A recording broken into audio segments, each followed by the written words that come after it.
Hi, and welcome to the AdaKay Show.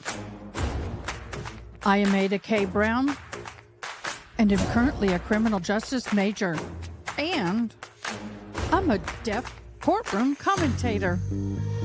Grab a cup of Java, and let's dive in.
Good morning, everybody, and welcome to yet another day of Jury Watch.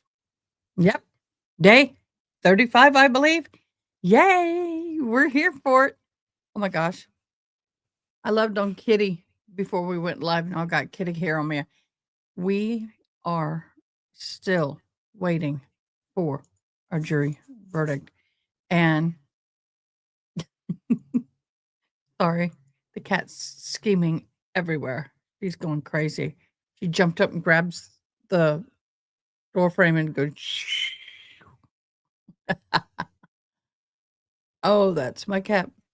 So we are now waiting for the jury to come in and get the ammunitions and be released to go and do their thing. Yesterday was an uneventful day in Jury Watch. No questions. It was real quiet. I kind of like it that way. Okay. Aaron, guess what? Your first in chat stuck. All right. You were first in chat yesterday. And you're still there and you shared. Thank you so much, June. You were second in chat. Thank you so much for hopping in, liking, commenting, and sharing. One case I'd like to follow is the Kouri Richins. Okay, the woman who allegedly read from her husband and wrote a children's book about grief. Yeah. And that will be a good one to watch. I'm not sure when that trial and what is not going on, but that's the case. I'm interested in it. Okay. Well, let's see if I have it in my list. I think I do. Kouri Richins.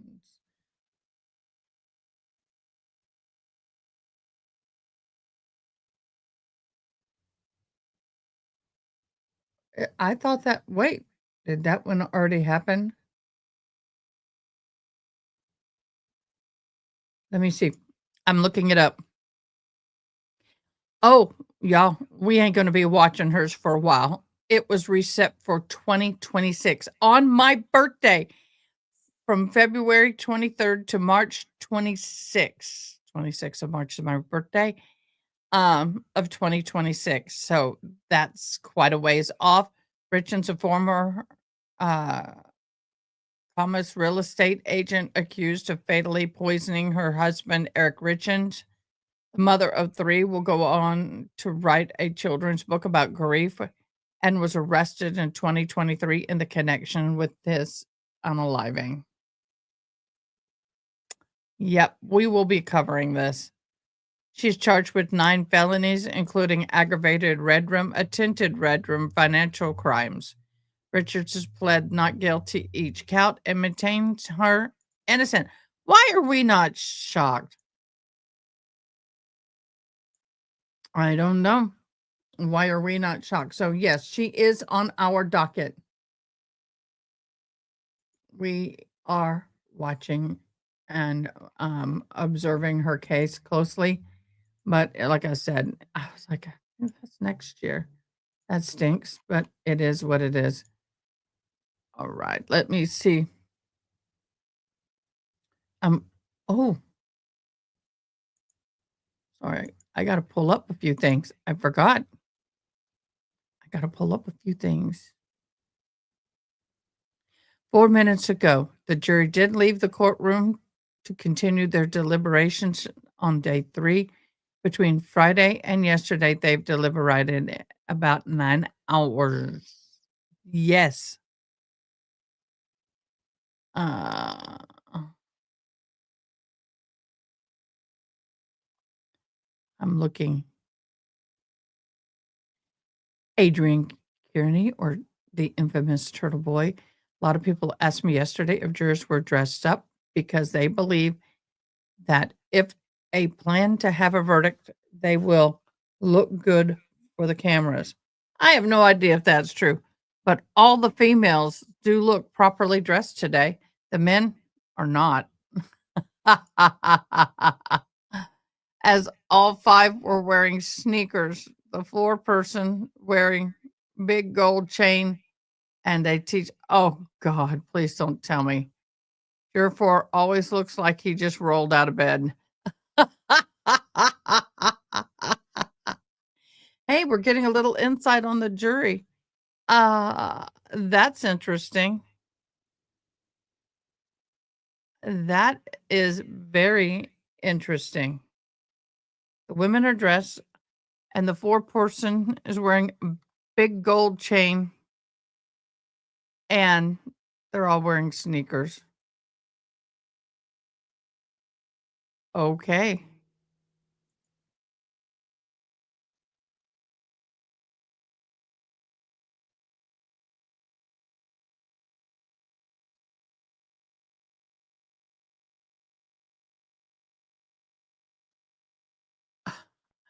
Why did Elon Musk take a drug test?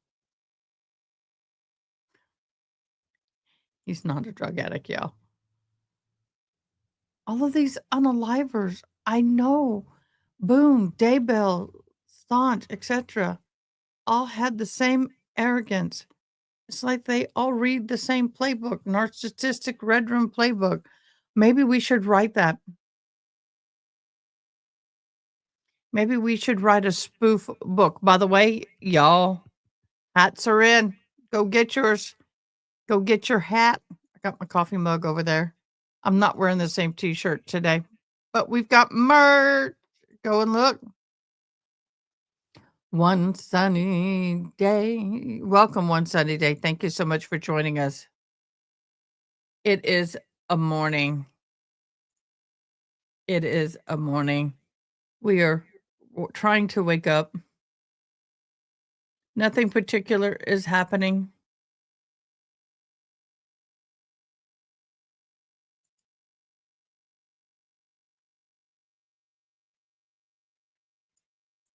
Okay, we're going to share this. This may be the video where he gets it kind of a guy harasses him. Let's see. Looking sharp today, Turtle Boy, but you have been.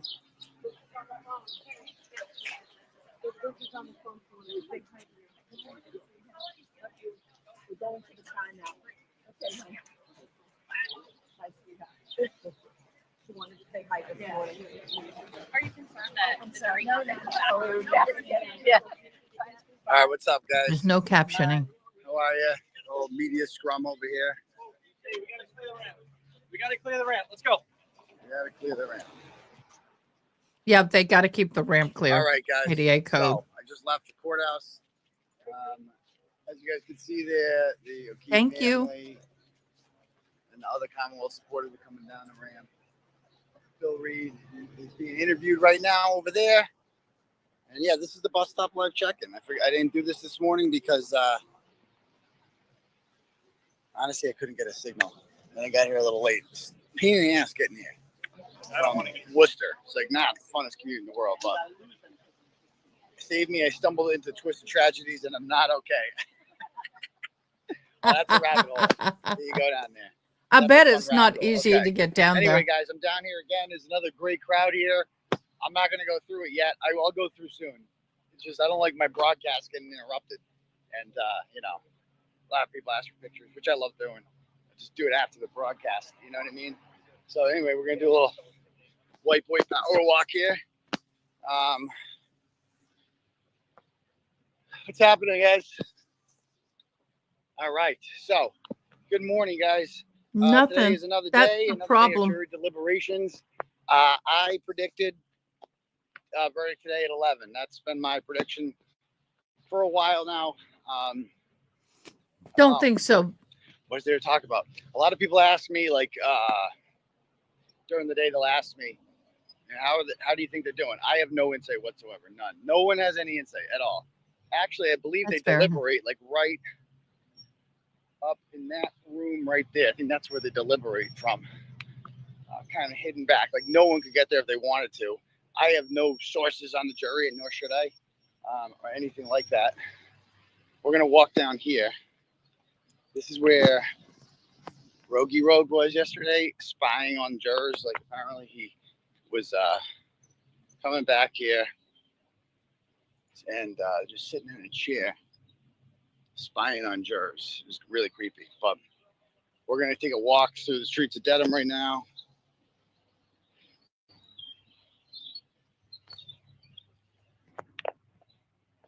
Whew. How you doing, Tim?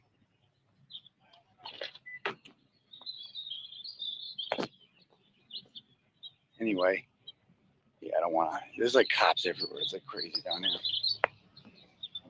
I don't want to get in trouble. Filming them something I'm not doing. Good, how are you?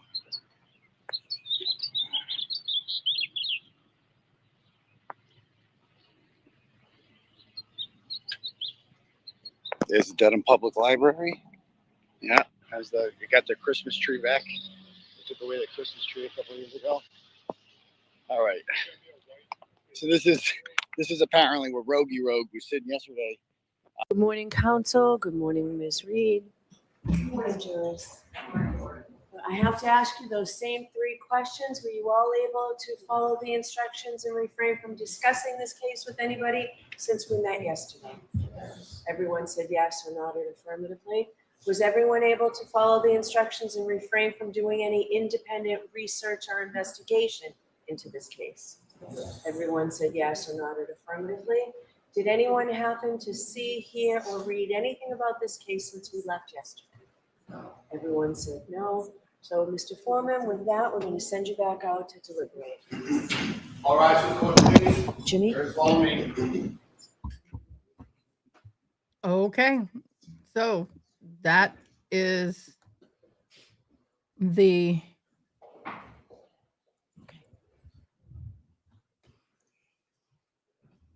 okay. Let me get here.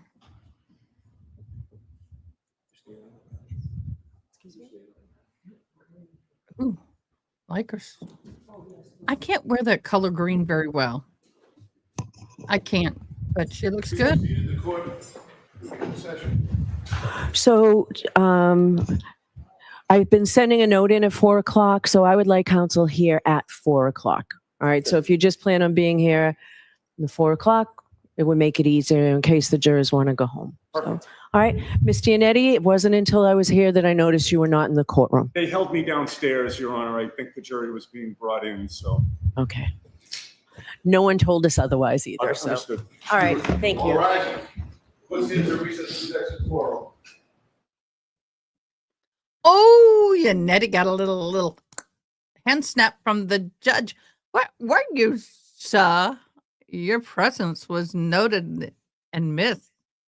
Well, they held me up downstairs. The jury was brought up. What can I do? Talk to your security. That went well for him.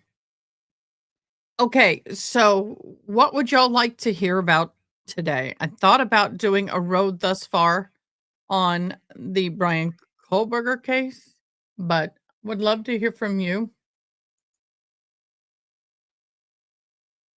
We've had a lot of trial suggestions popping up.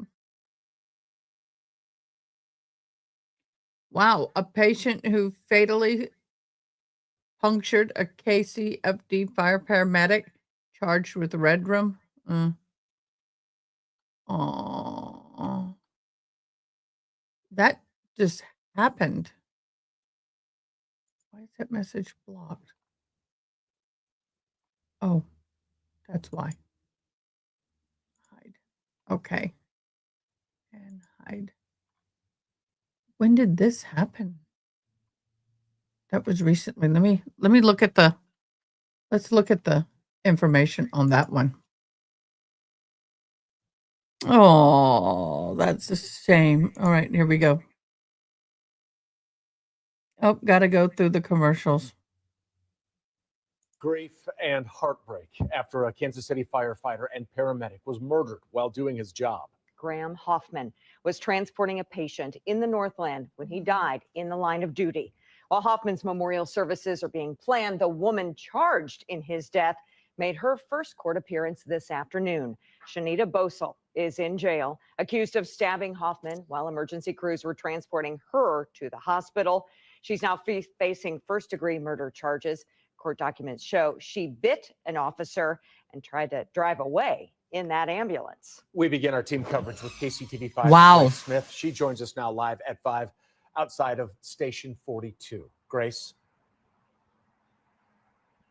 Yeah, Brad, I learned a lot today about Hoffman. I'm told he had a very genuine soul. He was a leader both in and out of the uniform and someone that was really respected by everyone. And he made a difference in our community every single day. It's tough. It really hurts. At 29 years old, Graham Hoffman was the ideal firefighter and paramedic. From his appearance, you would look at him and go, this is a man that takes his job very seriously. Paul Pikowski is the EMS division chief for KCFD and was Hoffman's instructor. Incredible to watch him. He turned out to be phenomenal. Always, patients loved him. Peers loved him. He was just amazing in every way. Hoffman always wanted to learn more and get better every day, something that made him stand out. You know, he never got a complaint. In 3 years, I never got a complaint on that man, ever. All I heard was what a good job he did. And that's amazing. They're all processing his death differently right now, holding back anger and frustration. He was actually murdered, and that's what really upsets me. Pikowski was on a scene across town when he got the call that Hoffman had been stabbed in the chest while on a routine call. He said his name, but it didn't really click. And I called back and said, who was it? And then it was like, oh, great, that was one of my kids that I taught. And that hurt. Now he wears a black stripe over his badge for Hoffman, who he says should still be here, ready to go out on his next call. I think it's hitting everybody pretty hard, but at some point it's going to impact us all, and we're all feeling it. I know I was definitely, because it was tough. He was a good guy. Really miss him. And I watched today as people have been coming by the firehouse, dropping off things like food and flowers. And in the meantime, Pulowski is asking for prayers and thoughts through this time. Reporting live, Grace Smith, KCTV 5 News. Our hearts go out to his work family and his family as well at home. Grace, thank you for that. And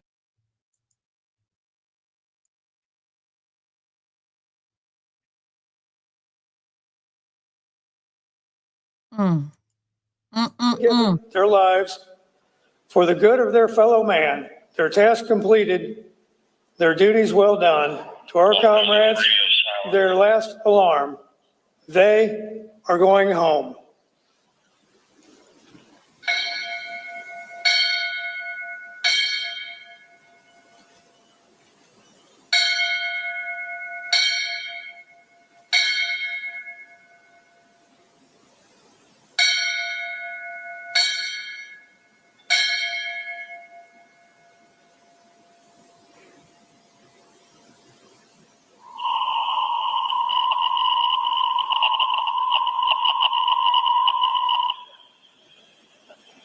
firefighter paramedic Graham Hoffman. Firefighter paramedic Graham Hoffman. The last alarm for firefighter paramedic Graham Hoffman has now ended. He is gone home.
Duh.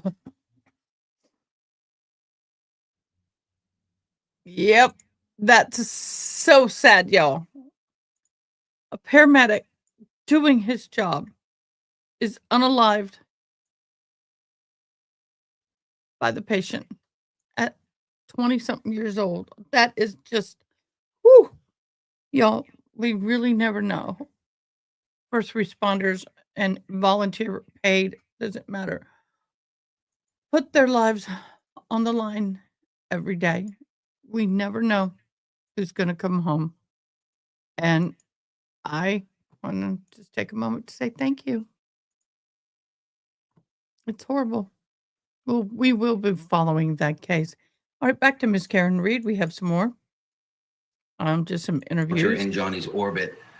You were there permanently. He also was taking, one of his fellow police officers to cancer treatment, and no one ever knew. No one ever knew. He just never would do things for his friends and never ask for anything in return, and that is just really who he was. But at the end of the day, Johnny's not here with us anymore. Oh, thank you. And for those closest to him and for many others, we're going to miss him tremendously. I wanted to. I'm normally, when I'm at, firefighter, I'm in my uniform and We're saluting. Oh, someone got mad at me for saluting. I mean, look, firefighters, police, EMS, we're in uniform. We salute. Not only military can. It's great to hear from John O'Keefe's loved ones. He is missed and he is not forgotten. There's been a lot of noise with this trial, a lot of debate, but let's not forget the life that was lost. We know that John is deeply missed and deeply loved by his family and his friends, 46 years old at the time that he was killed. And this trial is about him. Make no mistake about it. It's not about the protesting going on outside. It's not about the defendant. It's about the victim. That is why these charges were brought, because there was a death. Let's take a live look inside the courtroom right now. The judge has sent the jury to the deliberation room, and we see the fans spinning on the ceiling. So our cameras are positioned there ready to Well, I didn't mean to do that, but there you go. If we hear any questions or if a verdict happens to be arrived at, we're going to bring it to you live immediately here on Court TV. In the meantime, we're going back through some of the most key testimony that members of the jury might be mulling over right now. I want to show you some testimony from John O'Keefe's dear friend, who became a witness in this case because Karen Reed involved her in it when she woke her up in the middle of the night, back when that blizzard was happening on January 29th, 2022. I was looking on both sides of the road in case he was walking home. Did you see Miss McCabe searching? Yes, she was looking out as well. Describe a little detail about what you saw Miss McCabe doing. She was looking out the window as we were driving. So was I, as I was driving. And where was the defendant during that time? She was in the back seat. Was there any conversation, comments, statements? Well, she would be in the back seat, and then she would be in between Jen and I, in the back seat, and then in between Jen and I. She was just very frantic. Okay. Was she saying anything? There was conversation on the way there. Okay. Was she looking as well? Did you see her looking out the windows like you and Jen? I don't know if she was, because she was in the back seat. Okay. As you drove to Meadows, what was the visibility? The same or better, worse? No, it was poor. Did you make your way towards Meadows? I did. As you finally got to Meadows, was the house on your left side, your side, or on the other side? Are you talking about Fairview or Meadows? I'm sorry, Fairview. Okay. The Fairview house came up on the left-hand side. Before you got to the house, is there a tree line between that house and the house before it? Yes. There's a cluster of trees and bushes. All right, take us back. I want to talk about that morning. As you're driving and approaching Fairview, tell us what you hear, what you see, what's happening. Jen's giving directions, and it was really bad driving. I was white knuckling because it was getting slippery. Karen wouldn't put on her seatbelt, so because she was in between us again the whole ride, and then sitting back. But she was worried because we weren't finding John. Were you having words? Yes. Tell us. I said to Jen, where are we heading? And she said, my sister lives on Fairview. And I said, where is that? She said, off of Chapman. I said, oh, okay, near Spring Lane. At some point, Bella's mom came up. Tell me what that means. I didn't know who it was, but it was one of Kaylee's friends, Bella's mom.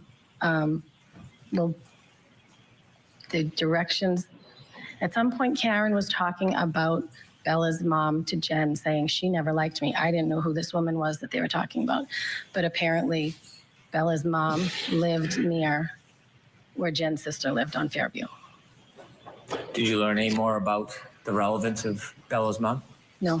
Oh, well, I think John had dated her. Objection. I'm going to allow it. So as you approached Fairview, tell us what happens. As we approached Fairview at the house, you mean the house or the street? Yes, the house. The house. Jen said, my sister's house is right up here. And I said, okay. And as we approached the house, Karen from the back seat is now screaming, there he is, let me the F out of this car. And she's now kicking the back door to get out.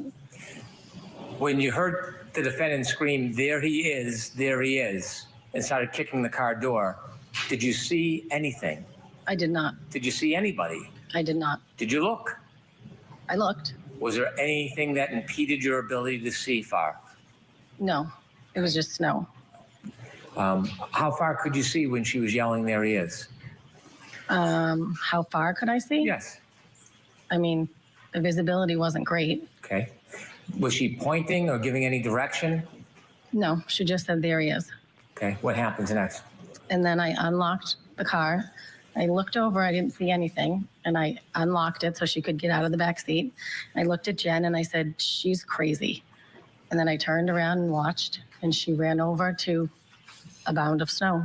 When she started running, before she got anywhere, did you see anything at that point? I did not.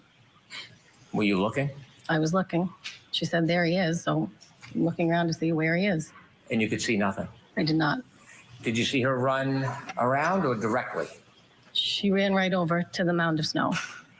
Could you tell what the mound of snow was from the car? Once she got to it, yes, it was.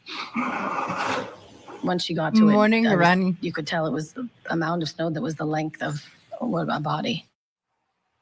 What do you think Carrie Roberts' testimony did for this case? Let's bring in our guest now. All right, let's talk about that before they do. What do you think she did for this case? I don't think it hurt. I don't think it helped. I don't think it was anything majorly impactful. In fact, kind of forgot about her. What are your thoughts? Tell me in the comments below. What are your thoughts? Good morning, everybody. Let's hear their comments. On the show with me this To me, morning, it was domestic not violence not expert memorable. and former law enforcement officer Claudia King, and the former head of the homicide unit in Norfolk County, Massachusetts, attorney Rick Grundy. Good morning to you both. Let's focus in on what we got from Carrie Roberts in this case. A lot of emotion, eyewitness testimony at the most critical moments, perhaps, of the event in question. Claudia, how do you think that the jury received her testimony?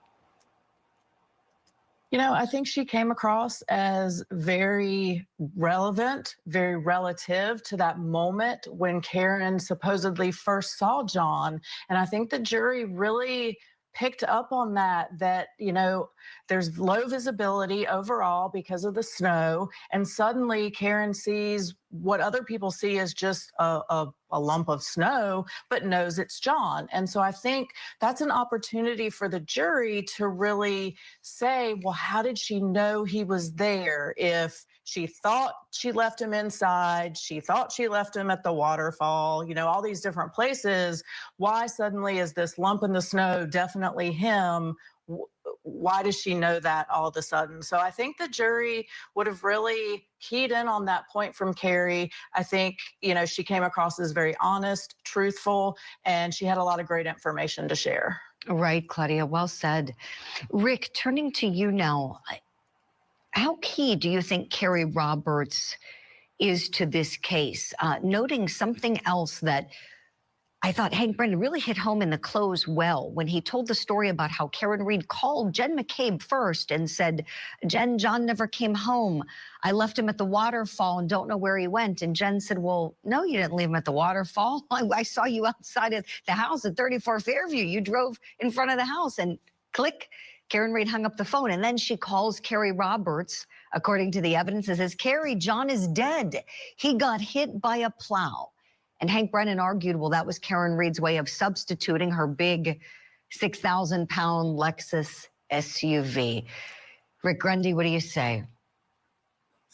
Good morning, Julie. I put Ms. Roberts in the category of all-star with respect to the prosecution witnesses in this case for so many reasons. One is why okay, let's listen, see if I agree or disagree, see if you agree or disagree. Just the ambience of it. It's one of the few witnesses presented who could really present Officer John O'Keefe to us as a friend and a person and a uncle to two children. Okay, I will agree with that. She did set up John O'Keefe very well. She set him up well. That part of the testimony, I think she did good at. But I still, at the end of the day, when we reached the end of trial, and I'm thinking about witnesses, she's not on my radar. What do you think? I mean, as far as setting John O'Keefe up, who he was about, I agree. Children that he brought in, etc. And what a wonderful individual he was. So that was just kind of gloss to it. But then the substance is crucial, for all the things that you just mentioned. She's kind of the connection for these various stories. And clearly, Prosecutor Brennan made a point of, I am going to at least partially, and I think in a large part, convict Miss Reed on her own words. And this was exactly what you want to do in a case like that. The building of an alibi, the building of a story, the building of removing myself from something I know happened. And I think it tracks perfectly. And then finally, her presentation. And again, I know I've said it many times, but the message is only as good as the messenger. And you can see her, not just in her words, not just in her answers, but in her very demeanor. This is gut-wrenching for her. Not gut-wrenching because she's searching for the truth. Gut-wrenching because every second she's up there, she's talking about the death of a friend. And I will give you that. That was very much. If I remember anything about her testimony, it's not what did Karen do at what time. For me, it was more about, like they said, it was her friend. It was, why is that recording every word I say? Stop it. Every word I say is being typed out on my iPad. Yeah, talking about who John was. Yeah, and they were friends, and this is gut-wrenching. It really is. And to sit there and have to talk about that night and relive it again, not only the third or fourth time, well, let me see, at least 4 times. The night it happened, grand jury, 2 trials, so at least 4 times. I bet she's ready for this to be over with, but she did bring John into the courtroom, bring in a lot of personal, emotions and, memories. So, yes, I agree with him thus far. how much it pains her to be going through this. And she was one of the few witnesses that was really in a position and did translate that to the jurors. Excellent assessment, Rick. Boy, thank you both so much. But again, she's not on my top list of memory. Much for that. We have more questions for you. Stand by kindly, please. What we're showing here was some video just a short time ago. The defendant in the courtroom would not make eye contact with any of John O'Keefe's family or loved ones who are in that jury box. We see a sea of blue there in the box supporting John. They are very confident. I spoke with 2 of them yesterday about the support that they have for their loved one, John O'Keefe. And their supporters may not be the loudest ones. They may not be out there wearing matching T-shirts or with bullhorns, but they are very confident in the people that have quietly offered them love and support and encouragement for the loss of John O'Keefe. We'll hit a break. When we come back, more coverage of the verdict watch of the case of program with me yesterday morning. They have experienced an immeasurable loss. with the death of John O'Keefe. They are both there at the courthouse today. I saw them when we were filming a short time ago, going in with John's family, all of the loved ones sticking together, supporting him. It was a little sea of blue that marched in together this morning. And one of those supporters, no doubt, is John's dear friend, Carrie Roberts. Here's that video I was just talking about where you see all of those loved ones, people who we've seen time and time again supporting John. And they may do it more quietly in a more reserved way, but no doubt the support is there. John's brother, Paul O'Keefe, John's father. There's Jackie there with the blue pants. She just passed by. And I saw Renee in that video as well. They're all there supporting John O'Keefe and hoping and praying for justice. One of those people who has been praying for justice for her dear friend is Carrie Roberts, one of John's best friends for many, many years. And she became a case witness because of the defendant's actions, not because of John's actions, but because of the defendant's. The defendant woke her up in the middle of the night, told her that John was dead, told her that John got hit by a plow. And Carrie Roberts went out in that blizzard to find her friend. Let's go back in and watch some more of her testimony together now. I want you to describe to the jury your best memory of what it looked like. Karen pointed out and said, look, my taillight. And she said, do you think I hit him? And I said, no, I don't think you hit him. What are you talking about? Let's just go find him. But the taillight itself, the piece was missing. And as you got closer, there's a metal sort of square, and one of the pieces was sort of sticking out.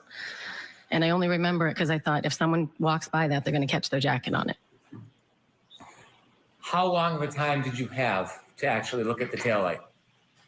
Under a minute. How close were you to the taillight when you looked at it? I was in front of it. I could see. And when you talked about the taillight, you said a piece was missing. Is this the left side or the right side of the Lexus that you saw the piece of the taillight missing? It was the right side, so it was the passenger taillight. May I approach? Yes.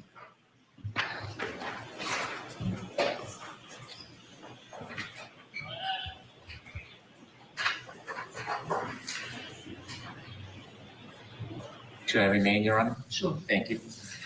Ma'am, do you recognize what is in that photo? That is Karen's SUV. Is it similar or a fair and accurate depiction of how you saw the vehicle that morning? Without the snow, I can't be positive, but this square piece was missing, as is in this picture. The photograph you look at is not the car in the snow in the driveway the day you saw it. Correct. Putting that aside, is that a fair and accurate depiction of the damage that you saw to the right rear taillight of Ms. Reed's car that morning? Yes. I move to introduce this as an exhibit, please. Any objection? No objection. Exhibit 13. Thank you. With the court's permission, I'd like to publish Exhibit 13. Sure.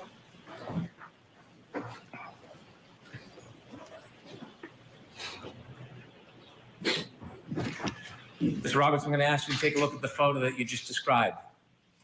Do you see the white area in that photograph? Yes. Is that where the taillight had missing part?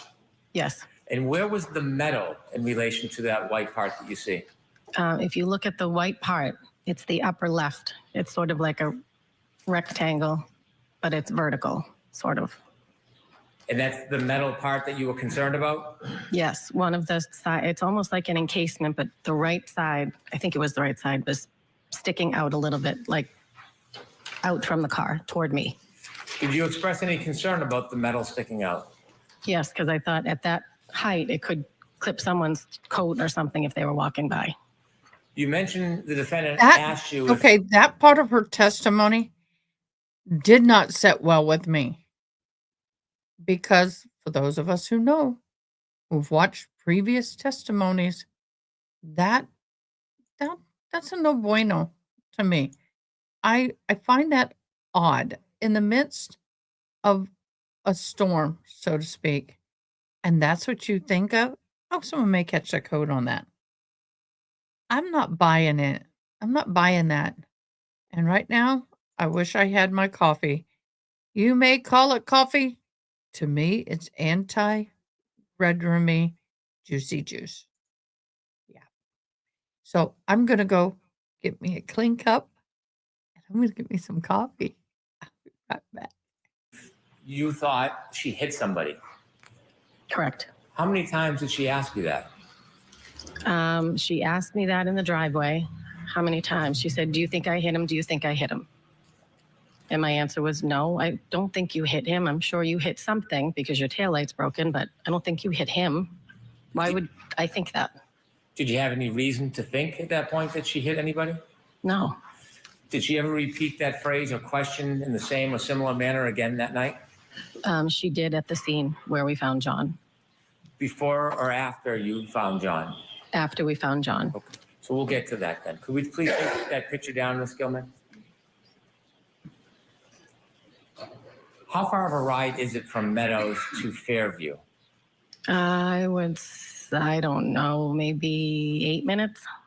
So when you left John's house at Meadows and you traveled to Fairview, you said you were driving. Yes. Was there any comment or conversation from the defendant on that ride? There was talk of Bella's mom, who lived near Jen's sister. There was talk, and I said, where is Fairview? And Jen said, it's off of Chapman, so it was near Spring Lane. And I knew of somebody previously that John had dated on Spring Lane, so I brought it up thinking, could he have gone there if he was walking home? I don't know.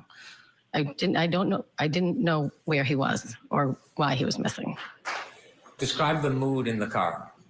Well, it was scary driving, and Karen was, frantic, and she was yelling.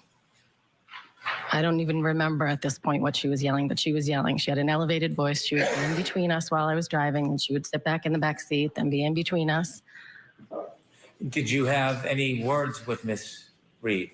I told her to shut up several times because I was trying to drive and I couldn't concentrate. I told her to sit back and buckle up because it was bad driving. I didn't want to get into an accident and her not have a seatbelt on. How often was the yelling on the way to Fairview? Oh, several times. It was like you couldn't control her. And I was trying to drive in a blizzard. You went down Spring Road before you get to Fairview? No, Spring Lane is before Fairview off of Chapman. And did anything remarkable happen on Spring Lane? I'm sorry? Anything remarkable happen on Spring Lane? No. More of the same? Yes.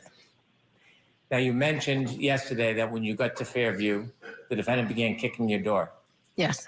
When you looked out, you didn't see anything. I did not. And at some point, you ran over to where Miss Reed was. Yes. Tell us what your first observations are when you get close to the defendant. Well, it was a shape of a body, like the length of a body, shape of a body. She ran over and I said, oh my God. I jumped out of the car. I ran over and she was lifting up his shirt to try and warm him, I guess. So I went over to his head and I began to dig his head out of the snow.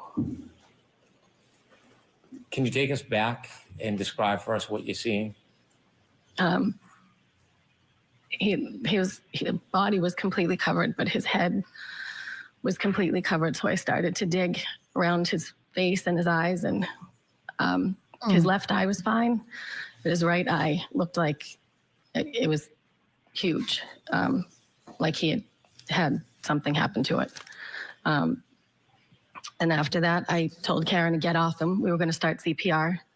I had been certified at work through the American Red Cross, so I knew chest compressions were more important. So I started to do chest compressions, and I yelled to Jen and told her to. Okay, now I'm being refreshed. It's kind of hard. It's been a long time. It's been 35 days. So, very credible. You're right, June. I forgot about that fact that she had nothing connecting her to the Alberts or the McCabes. So, true point. To call 911. Karen was trying to do mouth to mouth. I don't know if she knew what she was doing, but I knew chest compressions were more important, so I concentrated on that. I yelled for Jen. I carry blankets. I have 2 kids, so I carry blankets in the car. So I yelled to Jen to get the blankets. I don't know what I thought I was doing with blankets, but I wrapped them around his head, just thinking we're trying to warm him up. He was covered in snow. When you first ran over, you mentioned that his head was covered in snow. Was his head fully covered in snow? Yes. When you look down, could you see who it was at first? At first, no. I had to dig him out. When is it that you realized that this was your friend John? When I cleared the snow off his face. Did you feel his skin?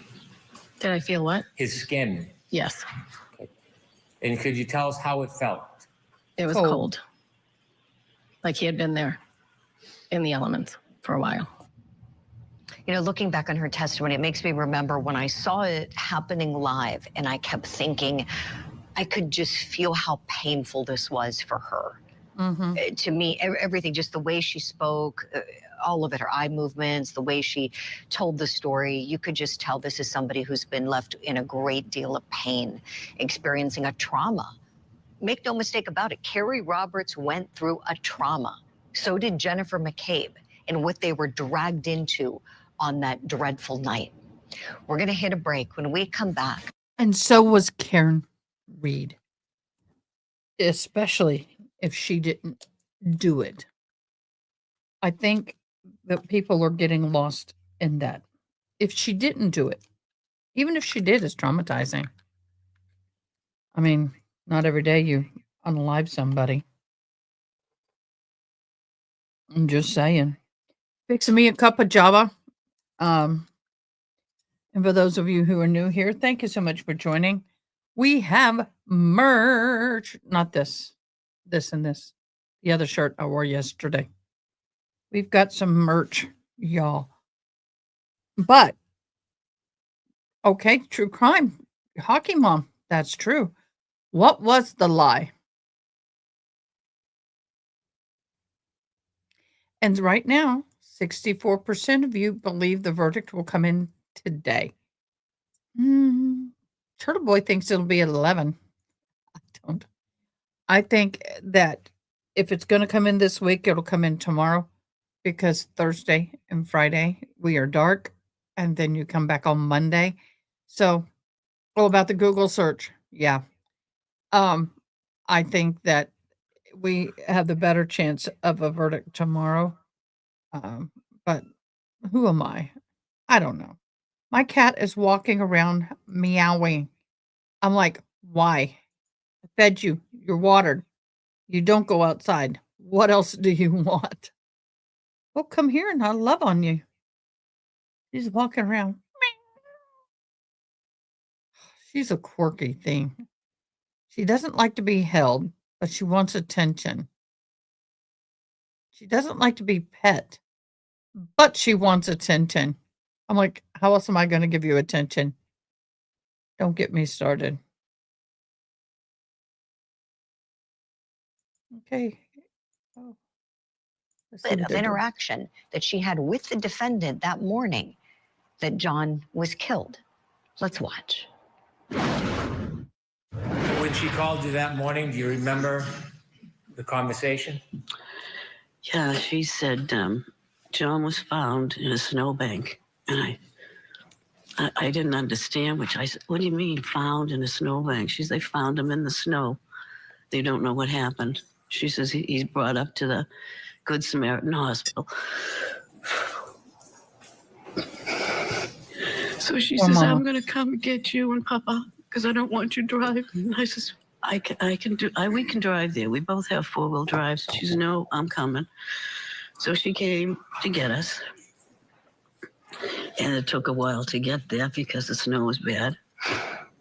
And in the meantime, I had called one of my nieces to find out, because one of my other nieces worked at Good Samaritan. I just wanted to know if she could find out anything about it. And I just couldn't get a hold of her. So when we get up there, they told us to sit in this room, and they would bring us down shortly. So that's always a bad thing. Finally, they said, okay, you can go down. So we started walking. When they put you in a room, it ain't good, boo. It very bad when they put you in a room. as a chaplain who's had to notify people multiple times that their loved one has passed and I'm at a hospital, it's going to be in one of those little rooms. Walking down the Hate corridor, them. and as And they're so awful. They can at least try to make them warm, comfortable. Ugh. I'm walking down, I hear Karen Reed yell, "Peg, is he dead? Is he dead, Peg? Peg, is he dead?" Oh my, doesn't your heart break for her? Mm-hmm. Let's bring in our guest. Domestic violence expert, former law enforcement officer Claudia King is with us, and the former head of the homicide unit in Norfolk County, attorney Rick Grundy. Claudia, I want to go to you here, please. I know we have to let you go in just a couple of minutes.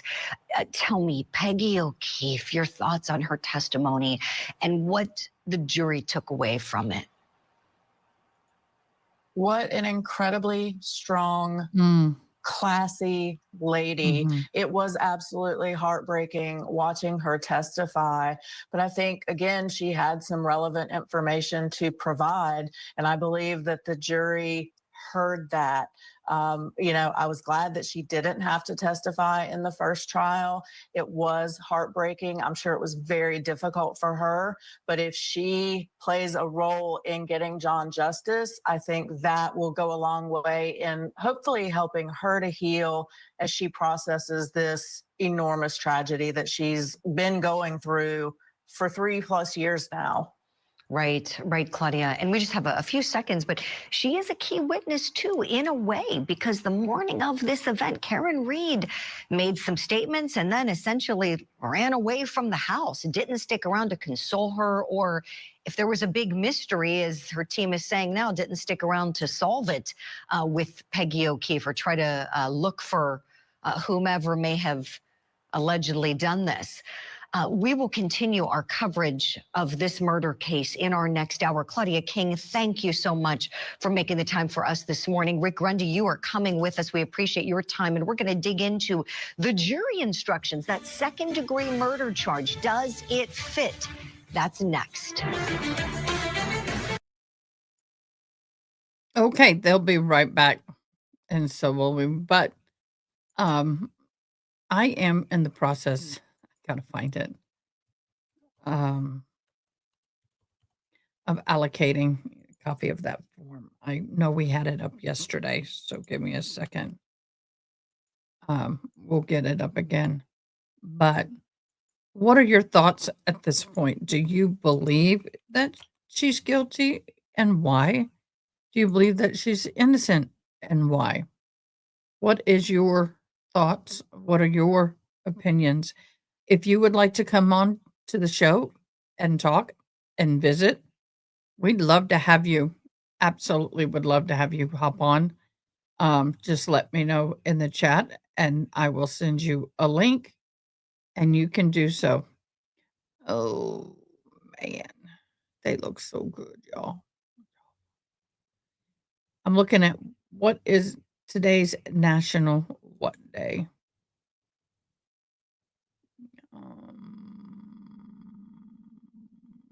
We'll do that one. Okay, I'll do that for now. I am looking for her charges. You know, I stand. Yeah. Well, and some people may have changed their point of view a little bit. Oh, Julie, she wasn't. Wait. What did Carrie Roberts testify at the grand jury? She wasn't wanted at the house. Oh, okay.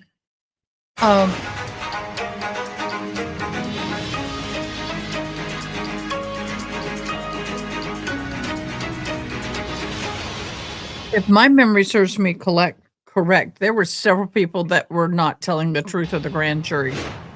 Good Tuesday morning to you. We're so grateful for your company here on Court TV Live. I'm Julie Grant, and together we're on a verdict watch this morning. We're in Dedham, Massachusetts, awaiting the verdict in the retrial of defendant Karen Reed.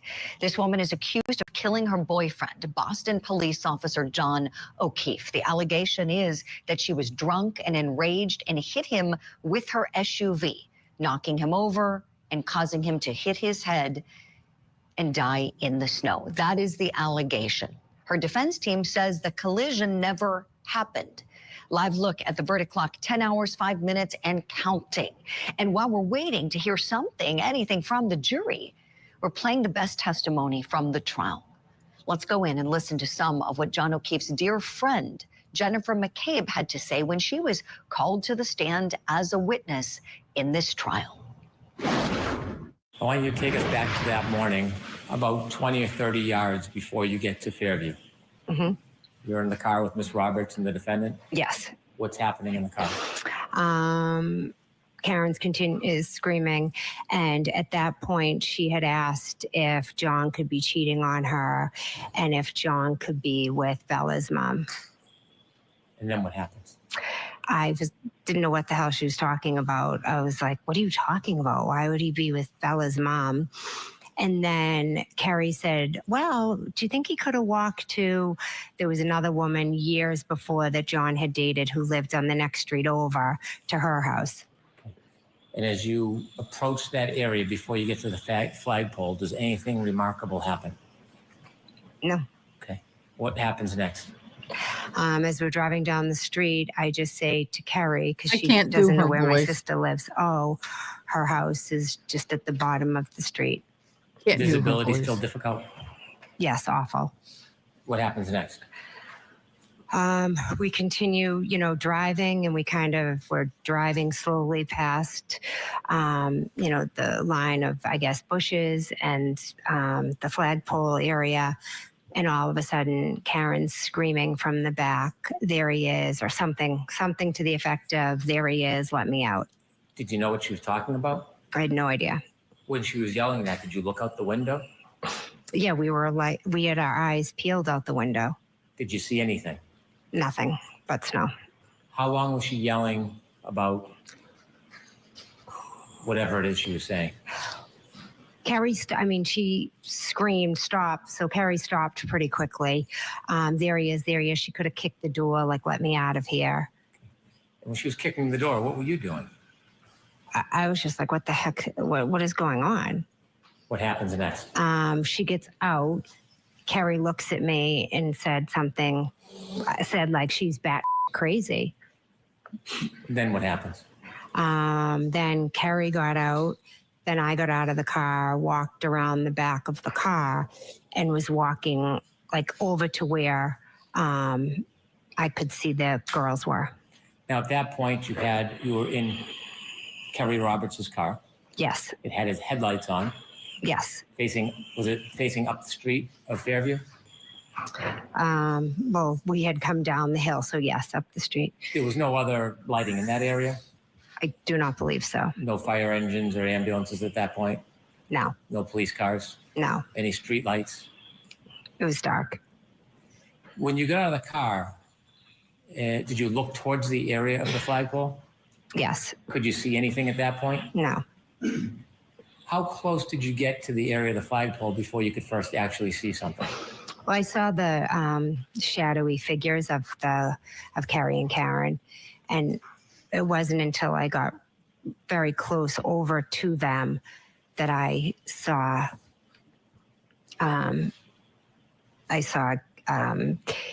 Carrie removing the snow from John's face.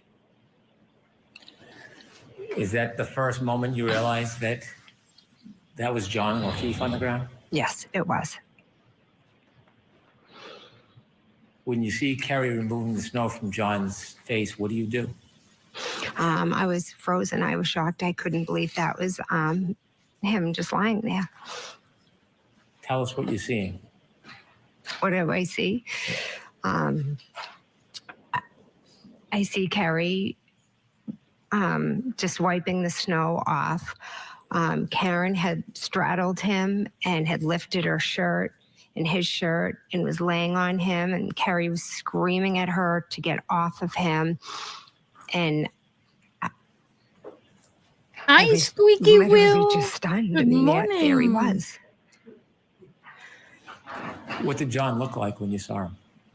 I couldn't see much but his face, because the rest was snow. Yes, they deliberate till 4:20. Auntie Bev has cut them off. Everybody has to be out of the courthouse at 4:30. They don't pay overtime for their staff. I'd say let them go, but this particular court, I'm surprised they're pretty broke after 2 of these trials. This county suffered financially so and much. Karen was moving over him, but we just looked for like just him, just like frozen. Not What did you do? At first, I just stood there for a minute because I couldn't believe it was him. And then Carrie Roberts and I made eye contact. And I like knew, I was like, all right, I'm going to call 911. But I think I knew in that moment that John, you know, was dead. Did you call 911? Yeah, I started to call 911 and Carrie and Karen were just screaming. And so I walked back towards Carrie's car, and then Carrie was also yelling at me to go to the back of the car to look for blankets and towels. So as I was calling 911, I was at the back of the car looking for the towels and the blankets to bring over to Carrie. And while I was doing that, I believe 911 answered. Did you speak to 911? I did, yes. Did you get the towels and blankets that Carrie had requested? I did, yes. After your phone call with 911, and you had the towels and blankets, tell us what happens next. So after I called 911, and Carrie asked if I would take over compressions.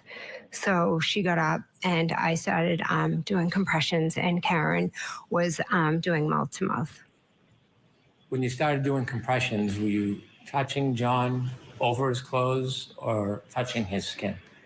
I don't remember. Did you at that point get a chance to touch John's body and see how it felt temperature-wise? I just remember when I was doing the compressions, I don't really know how to explain it. It just felt very funny. I'm sorry, very It what? just wasn't like normal. Yeah, because if Carrie was doing the compressions correctly, it would have caused some damage to the sternum. That's why it didn't feel right. I can't think of how to describe the way it felt when I was trying to press down, but it was like resistance. How long did you try to give compressions and give aid to John for? Until the police came.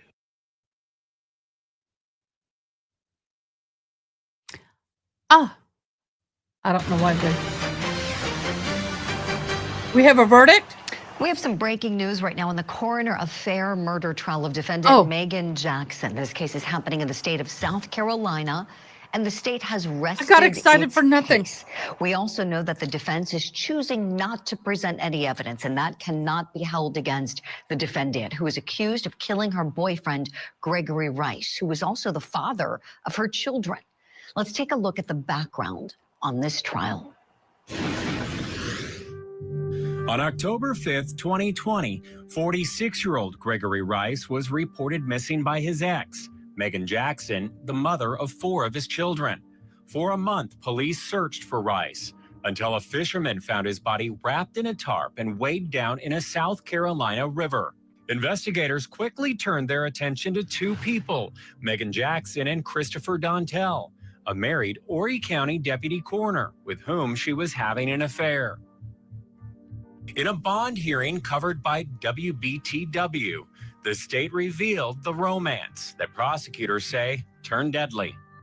Ms. Jackson, well as Ms. Dontel, did admit to having an affair during this period of time, which lays the background for the allegations in this case. Court documents show Jackson worked as a body transporter, delivering remains to funeral homes. It was during this work that the affair started. According to police, Rice was killed at the Myrtle Beach funeral home. Dontel was caught on camera buying items found with Rice's body. Inside that shopping cart are 2 cement blocks and zip ties, a silver and brain tarp that the body was covered in. Both Jackson and Dontel were charged with murder, conspiracy, and kidnapping. Dontel was slated to go to trial first, but moments before opening statements were to begin, he took a deal. Are you pleading guilty to this charge of freely and voluntarily? Yes. The state dropped the murder charge, and Dontel pleaded guilty to criminal conspiracy to commit murder and accessory after the fact. He has always wanted to plead to that. He was not charged with that until very recently. It's always been very clear as to what he regrettably did. Dontel is expected to testify against his former lover, Megan Jackson. Jackson, however, maintains her innocence. That was Matt Johnson there reporting for us. What rap music? Now let's take a listen to the defendant's exchange with the judge that happened just moments ago in the courtroom. Let's do. Yes, sir. If I can get you to stand and raise your right hand, please. Do you swear or affirm to tell the truth, the whole truth, and nothing but the truth? I do. Your name is Megan Marie Jackson? Yes. All right, Ms. Jackson, at this time, I'm going to explain to you certain rights that you have. If you do not understand anything I say, please let me know. If you want me to explain anything in more detail, please let me know. You understand that? Yes. All right. We've now reached the stage of the trial where you may present your defense. You have the right to claim the protections given to you by the Fifth Amendment to the Constitution of the United States. This amendment states in part that no person shall be compelled in any criminal case to be a witness against himself. This means that you cannot be required to testify in this case. You have the right to testify on your behalf. However, no one can make you testify. This is a personal right, and no one can waive this right except for you.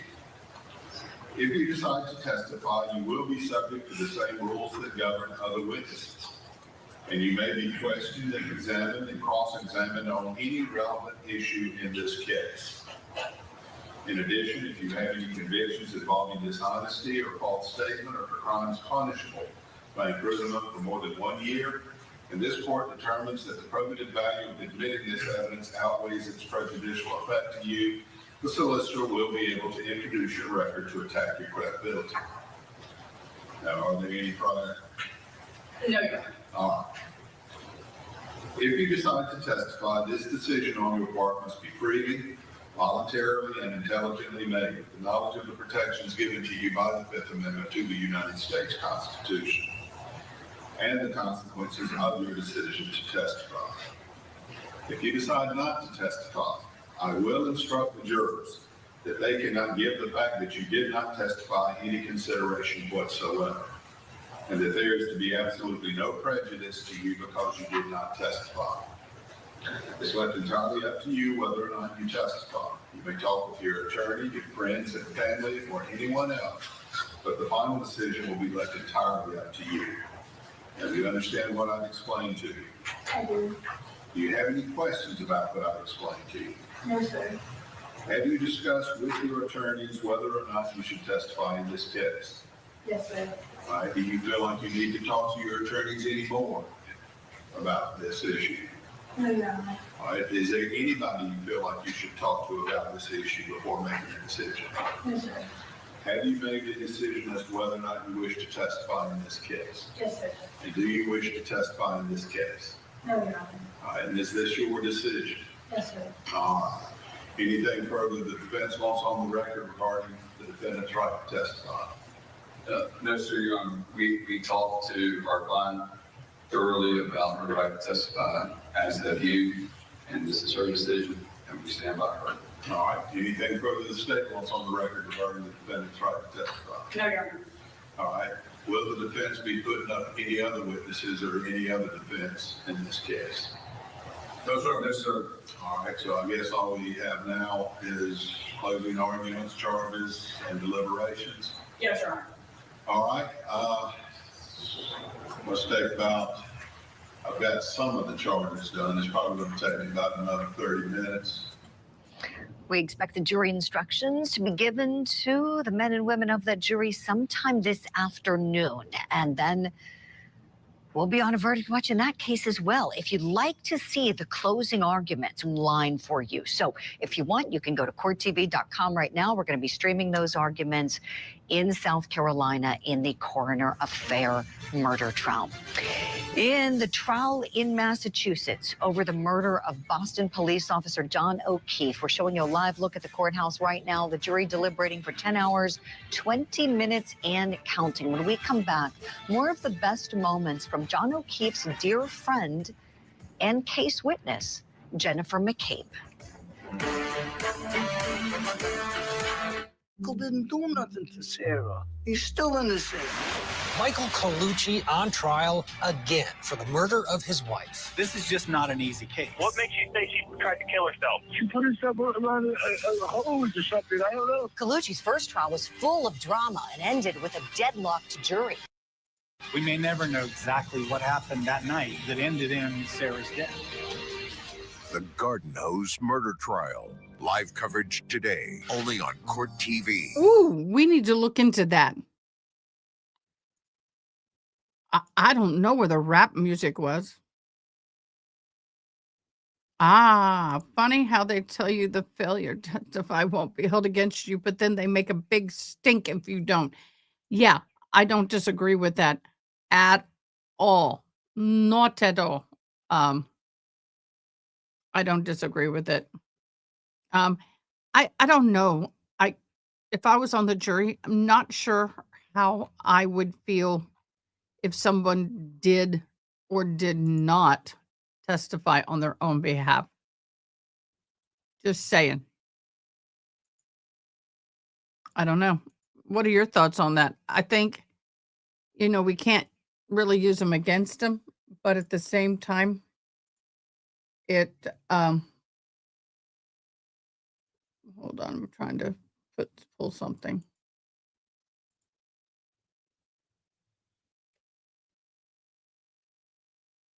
Hold on.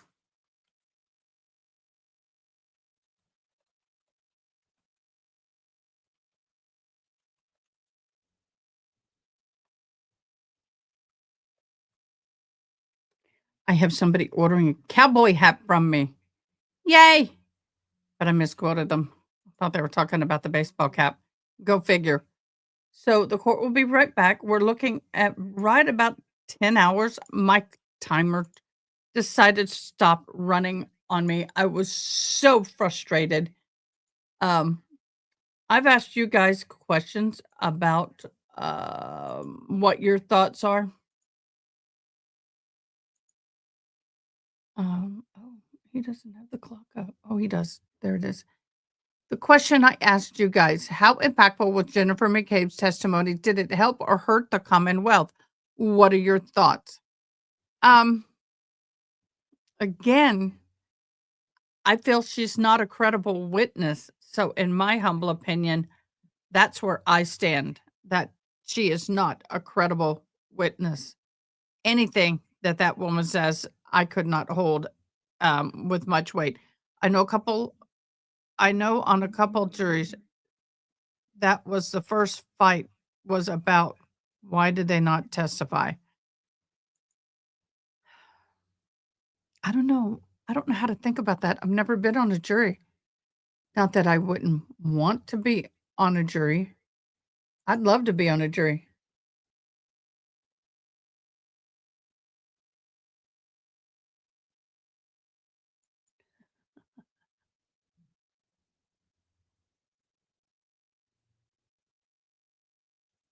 Hold on.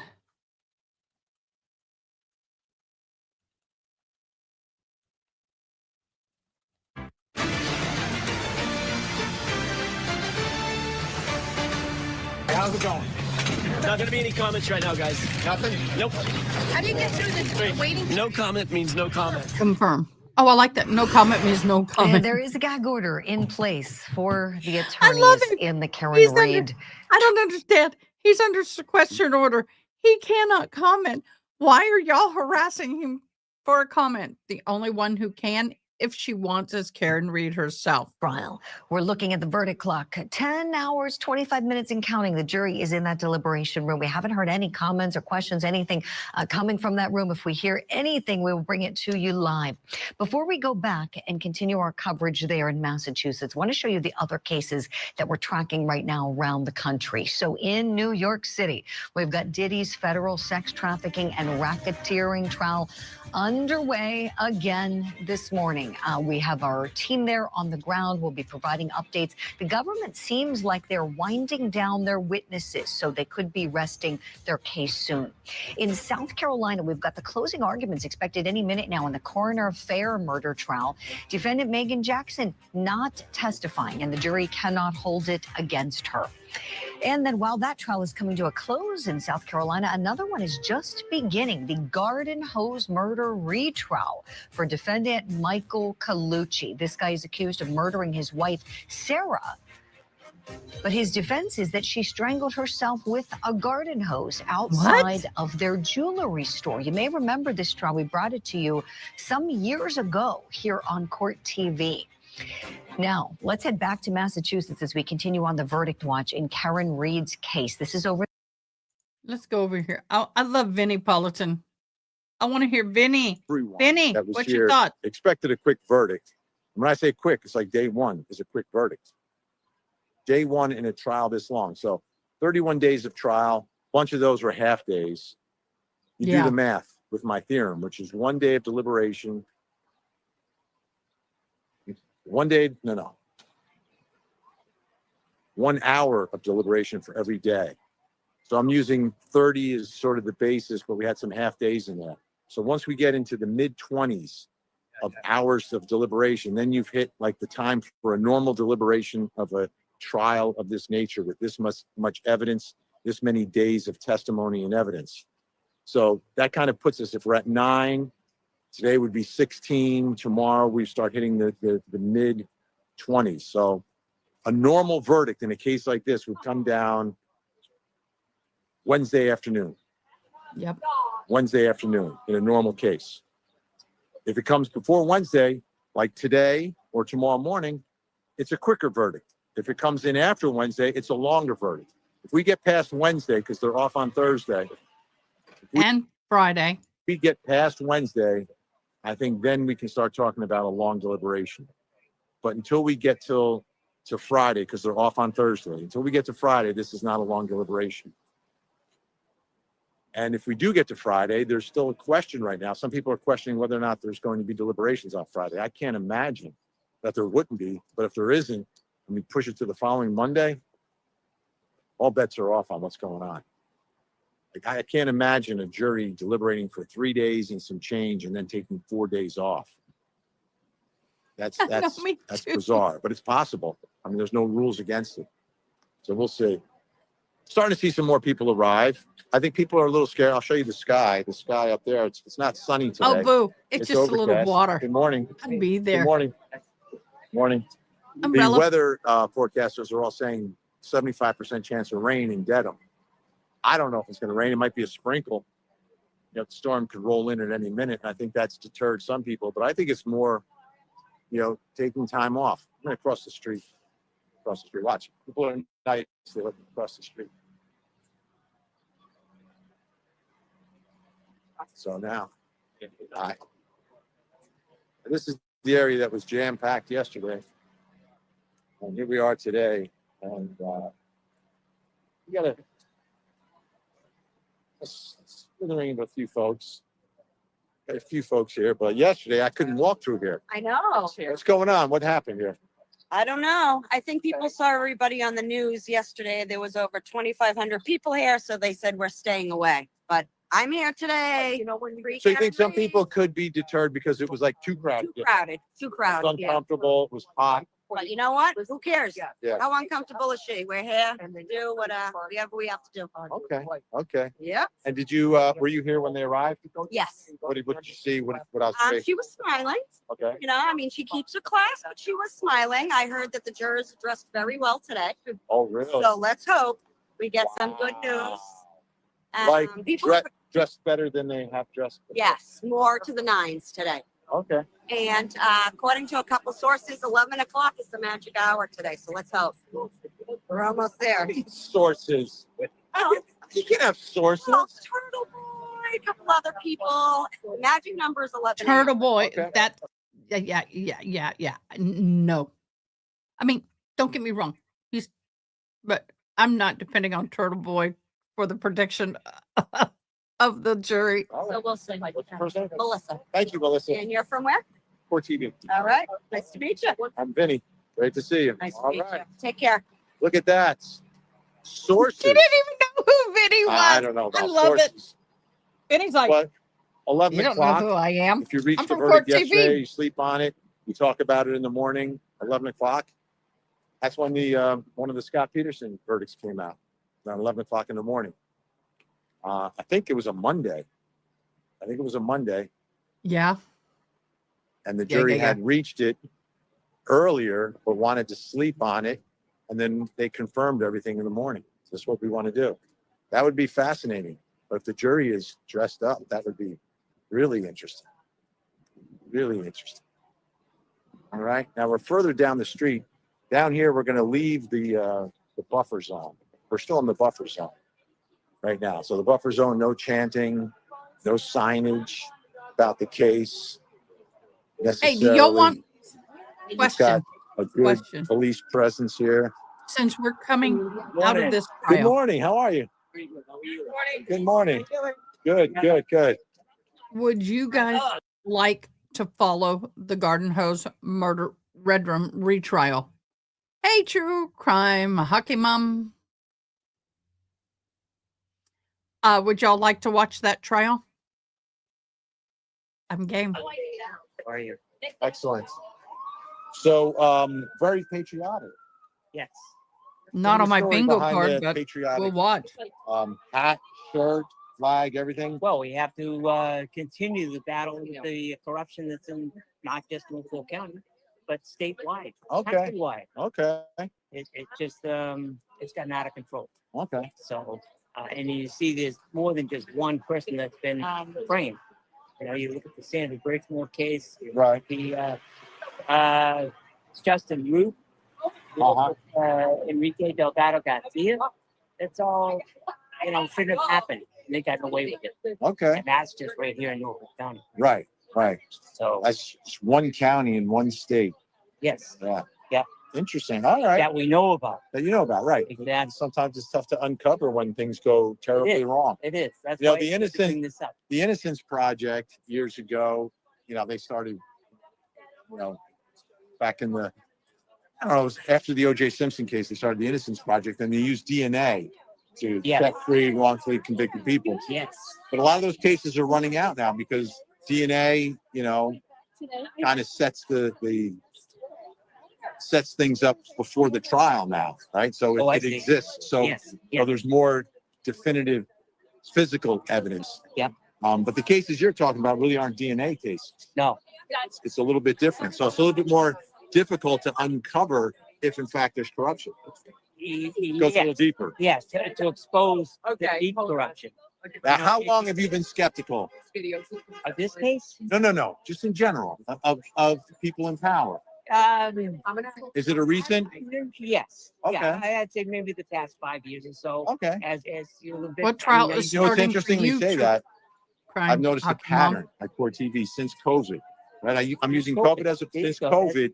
We've gotten way more not guilty verdicts at Court TV, which is, I worked at Court TV since 2001, and it's, you know, it's going to be guilty. Everyone, you know, almost everybody, it would be completely like, oh my goodness, someone was found not guilty. Since 2020, it's like on these high-profile cases, you don't know. Kyle Rittenhouse, not guilty. Right. We've had just a series of them. I think in 1 year, we had like 7 in a row. Holy cow. Never before had that happened. Never before had that happened. Which, well, it's good as long as that's the truth. Or people are 100%. Right? Yes. We don't want guilty killers running free, right? Not at all. Not at all.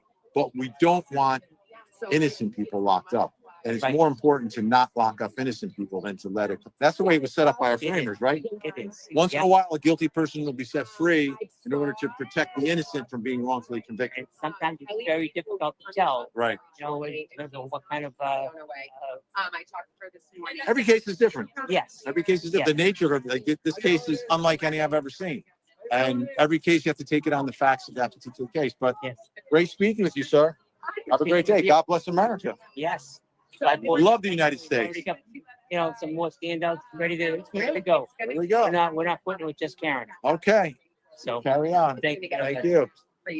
Here, now I can say hi to Vinny. Hey. We've got Melanie Little. I have my earbuds in. Okay. You know? So she has She a said question? you're doing a great job. Oh, thank you, Melanie. She said, can you have security for Karen walking out of the courthouse? I think she's okay now because the SUVs pop up. So we're good. Tell her though, thinner crowd today. Thinner crowd today, he Much says. Thinner crowd today. And I'm trying to understand, I'm speaking with people. I think some people are looking at the weather app and believing the weather app, which is actually fake news at this point because there is no rain. I think the other thing is school is now You out. can't hear him? Can't hear Hold me? on. Hey, Vinny. Hold on. Hold on. Let's try to do this. Can you hear us now? Can you hear us? Yeah. How about now? No? Uh-oh. I don't know. What's going on? I don't know why we can't hear him. How about if we hold on? No, you're Do you think today's going to be the verdict day? She wants to know. Today, Do we think it's going to be today? Can you hear me now? Just making sure you can hear us. Okay. okay, they can hear. Melanie, because I'm hearing it too. Do we think today is verdict day? I believe the most likely day is Wednesday, just by my own theorem that I've developed through the years. I plugged in the numbers. Wednesday afternoon, I believe, is most likely in a normal verdict. But as we know, we never know what a jury's going to do. So if it comes in today, I think there'll be a quick verdict. I think so too. Until we get past Wednesday, I think we're in the range of normalcy. Once we get past Wednesday, I think then we're into a long deliberation. Yeah. And that's my theorem. Okay. Well, thank you. Thank you. All right. So, you guys, yeah. I'm streaming, you're streaming, everybody's streaming. I stream, you stream, we all stream. That's fantastic. All right. How you doing? How are you? Good, good, good. So we just jumped onto Melanie Little's stream for a second. You're back.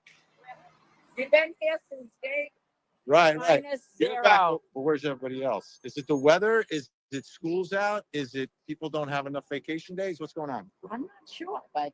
Because we've got like 1/3 of the people that we had yesterday. Yeah. Thinking we were hoping it happened yesterday. Afternoon. Yeah, maybe it fills up in the afternoon. Yeah. But the problem is a verdict can happen at any moment. I know. You got to be here to be here, That's it. right? Been here since day minus, Yeah. God knows, pre-trial. All right. Yeah. Can't quit now. See you You later. started it all, too. I started- You Turtle boy. I started it all. They're blaming me for this. All right, folks. Oh wait, maybe can I see the comments now? I think. Oh, for the first time I can see the comments. All right, so I'm going to sit down and maybe go through some of the comments. I'm going to try to sit down for a second and go through the comments. I just got to find a place to sit.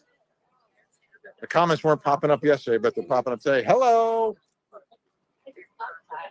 But I'm telling you, the truth of the matter here, as we wait, is that a verdict can happen at any moment. I don't know when. You don't know when. Nobody knows when. Why can't I start Anybody a poll? tells you they know when the verdict's coming, they're lying to you. Only the 12 people inside know, and they may not even know at this point. Hi, Vinny. Hello. Oh, here she is. You never know who you're going to bump to. It's Susan Hendricks, ladies and gentlemen. All right. Is this thing on? Yeah, we're live streaming. So, What do you think today? Yeah, I'm gonna. I use my theorem. You know, I have a theorem. My theorem puts this at Wednesday afternoon as when a normal case would end. Okay. Wednesday afternoon. So if it happens before Wednesday afternoon, it's a relatively quick verdict. Yeah. Today I would be a can't do a quick poll. verdict. It won't After let me. Wednesday, Why? we're getting into long deliberation.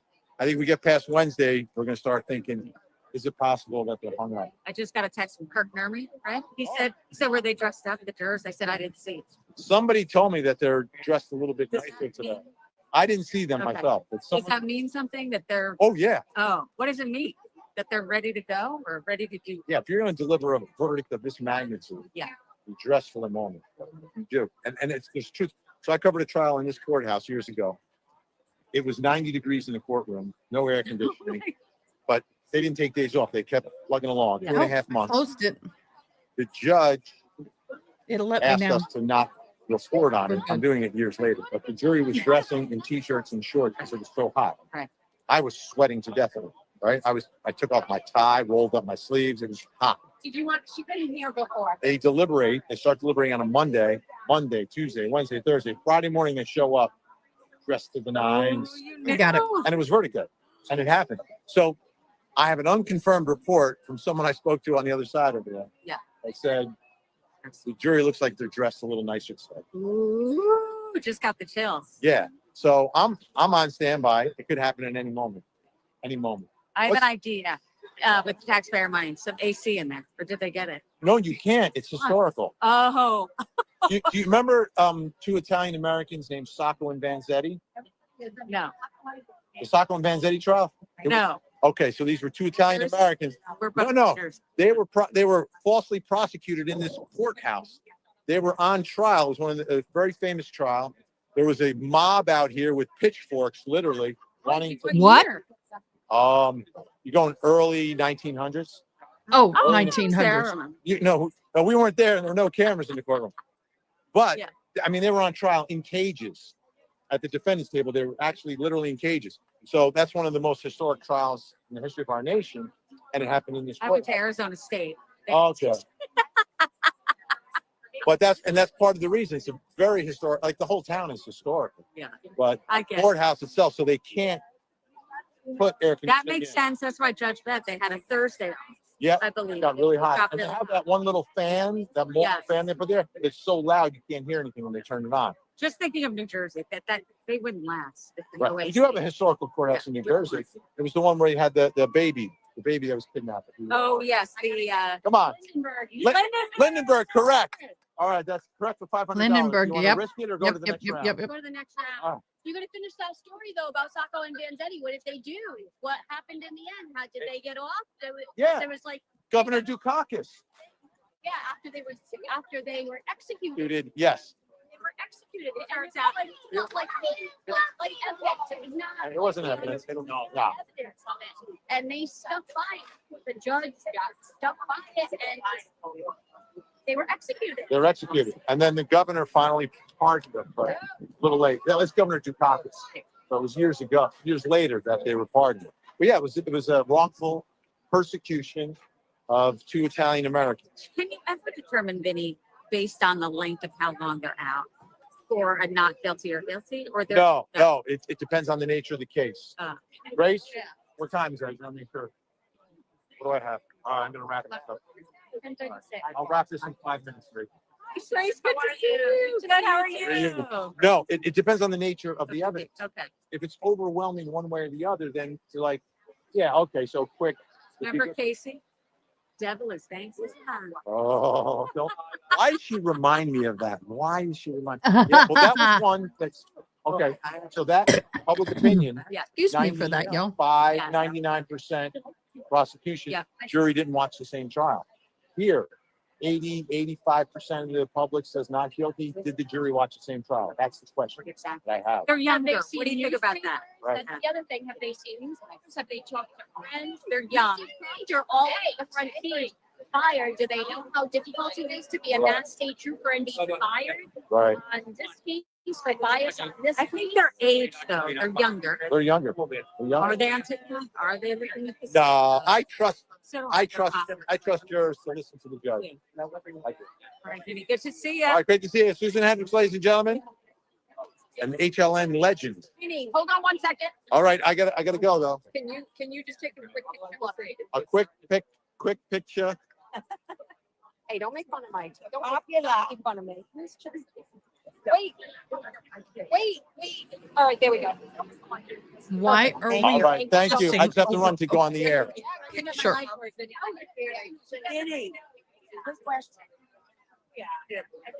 All right. All right. All right, folks, I got to sign up because I got to go live on Court TV. I got to get ready for that. All right. You go live on Court TV. You know what I like to do, Grace? No. If I run up the stairs, everyone's going to think there's a verdict. Yeah, but you don't wear your red tie. No, the red tie's right in here. Okay. Red tie's ready. All right, folks. So I have to go live, right, on Court TV? You have to go live on TV. Okay, so Yeah, we're but- How many hopping over minutes? on Court How many TV. minutes? My watch is fast, 10:38. So Okay, fine. okay. Sharing their thoughts about John, what they miss about him, and how they are hoping and praying for justice with this case. We continue on the verdict watch. I We're hope y'all approaching go the up and 11-hour vote on the mark. poll. A live look at the courtroom. That ceiling fan that has become famous. No movement in the Okay. courtroom, no word from the jury deliberation room. We will keep you posted. Right now, let's look back at a little bit of the cross-examination of John's close friend, Jennifer McCabe. There was a Google search on your phone at 2:27 a.m., correct? Which Google search are you referring to? It doesn't matter, Miss McCabe. Well, I know I did Ozone and I did Hockamock Sports. And I didn't ask And you those that. were the only two things that I Googled. Okay, we will go to that trial in a little bit. Okay. Didn't ask you what you Googled. I haven't gotten there yet. We're going to get there. I've asked you, was there a Google search at 2:27 a.m. on your phone? If you want to show me a report. Sure. Okay. You don't remember, as you sit here, you don't remember that. I don't. You have no record, you have nothing in your mind about a Google search at 2:27 a.m. That's what you're testifying to in front of this jury right now. Are you asking me if I made a Google search at 2:27? I don't know what time I was searching for Hockamock Sports and Ozone. I have no idea what time that was. Are you denying that you made a Google search at 2:27 a.m.? If you could show me this Google search, I'd appreciate it. You indicated you wanted to see a record, Ms. McCabe. Did you see a record that indicated a Google search? Not what the content of the Google search is, but there was a Google search. I just saw a Celebrate record, yes. And did you see the time of the Google search? On that record, yes. Is it 2:27 a.m., correct? Yes. Ultimately, you will agree that there was a Google search done, and now I'm going to ask about the content of Hoslong to Die in Cold, correct? That was done in the morning at the request of Miss Reed. McCabe, I didn't ask you that. I asked you a yes or no question. Did you understand my question? Could you Oh my repeat it, God, please? that is Sure, so I'd be funny. happy to. Oh my God. Do you know? You're right. Oh my gosh. I'm making the thumbnail for the trial that y'all want to watch. So, yeah. Thank you. Did that record indicate that there was a search at some point done, at some point, for Hoslong to Die in Cold? I object to recovery in the record. So was there a search on that at some point? On that paper, was there a search that said that? Is that the question? Let's start with that. Yes. Yeah, there was. Okay, now let me ask you a different question. You Google searched the phrase Hoslong to Die in Cold. Yes or no? Yes. On January 29th, correct? Yes. So you agree that you were on Google, correct? Yes. You agree that there was a search done at 2:27 a.m., correct? I don't recall doing a search at 2:27. The paper says it. I don't. Okay. And you also agree that at some point that morning, you plugged into that phone Hoslong to Die in Cold. Is that right? Yes. After we found John O'Keefe. Now, you claim that that was at 6:23 and Now, we know that the defense backed off of their contention that this search happened at 2:27 a.m. For years, they said it and said it loudly and argued that it proved some sort of conspiracy. And then they conceded that very quietly, conceded that Jennifer McCabe was telling the truth all along, that the search happened at 6:23 in the morning when Karen Reed directed her to make it. But we're still going to watch another portion of The Cross where Alan Jackson is grilling her, accusing her of making that search at 2:27 a.m. We'll be right back.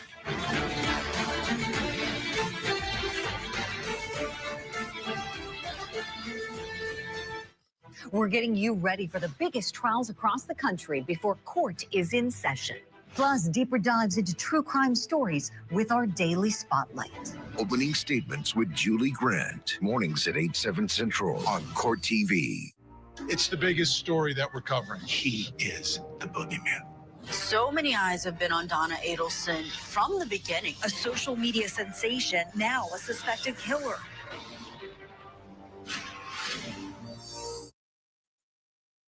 Yo. Yeah. She did. That kind of did upset me quite a bit. I struggled with the squeaky wheel. I just love this comment. I really, really do. You're freaking amazing. That is an amazing comment. I'm just saying. Good comment. Appreciate it. Oh Lord. Um, yeah. Yeah, appreciate it a lot. I'm in the process of creating. I might as well just share it with you. Um, I am trying to create the thumbnail for a full screen. We'll do that one. Share. Trying to create the thumbnail for. Dang it, I can't flip it. It's got. I'll have to put it over here. For the trial we're gonna watch. People have no idea. This is a lot of work, y'all. A lot of work. Work, work, work, work, work, work. It is. It's a lot of work to do this. But this is how I do it. I believe her testimony, and what upsets me was the way Jackson was drilling her. I think they all kind of get drilled. No offense.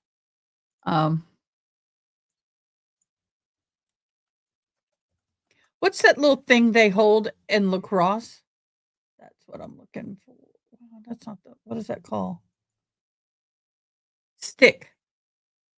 That's what I'm looking for. Lacrosse stick. I'm looking for a good lacrosse stick. I can use this one. Copy image. Come over here. Control V. We're going to crop her out of it. We're going to do this. We're going to remove background. Now I'm going to flip it. Flip it. Come here. Kind of embiggen it down. Kind of down there. Y'all get to see how how we work this. There we go. Yeah, this is a lot of work, y'all. Lot of work. Work, work, work, work. I'm going to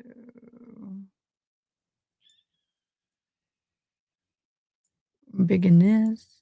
So anybody else good at doing this stuff other than me? Copy V. I enjoy doing this, but it's not easy.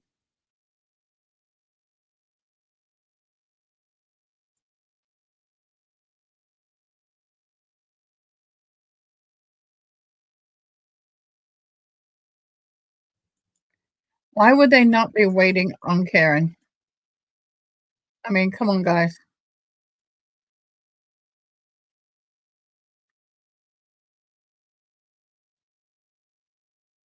We'll go back.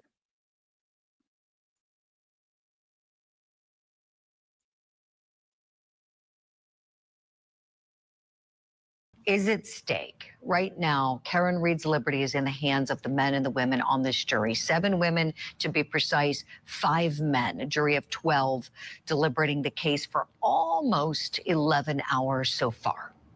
Let's go back into some testimony now. Jennifer McCabe being cross-examined. Here we go. There's also a connection to Canton Police Department through Kevin Albert. Is that right? Exactly. Can you answer that? Is there a connection? Do you have a connection with the Canton Police Department through Kevin Albert? Not with the police department, but Kevin Albert is Brian Albert's brother. Right. And Kevin works for whom? The Canton Police. Thank you. So you've been interviewed many times by different law enforcement agencies, be they Massachusetts State Police, Canton Police, or otherwise, correct? Yes. Okay. Those interviews have not just been over the period of weeks, it's been over the period of weeks and months and even years since this occurred, correct? Yes. You were contacted by another law enforcement agency that was not Massachusetts State Police and not Canton Police Department at one point in April of 2023. Do you remember that? Yes. I want to talk for a second about that series of interview, or that interview. You were contacted at your residence by these members of this law enforcement agency, correct? Yes. All right. Later that same day, you did sit down with those same law enforcement officers for a formal interview. On that same day that you were contacted by them, they also went into your home and actually interviewed you, correct? Yes, it was brief. All right. Those law enforcement officers identified themselves as being associated with an agency that is not Massachusetts State Police. You understood that? Yes. And you understood that they were not involved with Canton Police Department either, correct? Correct. Completely separate agency, is that right? Yes. During the course of that interview, those officers informed you very specifically, Ms. McCabe, that it is a crime to lie to them, even during an interview, correct? Yes. Those law enforcement officers informed you that they were investigating certain circumstances attendant to John O'Keefe's death, correct? Well, I'm waiting. They were very vague on my matter of their interview, right? They weren't interviewing about a car you bought last year, correct? We're waiting. Correct. They were interviewing. We've got some breaking news. We understand that the jury has a question. We're going to let the clock continue as we wait for the judge to take the bench and provide some answers. We're approaching the 11-hour mark of the deliberations. We don't know what the question is. We just got word from our team on the ground that there is something that this jury has a question about. While we wait to hear what it is, I want to bring in attorney Rick Grundy. He's in the private sector now in Massachusetts. He's a heavy hitter there. He formerly was a prosecutor and headed up the homicide unit in Norfolk County. Rick, while we don't know what the question is, and if we get it before we have to take a commercial break, I'd love you to weigh in on it. But something else that we've wondered about here, if, and we don't know if Karen Reed will be convicted. She could be acquitted, could be a hung jury. We have no idea, obviously. Let's just say for the sake of our analysis, if she is it likely that the judge would revoke her bond immediately and remand her into the custody of the local sheriff's department? Yes. Yes, it is, for the reason being that the charges she faces have minimum mandatory. So regardless of what the sentence would be, she would be serving time. And under those circumstances, the court would, in most circumstances, revoke that bail, take the person into custody. In this situation, particularly with respect to a murder, because people obviously have the stronger impetus to flee. But in this situation, I don't think there would be a concern on behalf of the court with respect to those factors. But still, in light of the fact that the person, based on that verdict, unless there is a strong situation where they feel an immediate appeal will yield some results, they're likely to not take any chances, revoke the bail, put the person into custody at that point. I agree with Rick, that. appreciate it. And so quickly, because we have about 10 seconds left, would you expect her defense team to ask for a report date if she were to be convicted? I'm sorry, I lost that. A report of what? A report date if she were to be convicted. Would you expect them to ask for a report date? Yes. Yes. Rick Grundy, Yes, you're the best. absolutely. Thank you for answering all of our questions. We are waiting to hear what the question is from this jury. We'll have a live report for you coming up right after the break.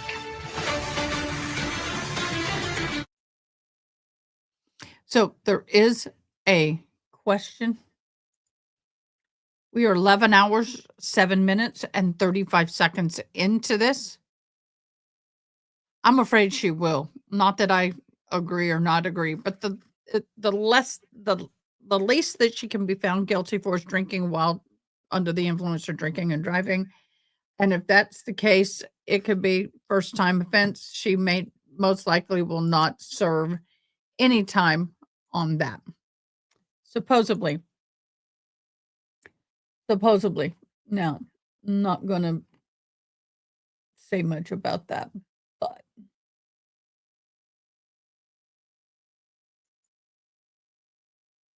that is supposedly what they're saying.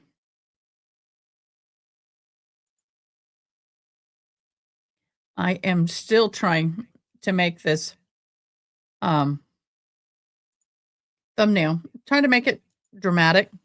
Let's see if it works. See if anybody likes it, doesn't like it.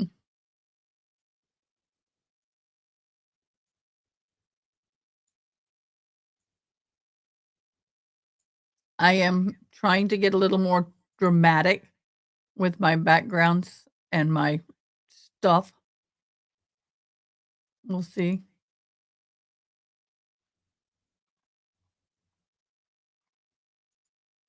We'll see.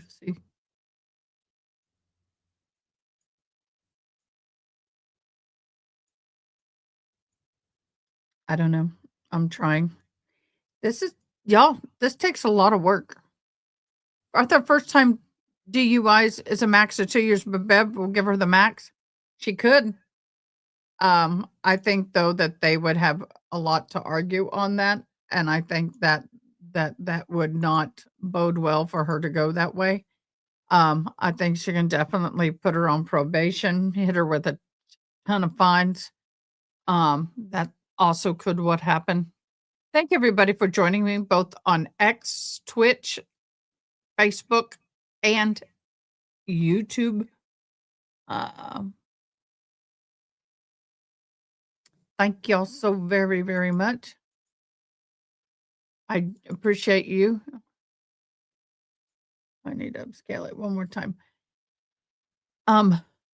And just the time that I need to come for break, all this is happening. So I'm trying not to leave the screen, but I may need to. In fact, I think I'm going to now, only because it will be better to go now than later. I will be right back. My coffee is hitting. And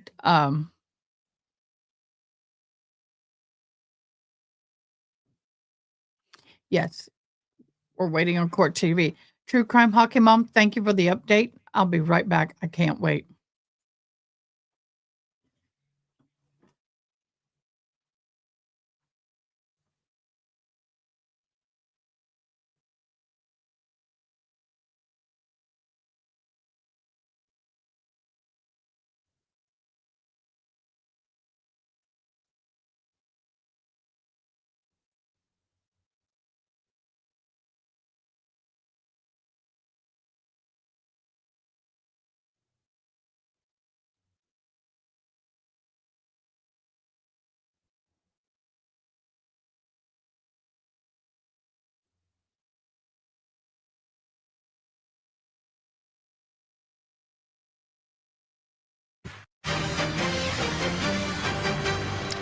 Welcome back to Court TV Live. I'm Ted Rowland's going to be with you on this Tuesday. We have a question. The first question since this jury deliberating the fate of Karen Reed has had. Let's go into the courtroom. Judge Cannoni is on the bench. We Please be seated. Court is in session. Excuse me. I was just informed that somebody just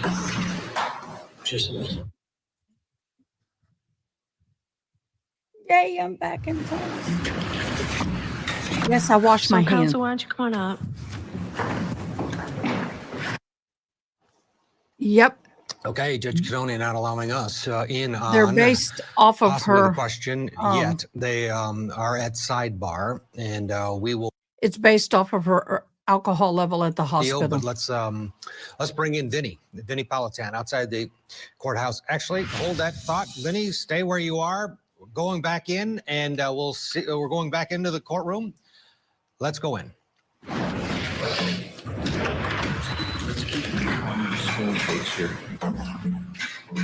Bob, I can't do this. I can't do this. I can't do this? What do you mean you can't do this?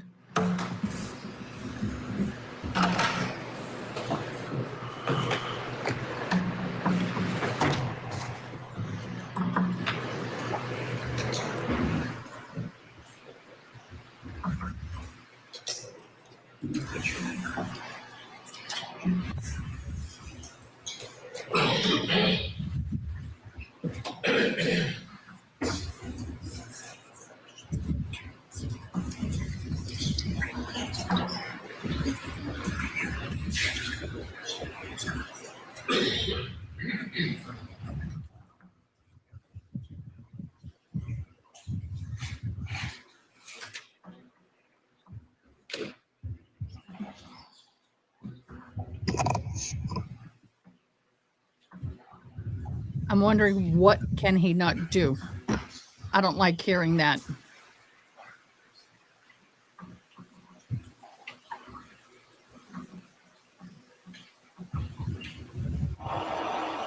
Okay, if you're just joining us, Judge Canoni came on the bench. They had a sidebar. They broke up the sidebar, and now it's each camp conferring, but nothing on the record well, it was obviously on the record with the court reporter, but we don't know the question yet. Nope. I assume we're waiting for the jury to come in. Possibly, yes.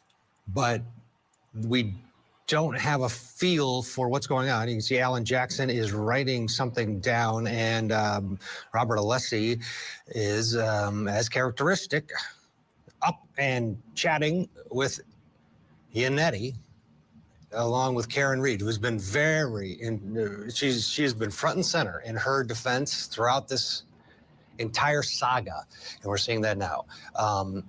They seem to be drafting maybe with their proposed answer to the question. On the other side, Brennan doing the same, writing out what they believe should likely be the answer. Canoni, you could see getting up off of her chair, getting ready to receive these proposed answers from each counsel. Brennan is still working on his. Jackson just gave well, now everybody's getting up. Again, no audio from the courtroom. Very interesting. Matt Mangione is with us. He's a former prosecutor and defense attorney in Pittsburgh, Pennsylvania. Matt, and I'll cut you off as soon as we get audio. What do you think's going on here? Well, I think you're right, Ted. I think they're going through the question or the answer that each side would propose to that question. We don't know what the question is. Obviously, it's important to the jury. It'll give us some insight into what the jury is doing during this deliberation. But both sides are going to want to make sure that this answer that's proposed, is something that supports exactly what the prosecution or defense is trying to prove in this case. You can see the bailiffs in the white shirts. Looks like the security has definitely increased once we get into verdict watch. In any case, it does increase, but you can see several security members, and now you're seeing the family members being escorted into their positions in the courtroom. The O'Keefe family in their normal spots, including John O'Keefe's mother, who has been a fixture, Peggy O'Keefe, at this trial and the first trial. The family has gone through hell and back and are here for justice. On the other side, the Reed family, of course, have supported their daughter, Karen, throughout. Oh, we got some audio. Yay! To you Audio. now, so please take your seats. I So I'm know. going to I so read the want one. questions. I'm going to have them marked.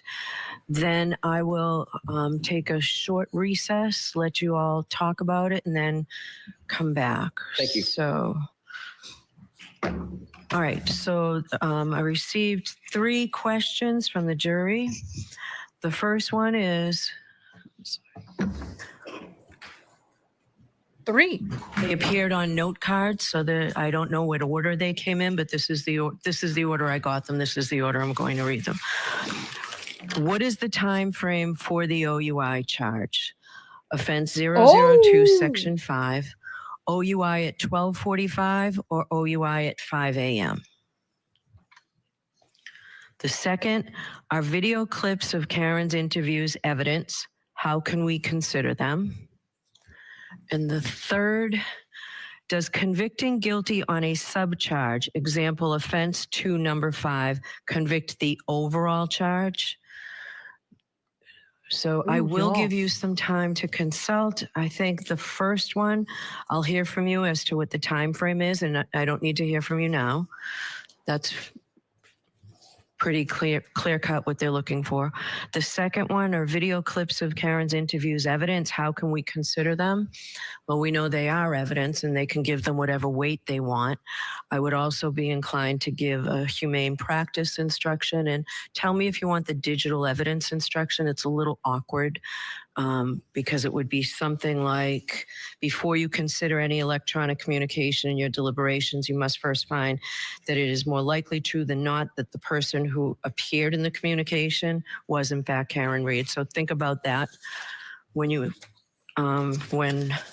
I come back out. But I think it's appropriate to give a humane practice instruction, and also tell me what you think about what to say about the weight. The third question is a little bit more, I think, unclear as to exactly what they're looking for. Does convicting guilty on a subcharge, example offense 2, number 5, convict the overall charge? What I'm proposing, I gave you both a verdict slip where I included the language. I know yesterday I said they have to be read hand in hand, the jury instructions with the verdict slip. I've incorporated the language from the jury instruction into the verdict slip. I've given each side a copy. When I come out, I'd like your input on whether you think this is appropriate. I would instruct them, as I did before, that they start at the top and work their way down. That's the only thing I did not specifically put in here, but I think it takes it step by step, an analysis to do it. So how much time does the defense want to be able to respond to me? Perhaps 15 minutes. Okay. And the Commonwealth? That will suffice. Okay. So it's 7 past. Why don't I come out at 25 after, give you 20 minutes? Thank you, Your Honor. All right. Okay, there you have it. The jury had not just one question, but 3 questions after 11 hours plus of deliberation. Each side getting 15 minutes to craft their proposed answers for them. Well, what's the time for the OUI charge? 12:45 or 5 a.m.? Question number 1. Video evidence. How do we consider it? Are the videos evidence? And then that last one. Does convicting guilty on a subcharge make the affect the overall charge, basically? Again, it's the verdict slip. This was a huge problem the first time around. That first Karen Reed jury found her not guilty of the top 2 charges, but couldn't figure out the verdict form. And here we are again. Let's bring in Vinny Politan, lead anchor. He's been through many of these cases and seen many different versions of jury questions. Your initial thoughts, Vinny, especially on that third question? No, I think they're related. I think these questions are related. They're talking about OUI. They're talking about OUI, Ted. They're not talking about murder. They're not talking about manslaughter. They're not talking about involuntary manslaughter. They're talking about what is the impact of finding her guilty of OUI. And I think the confusion probably is on that second page of the verdict slip where there's just one not guilty. And I think they're a little confused as to how that relates to all the charges until you get to number 5. But if I am on the defense team right now, probably a little optimistic at this point. If I'm a prosecutor, which I was, I'm not feeling good about this question at all. Now, I can be totally off. Sometimes a question is just from one juror. It's not from all 12. There might be confusion from one juror. But though I'm reading these together, Ted, they are connected. What's the common denominator here? OUI. Was she driving under the influence at 5:07 or was she driving at 12:45? What did Alan Jackson say in his closing argument? We don't know what she did between 12:45 and 5:07. We don't know when the alcohol was consumed. We know when the blood was drawn. We know when the test was done. It seems to me they want to know if it's about 12:45, we might have reasonable doubt. If it's about 5:07, okay, maybe she drank afterwards. How does the video question I have no other enter way to in? read this, Ted. Yeah. Do you have another way to read this, Ted? I think you're spot on. The confusion over the verdict form is something the defense was concerned about before they went back to deliberate, and Judge Cannoni was insistent on keeping what they had drafted. What about question 2? Are the videos evidence, and how do we consider them? If your gut is correct that it's all about alcohol, she did talk about consuming drinks in the video evidence. And that was one of the, and that was one of the things we talked about early on, right? There was a whole series of videos that they played early on in the case where it's her talking about how much did she drink. That would be an admission, a confession to drinking. So again, I think all these things are potentially connected. Now, obviously, the prosecutor says there's a lot more to those clips that he played for this jury, but the other 2 questions are not connected to that. If you want to look for the common denominator in all 3 questions, it's drinking and driving. It's not murder. No, I don't know how else to read this. Now, again, everyone needs to know, I know, we've covered these before. Sometimes questions come from 1 or 2 jurors that might be in the minority that are asking these questions. And the others want to say, okay, we'll ask the questions and then you've got to come along with us.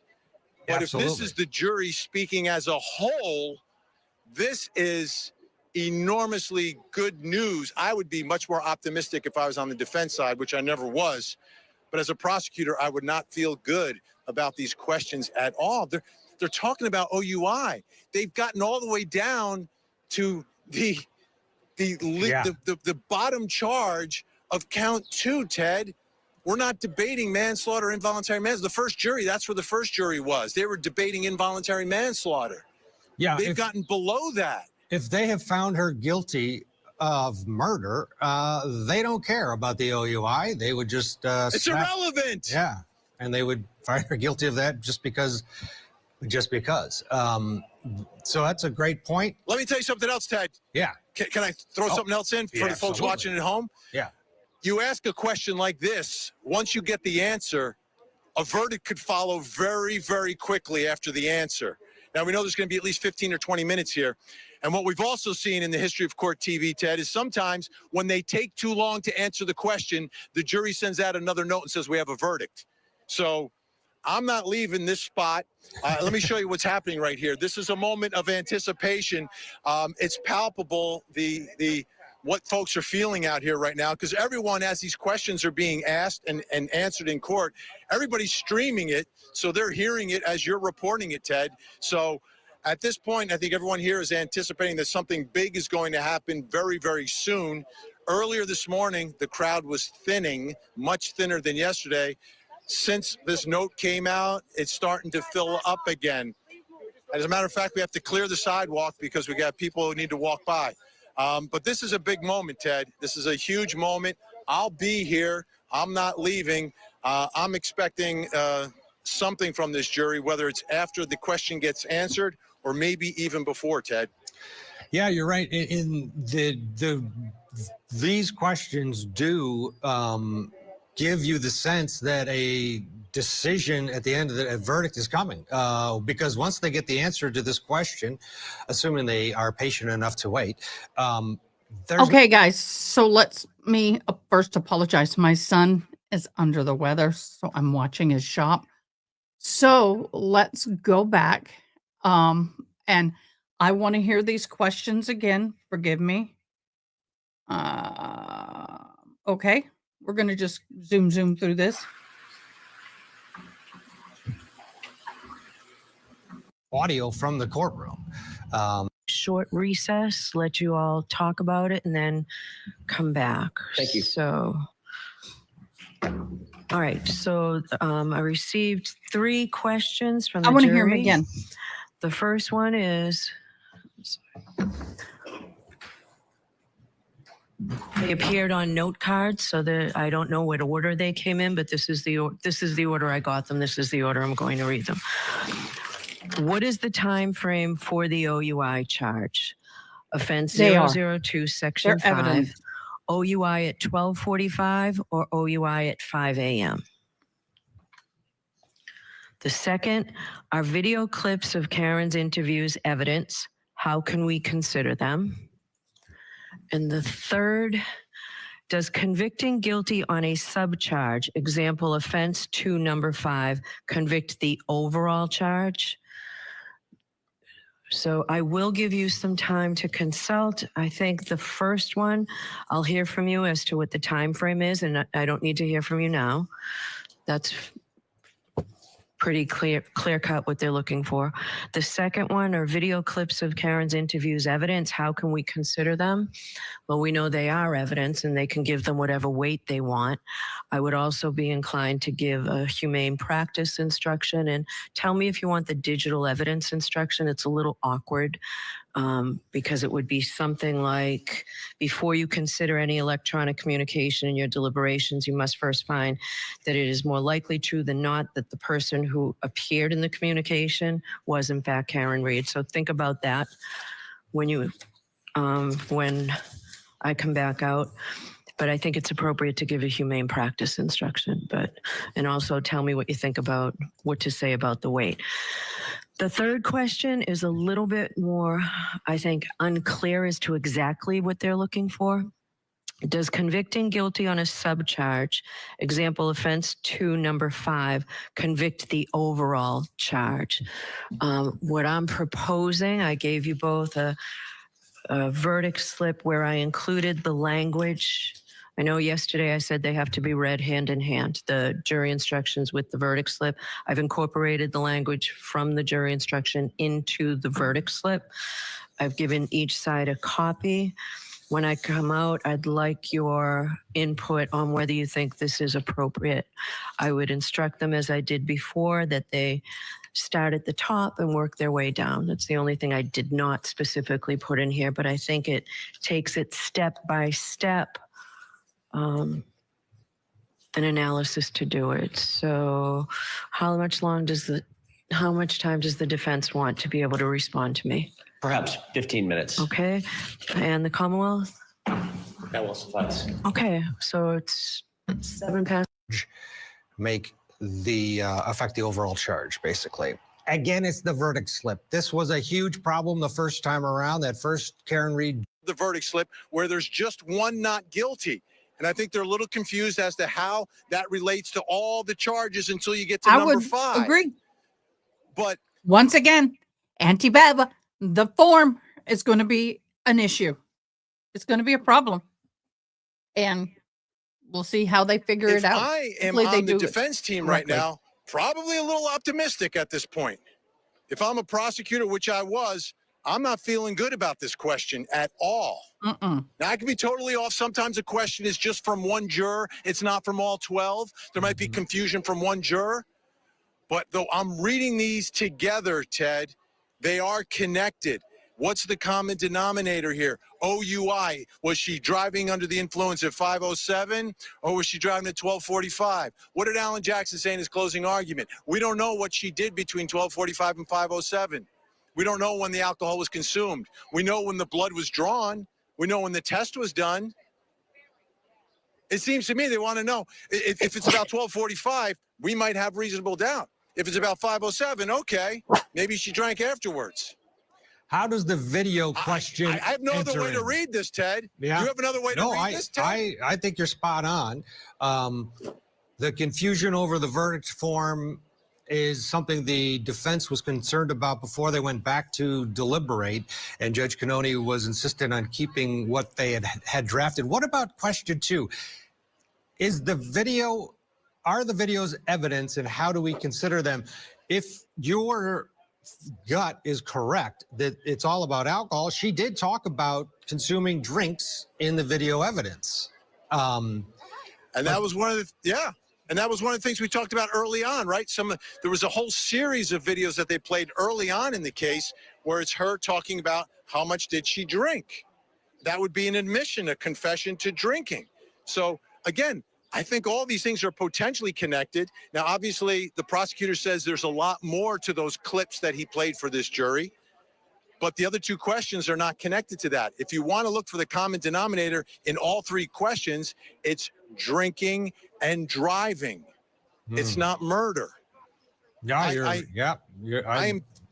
don't know how else to read this. Now, again, everyone needs to know, I know, we've covered these before. Sometimes questions come from 1 or 2 jurors that might be in the minority that are asking these questions. And the others want to say, okay, we'll ask the questions and then you've got to come along with us. But Absolutely. if this is the jury speaking as a whole, this is enormously good news. I would be much more optimistic if I was on the defense side, which I never was. But as a prosecutor, I would not feel good about these questions at all. They're talking about OUI. They've gotten all the way down to the bottom charge of count 2, Ted.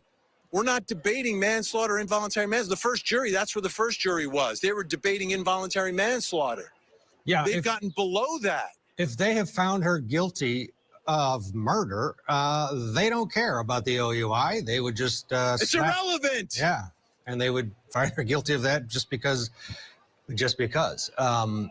So that's a great point. Let me tell you something else, Ted. Yeah. Can I throw something else in for the folks watching at home? Yeah. You ask a question like this, once you get the answer, a verdict could follow very, very quickly after the answer. Now, we know there's going to be at least 15 or 20 minutes here. And what we've also seen in the history of court TV, Ted, is sometimes when they take too long to answer the question, the jury sends out another note and says, we have a verdict. So I'm not leaving this spot. Let me show you what's happening right here. This is a moment of anticipation.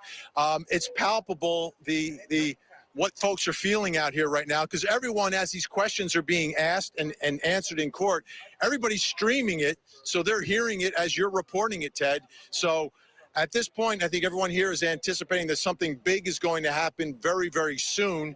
Earlier this morning, the crowd was thinning, much thinner than yesterday. Since this note came out, it's starting to fill up again.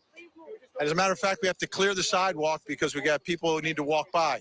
But this is a big moment, Ted. This is a huge moment. I'll be here. I'm not leaving. I'm expecting something from this jury, whether it's after the question gets answered or maybe even before, Ted. Yeah, you're right. These questions do give you the sense that a decision at the end of the verdict is coming, because once they get the answer to this question, assuming they are patient enough to wait. Okay, guys, just FYI, I'm going to just get us back to here. Okay, I'm looking at the form here. I'm looking at her charges, and now we're having the wheel of death. There. Come on. Okay. The lesser included offense of motor vehicle homicide, felony, OUI, liquor, and negligence. Defendant operated a motor vehicle. Defendant operated a motor vehicle upon a public way or place in which a public has the right. Oh, I'm going to ignore it. Okay. Has the right to access. Why am I ringing? I shouldn't be ringing. Should be muted. The defendant operated a vehicle in a negligent manner so that the lives or safety of the public may be endangered by such operation of motor vehicle, the defendant cause of death of John O'Keefe. That is the one they're talking about. State prison, 2.5 to 15 years, fine up to 5,000, or jail or house confinement, 1 to 2.5 years, fine up to 5,000. Not eligible for probation, parole, furlough, or okay. Wow. So let's listen. There is no what the jury instructions that they were a bit confusing, and Ted, I'm going to go back. I'm sorry, right there. sort of caught the attention of the defense. They wanted to change it, arguing that they needed to simplify it a bit. But this is what the jury is basically dealing with. And you can see that it starts with this page 1 of murder in the second degree. It's a not guilty or a guilty. That's pretty basic. Now you go into the second page and it starts to get a little bit more convoluted, if you want. And they may be asking about this one here, because that's what they said in their question as an example. They said, example in charge 2, number 5, and that is guilty of lesser included offense. They wanted to know, well, does that mean if we find her guilty here, will that find her guilty overall on this charge? And the answer there is no. What's your take on the form? Is it confusing, Matthew, especially this one here, because this is the one that the jury has pointed out that they want clarification on? well, I think that in a sense justifies the defense's concern about the jury instructions, that they were a bit confusing. And Ted, there's always confusion when you're dealing with jury instructions because they're not clear, and they're difficult to understand. And when the judge goes through those instructions, typically, people's eyes gloss over because it's not an easy thing to comprehend when you're being asked to make these decisions and you're checking off these boxes on the verdict slip or the jury instructions. So yeah, I think in a sense this question sort of validates the defense's concern with the instructions. Yeah, it does. Let's bring in Matt Johnson, who's been covering this since the beginning. He is outside the courthouse. Will be with us as we continue our rolling coverage of the case against Karen Reed. Okay, you're correct. There's no such thing as a statute of limitations in that podunk town. Wasn't charged with OUI then, but it charged with it now. And there's a good point. She said they were all drinking and they all got drunk. What about everybody else? So if you're going to charge her now, but nobody else is up on any other charges, so I guess they get away with it. But I really and then she went home and drank some more. I don't know. I heard Karen Reed jaywalked a few times when she was back in high school. Go get her, Brennan. Well, guess what? She didn't live there then.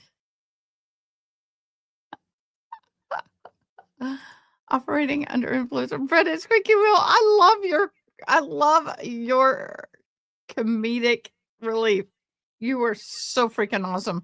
Okay, while we have the fan of death, I wanted to show you this. What do y'all think about this thumbnail? Let me know what you think about the thumbnail. Okay. Trying to spice them up. How is it? What do you think?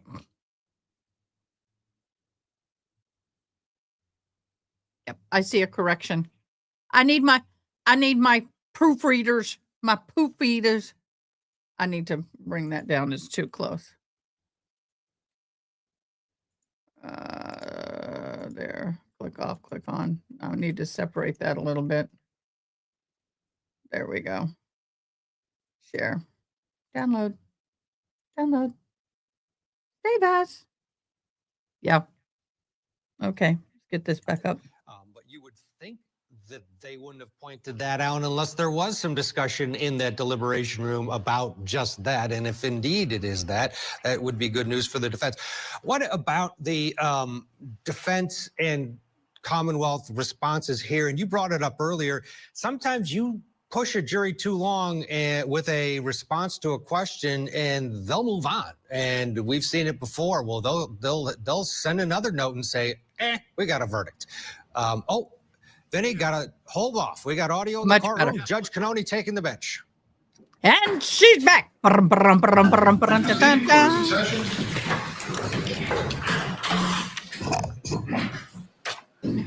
Possible.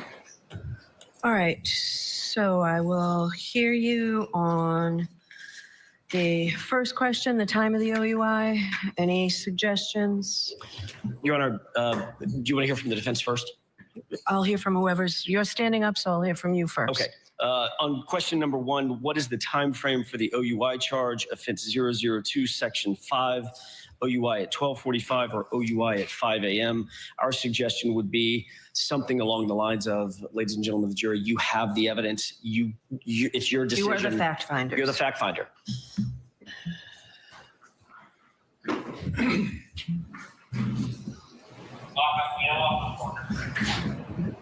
Mr. Brennan, or whomever from the Commonwealth?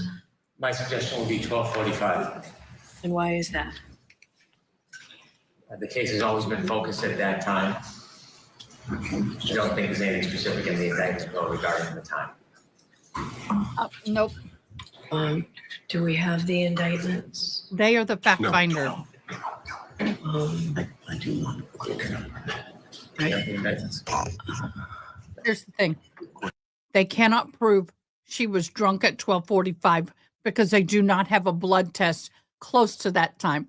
Now, if they're concerned about the 5 a.m., well, guess what? They have a blood test after that at 9 something in the morning. And so she did she drive? Yes. Yes, she did. She did drive at 5 a.m. But the point is that under the charge, the OUI charge, it talks about operating in vehicle negligent manner that the lives and safety of public may be endangered. By such operation, the motor vehicle, the defendant caused the death of John O'Keefe. That is under the OUI charge. And if they don't believe that she hit him with the vehicle, then how can they be at this lesser causing the death of John O'Keefe if they found her not guilty of redrum in the 2nd degree manslaughter while operating the motor vehicle? They have to go down the list. So right now, they're at the lesser of the lessers on count 2. I don't understand how that the lesser of count 2 causing the death of John O'Keefe could even be a part of that. If it's not in the indictment, I'm uncomfortable telling them a time. Yes. If it's not in the indictment, I'm uncomfortable telling them a time. All right. I agree with the court on principle. I just don't have the indictment memorized, so I don't remember. If we can pull that up. Get it. No time in the indictment. There's no time? It's just the date. I don't expect that there's any time to be. All right, That's the way so I feel. I'll say you have the evidence, and remember, you are the fact finders, or something to that effect. All right. Are the video clips of Karen's interviews evidence? How can we consider them? So I'll tell you what I was planning on saying, then you can add to it. Sure. Yes, the videos are evidence. Give them whatever weight you think is appropriate to give them. And then I would give the digital evidence instruction and the humane practice instruction. The only thing I would respectfully ask the court to include in that sentence is give them whatever weight, if any, you deem appropriate. All right. If any. Okay. Thank you. Otherwise, it's fine. We raise the issue of preserving. Someone's got an open mic. Oh, wait. Let me get my live captioning up. Okay. What's the Commonwealth's position? We have a different perspective on that. I want to go back Okay. and listen The to first that. part of the question, My are the hearing video aids clips are of ringing. Karen's interviews evidence? I want to go back and listen. Because Raise the issue of preserving. You're going to hate the whole thing, but I don't think it's going to. You're right. oh, I got to hear that again. Yeah, I might be able to pick up that. The humane practice. Oh, sorry. Was it's fine. We raise the issue of preserving. The issue is presuming. You're going to hate the whole thing, but I don't think it's going to. You're right.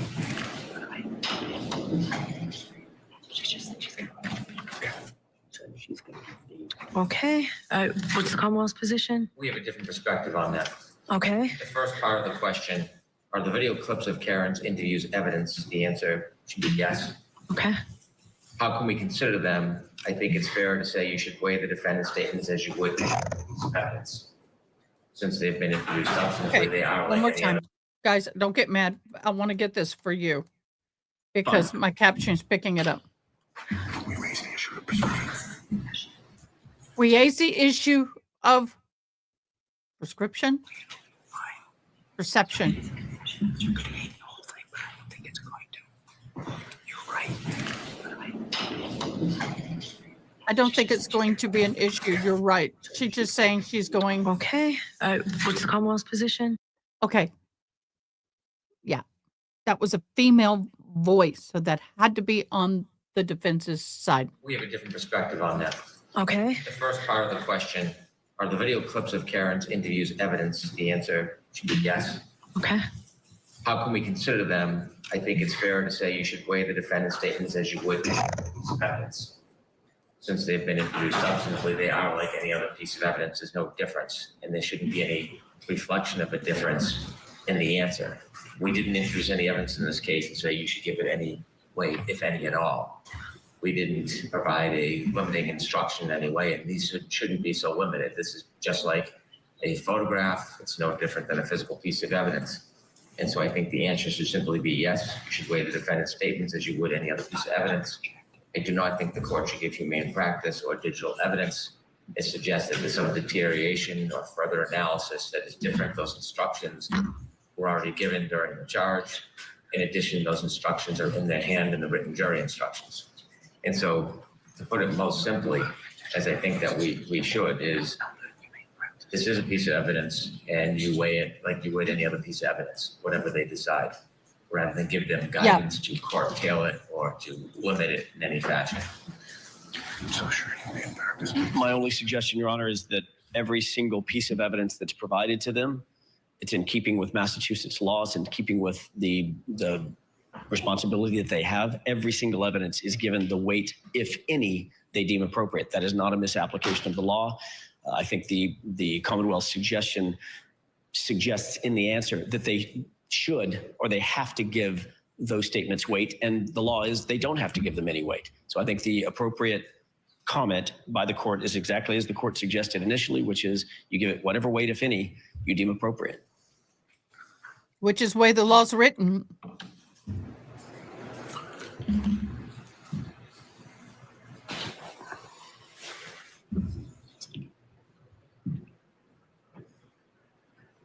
Which is the way the law is written.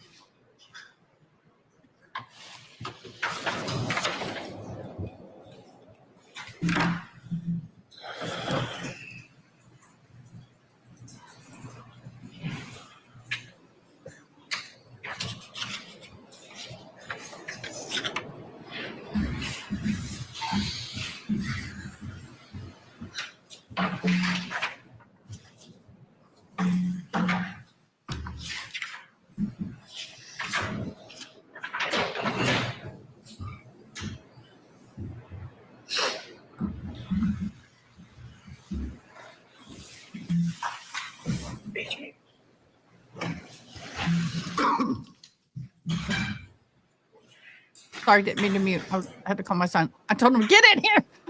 We may have a verdict soon. I am not getting your customers if we're in the middle of a verdict. They will have to wait. No, but we do have Bev. I think she's looking at the indictment right now.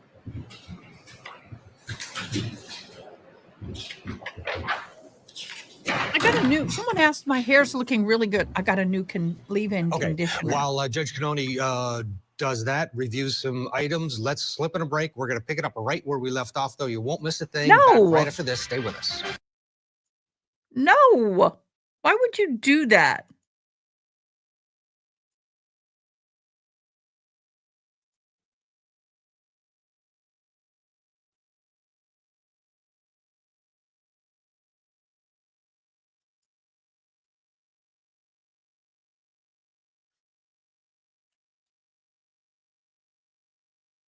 Hold on, I'm getting another feed.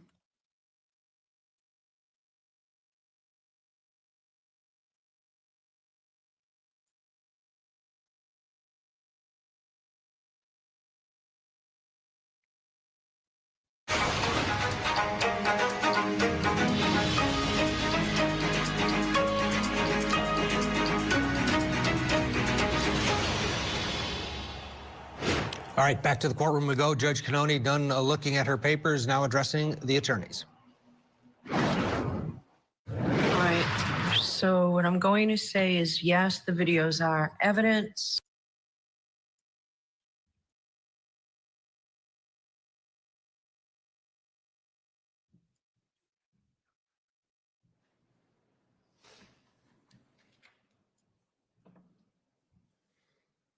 Hold on, guys. I'm getting a better feed for us. All right. Love you, Court TV, but I'm not liking the breaks. So what I'm going to say is, yes, the videos are evidence. Oh, those a lot lower voice.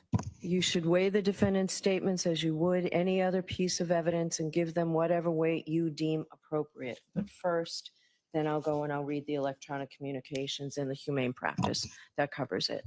If the, I don't have a principled objection to it if the court adds the word "if any," I understand.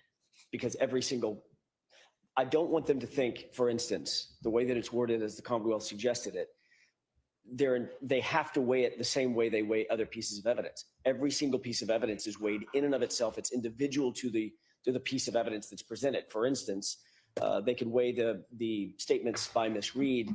They could give it no weight. Each individual juror could decide, I'm going to dispatch it altogether and give it no weight, while giving another piece of evidence, like whatever that might be, the testimony of one of the ARCA witnesses, a complete weight.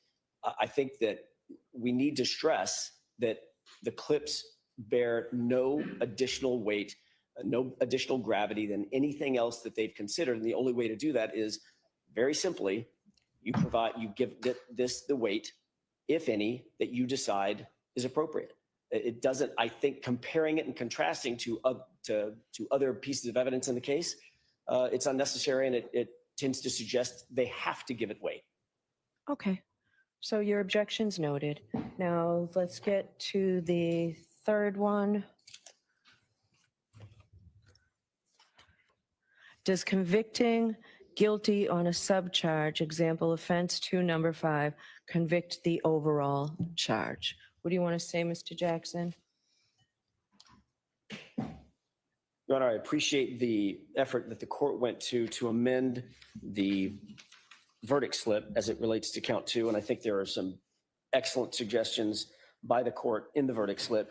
By and large, I think question number 3 is answered by the amendments in the verdict slip. So we certainly could say something like, does convicting guilty, the question was, quote, does convicting guilty on a subcharge, example offense 2, number 5, convict the overall charge? The answer is no, obviously.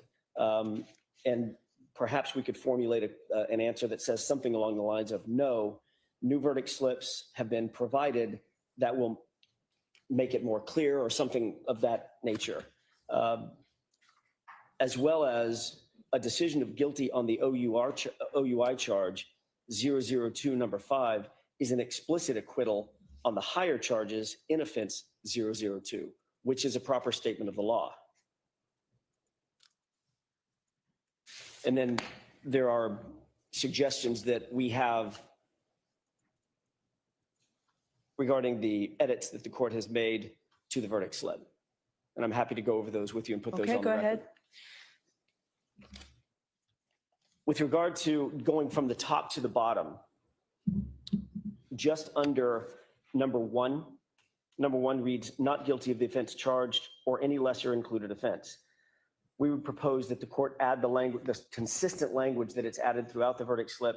If you quote, if you find the defendant not guilty of the offense charged or any lesser included offense, comma, stop and sign the verdict slip, period.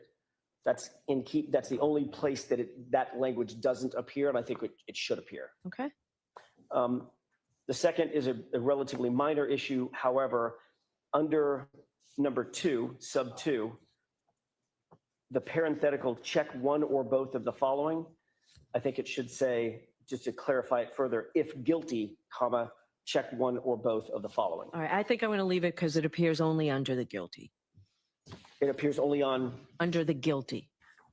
So go ahead. I'll hear you further. Going further, going under number 3, toward the bottom of the page, in the parenthetical that the court suggested, which we find is excellent, if you find the defendant guilty of the lesser offense of involuntary manslaughter, we would simply add that clause. So we'd have to add it in all of them. Correct. Which makes sense. I think Correct. we had it in the first one. Right. Okay. And then moving to page 2, at the top of the page under sub 4, again. Hold on one second. Of course.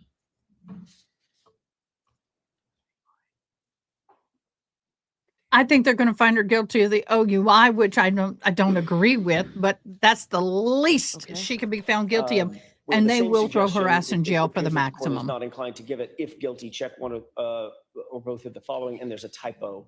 It says the parenthetical We fixed it. Check one of. Okay. Yes. So we changed of to or. So my only suggestion to that would be to again add the if guilty, comma, check one or both of the following. Okay. On that page, going down to the bolded parenthetical, same thing. If you find the defendant guilty of the lesser offense of motor vehicle homicide. Okay. Moving down under sub 5, the We still OUI. need to say stop and sign the verdict slip.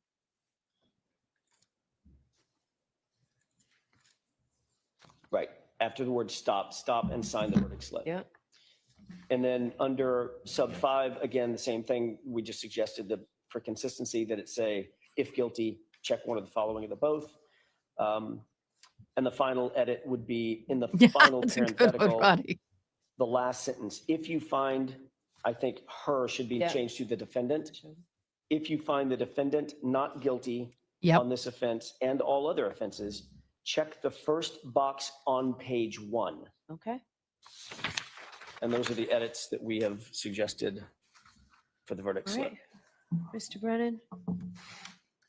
I don't have any disagreement with the edits. Okay. The idea of instructing them on the nuance of selecting one guilty or not guilty, I don't think needs to be explained. Oh, she'll go straight in. If they find her guilty of anything, she will go straight to jail. Do not collect $200 and go straight to jail.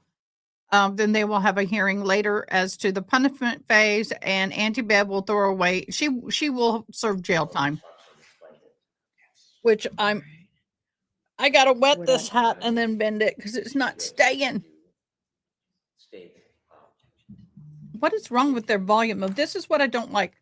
I am having to gain 100% so you guys can hear clearly. See, I can't hear Brennan. I'm not sure of the exact language that can be used. I don't think that's necessary, but that is. Okay, let me read because my caption is catching it, but you guys are not. So let me get some reading in. I don't think needs to be explained. I think with the edits, this is not so explained. Yes, all right. Would I have any issue if you state if you're the side or okay, well,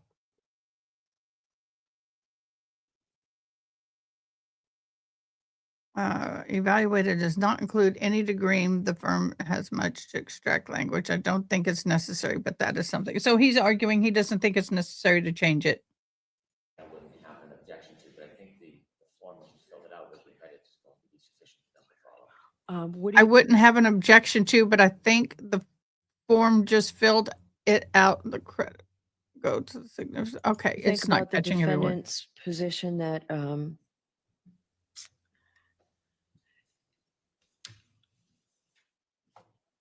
if you were to find her Yeah, guilty he of is. operating under the influence, Mr. Jackson said explicit acquittal. I don't like that language. I think if you find it, it means you have found her not guilty of each of the others. That would be fine with us. I think it's better if you find her guilty of any lesser included offense, it would not include the higher offense. All right. This is helpful for the I defense. think that's just confusing. So what I planned on doing was bringing them out and giving them each a copy of the amended verdict slip, explaining that it really is consistent with the jury instructions I gave them, but walking them through it. So we start from the top and then explain if you find the Yeah, I defendant think that's what guilty, they you're need. done. Stop, sign the verdict slip, and let the court officer know you have a verdict or something. I prefer that. Yeah, I think I'll walk them through it like we do in civil cases. I Yeah. don't have any objection to that. The only other thing is the digital instruction. Yes. We don't believe that it's necessary. I don't think that we should reemphasize that, and we're not asking for it. That All would right, be- so you're waiving it? We're waiving it. Okay. Yes, All thank you. right, I will do humane instruction, humane practice instruction. So I need 5 minutes and Tori, your computer to amend this if we can. And we'll make copies. So we'll bring them here as well. Let them know that we'll be bringing them in shortly, Tony. Well, I don't disagree with you on that to a point, but the OUI, I don't understand it. I'm looking at it right here. Let me see if I can bring this up for y'all. Give me a second. I got to stop sharing screen on that. I'm going to bring up this window. Share. I'm going to embiggen this as big as I can. I'm going to zoom in on the OUI right here. Defense operating motor vehicle upon a public way or place in which uh,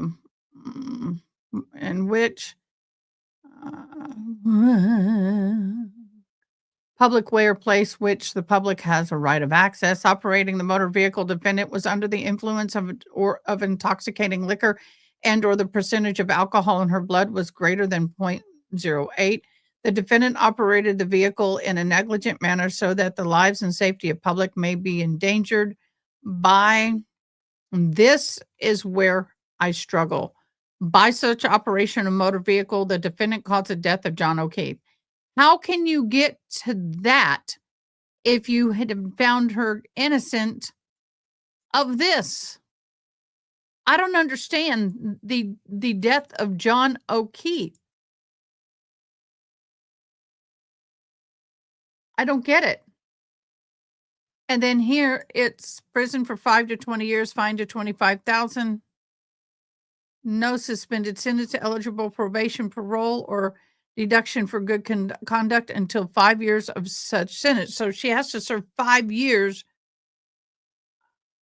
So if she gets 10 years, she has to serve 5 before she can get any of the above.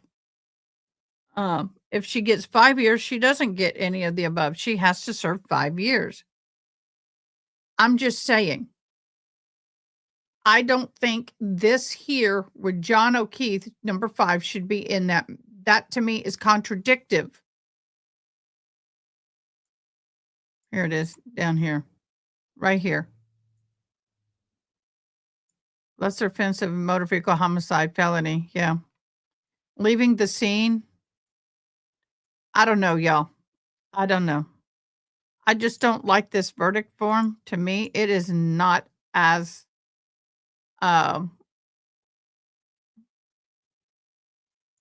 it's not as clear, just in my humble opinion. Okay, we have the fan of death. We're waiting. Why are they behind? They're behind.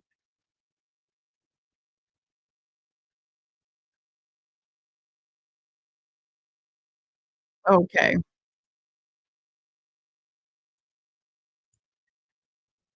I'm muting them. Give me a minute. I've got 3 channels screaming in my ears. Okay, that is confusing. See, that's what I'm talking about. I'm not saying they found her guilty or innocent. They may not have found her innocent, but it just doesn't compute.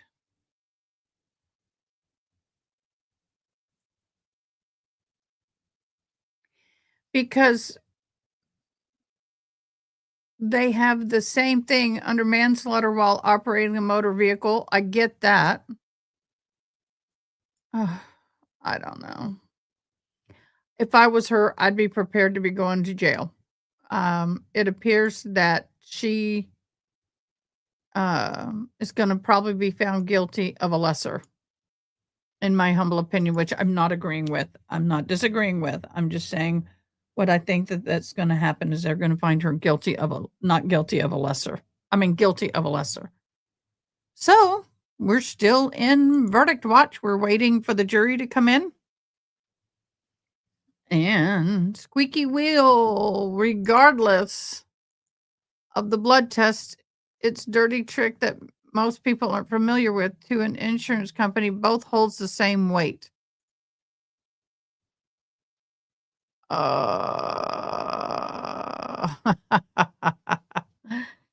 the thing that bothers me about the drug test or the blood test for the OUI or for the drinking while under the influence, I don't think that to me, if I was on the jury, I could not convict anything having to do with drinking and driving because at the scene of the crime or at the scene of John O'Keefe, they did not detain her and test her, although you have witnesses after witness after witness that in both trials, but in this trial too, that said she appeared to be normal. You can see on video she was not drunk, falling down, slurring her words. She did not appear to be intoxicated.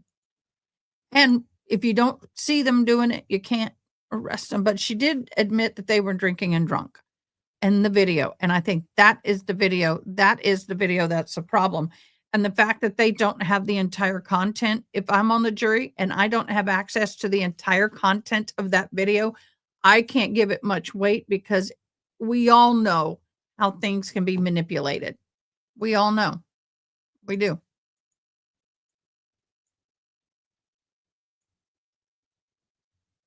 And that to me is the issue. In my humblest of opinions. That is my issue. That is my problem.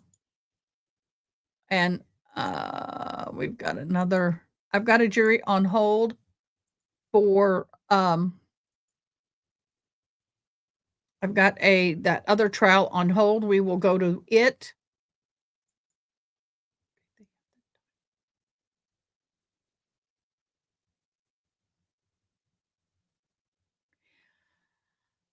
Some people are also saying, why did Karen Reed actually do this? Well, I think she did the interviews for two reasons. One, they financially had to get money, and they were paid.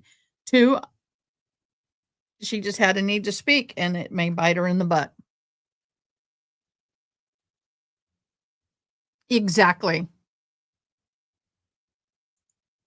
That's my point, Aaron. If you do not believe that she hit him, then you can't convict on anything. If you believe she hit him, then you got to go through this.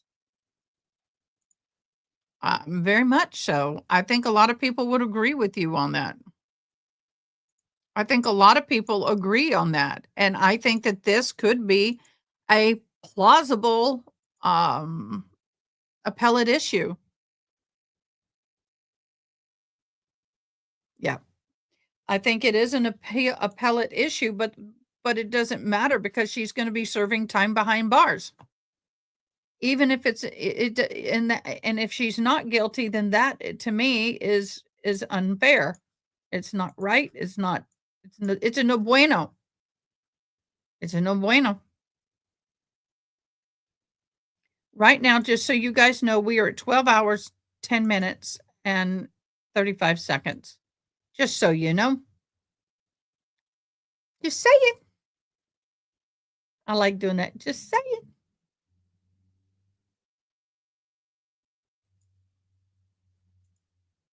Maybe they found her guilty, and that's why the questions are being asked. If they found her guilty, then You stop at one. You stop at guilty of the first, guilty of the, yeah, who knows? I don't know. But this is where they were hung up on the first trial. The same place is where they were hung up on the first trial. In all honesty, it's the same place. Questions are different. Why are we taking so long? I thought we're going to, Auntie Bev wanted a few minutes. I've noticed right away when the instructions were first read that so the charges were tied to JOK death. Since I had determined there wasn't enough evidence to prove she hit him, she can't be guilty. And this is where some people may be hung. This is why the questions, they may be hung on this. And the best thing for Karen Reed is if they're not going to come to agreement on one side, being hung is going to be the best thing for her. That way she does not serve jail time if they're hung. If they're not hung, she's going to serve jail time. And I would be very uncomfortable if I was her. Best case scenario for her, shoot, I didn't mean to do that. I didn't mean to do that. I didn't mean to do that. And I did.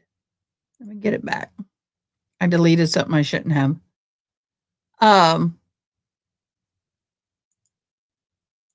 TV. Okay, we are at the ceiling fan of death. I am going to look at some of the comments.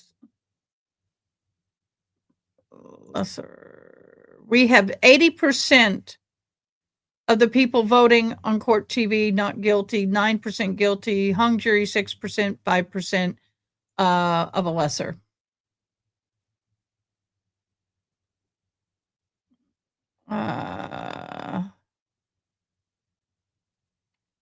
I'm looking at comments. Someone said, don't see how the DUI when nobody knows what her BA was at the time she dropped John off. And when she went home, most likely drank more. And I think she did say she drank more. My cunt, we are told to respect the judge, but the respect is not automatically granted based upon title. So she gets none from me. Okay. Actually, I think they said they were bringing them back to explain. Yes, they are bringing them back to explain. To me, the verdict slip isn't as confusing as they think. They just have to use better critical thinking. Well, as they've always said in the past, you write it for, and I hate to say this, you teach to the slowest learner. You write it for the least educated. I hate to say dumb it down, but that's what it is.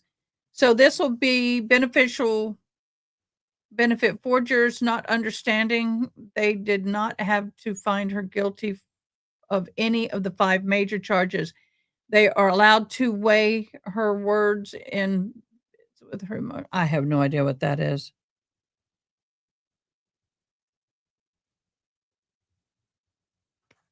I don't know what that is. I'm getting some weird, really weird. Why did these stop? Okay. I'm getting some weird text all of a sudden. Go figure. Okay.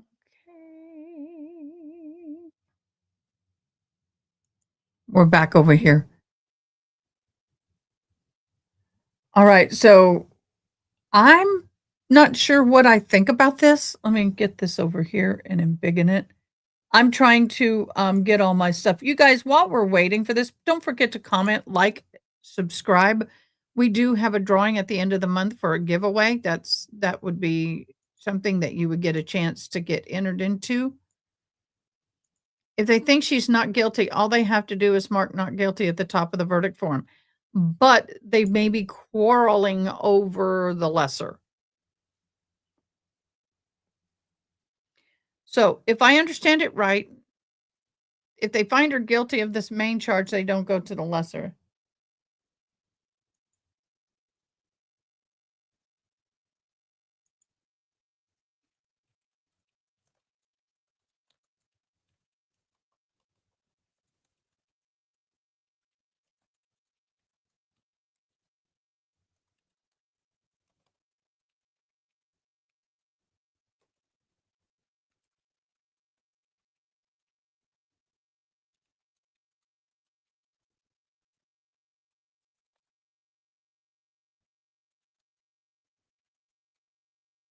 Exactly, Ronnie. Yeah.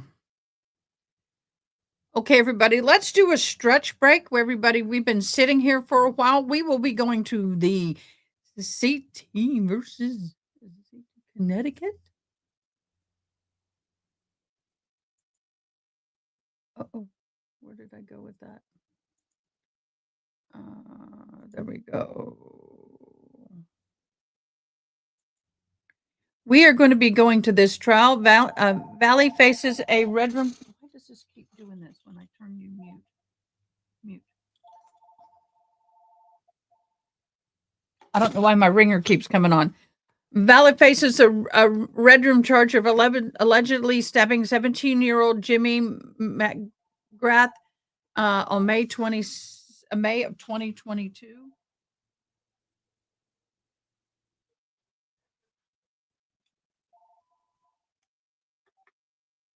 There, sorry. This is who we're going to be following in the next few, well, later today or tomorrow. Let me read that again. Valley faces red room charges for allegedly stabbing a 17-year-old Jimmy McGrath and unaliving him May of 2022 at a house party in Shelton. He also faces 3 counts of first-degree assault in connection with 3 other teens who were stabbed at that time. So we will be watching his trial. This is going to be, yes, this is Connecticut. So we'll be watching that trial as soon as we know what's going on here. We will pop on over to that trial when we get an answer of what's going on, and then we'll be going back and forth. I said yesterday the verdict slip she be a dumbed down as possible so that there need no yes, they should have, yeah. It should be written as simply as possible, but allowing the law to be, everything to be done the way it needs to be legally. But I agree. I just think the slip needs to be a little better. Mod chat. Popped in to thumbs up the stream. Thank you, Yana. Right, Ollie T. Yay. Let me control copy. Let me put this in our chat. We have a sponsor. Let me go ahead and do the sponsor play while we're waiting. I absolutely love our sponsor. I want to welcome Ollie T to our family. They are our new sponsor. Ollie T is a veteran, woman-owned company. They are passionate about creating artisan small batch herbal teas, focusing on self-care and wellness, while at the same time offering tasty drink options. Ollie Tea does not incorporate scenting or flavoring agent and is naturally caffeine-free with no added sugars. They let the natural ingredients speak for themselves. The herbal teas are packed as loose leaf and in convenient tea bags. Certified Go Texas and homegrown by heroes. They offer many different choices from lavender citrus to lemony mint to restore and to scarlet nibs. They also offer fabulous Christmas gifts such as these wonderful tea strainers. Y'all, this is absolutely beautiful. Please click on the QR code or go to www.buyollytea.com to get your tea. Let me know which is your favorite. I hope you enjoy. Yes, it is awesome tea. I tend to like to drink it more in the afternoon. That is my game. Yes, ma'am. And we got one more. We might as well do all of our commercials at once. Oh, never mind. All right. All right, so we can bring the jurors over. Tori, do you Bring have the those? jury. So Tony will take those. All right, so I'll take. Thank you.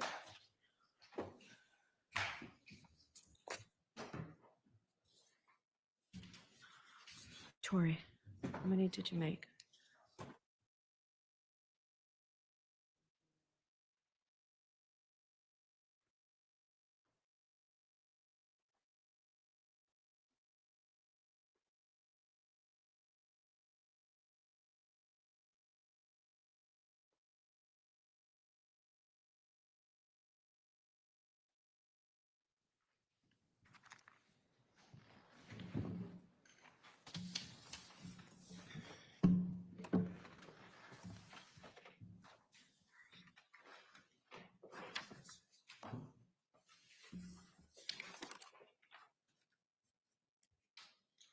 Sorry, my son popped in. He's not been feeling good.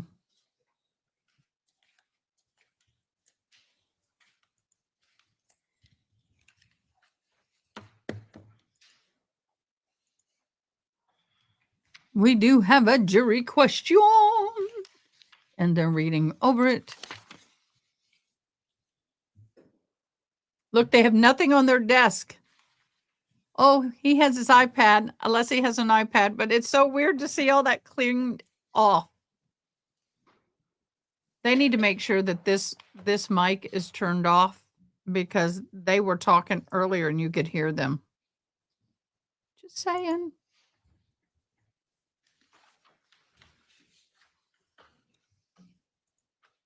Okay.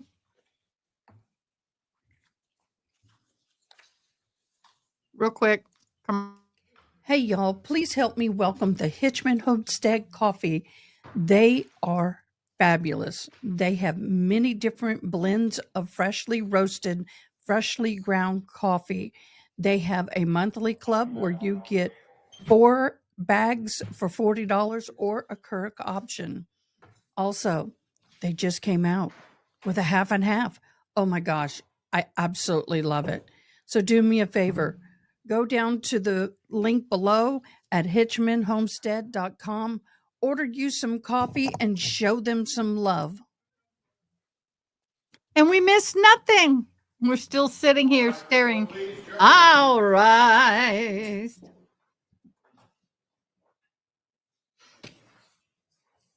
Yeah. Go figure.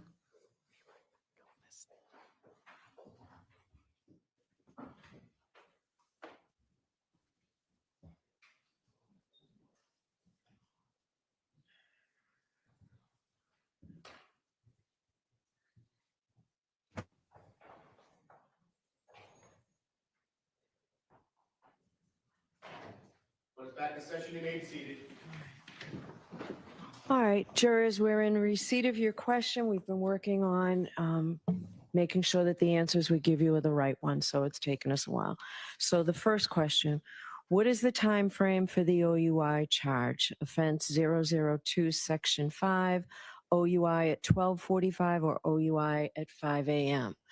The answer to that question is that you folks have all the evidence. And remember, it's only you who decide the facts in this case. All right, that's the answer to that question. You are the fact finders.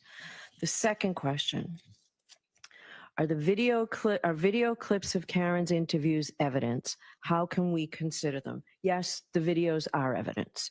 You should weigh the defendant's statements in the videos as you would any other piece of evidence and give them whatever weight you deem appropriate. But first, before you may consider any such statement, you're going to have to make a preliminary determination whether it can be considered as evidence. You may not consider any such statement in your deliberations for the truth of any such statement unless, from all the evidence in the case, the Commonwealth has proven beyond a reasonable doubt that the defendant made the statement that she's alleged to have made and that she made it voluntarily, freely, and rationally. So that Okay, that right there screws her. That screws her. That was a nail in the coffin. The answer to that question. So for the third question, does convicting guilty on a subcharge, example offense 2, number 5, convict the overall charge? No. So with that, what I'm going to do is I have amended the verdict slip. It's the exact same verdict slip, and it's still consistent with the jury instructions I gave you, but it's a little bit easier for you to follow. And for purposes of going through this, we'll go through it together. And I've got a copy for each one of you, okay? So they have to prove that Karen Reed, if they believe she said it, you saw her say it, you know it's her, then they're going to find her guilty on that one. They're finding her guilty on 2-5. How much you want to bet? It's either going to be hung or guilty on 2-5.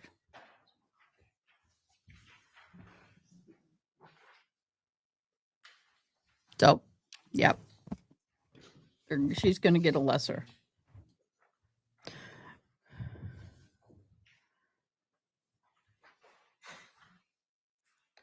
All right, so you'll see it really is the same verdict slip, but we've added a little bit of language to help you follow it through. So the first charge, manslaughter while operating a motor vehicle under the influence of liquor. So first, in the above entitled case, we say the defendant is, 1, not guilty of the offense charged or any lesser included offense.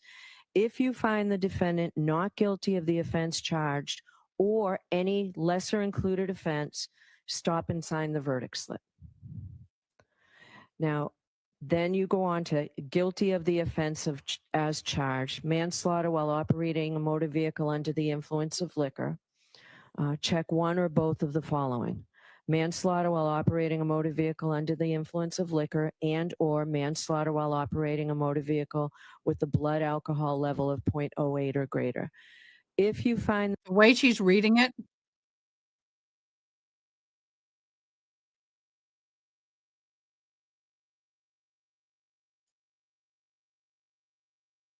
okay, the way she's reading it, they're going to mark her not guilty in one place and guilty in another. This is just confusing. It's still confusing. the defendant guilty of manslaughter while operating a motor vehicle under the influence of liquor, stop and sign the verdict slip. That means on each one, when you stop and sign the verdict slip, that means you have the jury a instructions are the verdict on exact this same. indictment. So stop and sign the Not verdict any slip. different. If you find her not guilty of manslaughter while operating a motor vehicle under the influence of liquor, then continue below to the lesser included offense. And first, under 3 is involuntary manslaughter.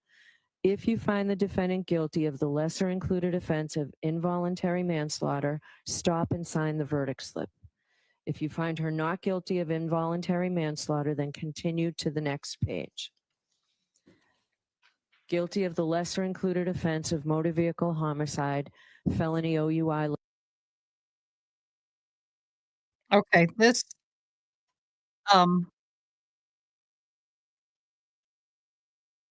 I'm speechless. It's confusing. It's not any easier. Liquor and negligence. And you have to check one or both of the following: motor vehicle homicide under the influence of liquor, and or motor vehicle homicide by operating a motor vehicle with a blood alcohol level of 0.08 or greater. If you find the defendant guilty of the lesser included offense of motor vehicle homicide, felony OUI liquor and negligence, stop and sign the verdict slip. If you find her not guilty of motor vehicle homicide under the influence of liquor, then continue below to the guilty of the lesser included offense operating under the influence. And you check one or both of the following: operating a motor vehicle under the influence of liquor, and or operating a motor vehicle with a blood alcohol level of 0.08 or greater. If you find the defendant guilty of operating a motor vehicle under the influence of liquor, then stop. If you find the defendant guilty, you stop and you sign the verdict slip. If you find the defendant not guilty on this offense and all other offenses, check the first box on page 1. And remember, your decision must be unanimous. All right, does that make it any clearer, hopefully? All right, so with that, I am going to send you back out. Before the jury's set up, Sure, why don't you come on over? She should ask, does that make it any more clear? Hopefully. No. 613.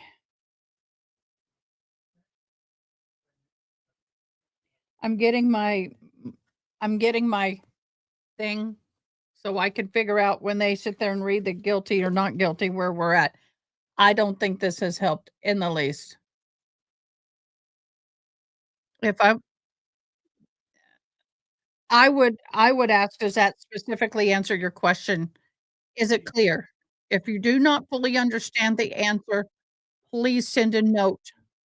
That's my humble opinion. This, and I'm glad counsel told I'm me not. I did. If I So was if you a, go back and look at the form after 4. if I was in a jury, I If you wouldn't. find the defendant guilty of the lesser included the offense rereading. of motor vehicle homicide, felony OUI liquor and negligence, stop and sign the verdict slip.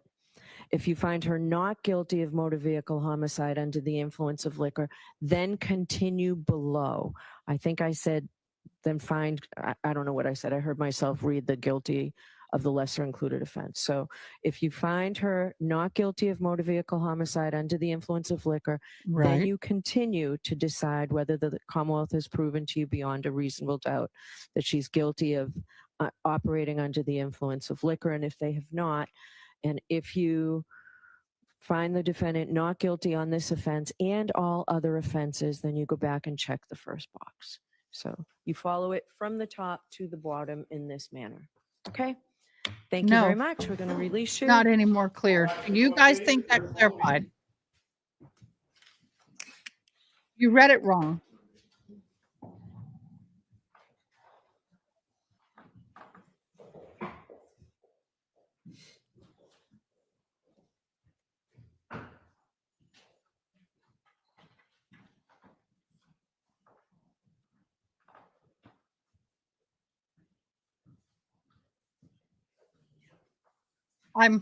No. Jury's exited the courtroom. Please be seated. Are you satisfied, Ms. Giannetti? Yes. No. Okay. I'm going to ask everybody to stay a few minutes. I'll be back out in about 5 minutes. No, I'm not satisfied at all. I got a new poll. Okay, poll is posted. If they find her not guilty on charge 2 or the lessers, why would they keep going down the form? It doesn't make sense. No, you did not misunderstand. That pisses me off. So what are we going to do on the record now? Yep. No. You, Mr. Yannetti, shouldn't be satisfied.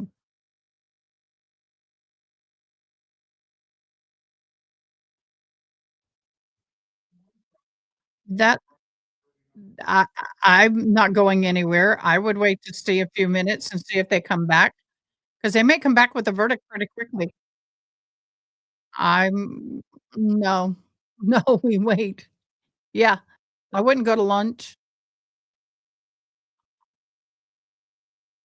Those, to me, sounds the same. And I understand that it is normally they would sit there and reread the court's instruction. Now, we do know on the question number 1, you are the finder of fact about whether or not she was drunk at 2:45 or 5 AM. If they find that she was drunk at 5 AM, then they cannot convict her of the charge, count 2, the lesser included, because if they find that she was not as intoxicated at 12:45 as she was at 5 AM, then they cannot convict her of by such operating a motor vehicle in the defense causing the death of John O'Keefe. So that is very important. I think if they find her drunk enough to be drinking and driving at 5 AM, then that she has to be not guilty, because she could not have been drunk at the time, or they don't find her drunk enough at the time at 12:45 to have killed him. That is going to be the question. Yeah, I agree with you on that. I definitely agree with you on that. Oh, yay, package arrived.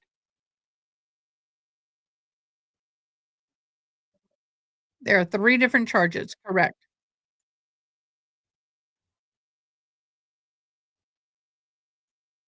So, murder, the first one is murder I gotta bring it forward.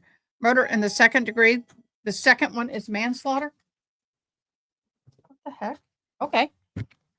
With the second one has 3 charges in it. Manslaughter while operating a motor vehicle under the influence of liquor. Lesser included offense is the involuntary manslaughter. The lesser included offense is of motor vehicle homicide felony. So that's where we are. Let me get back over here to volume, make sure it's up.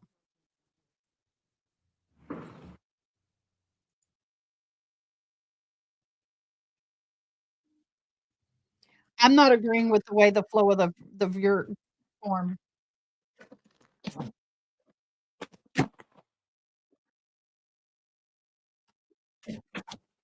Look at this big box for that.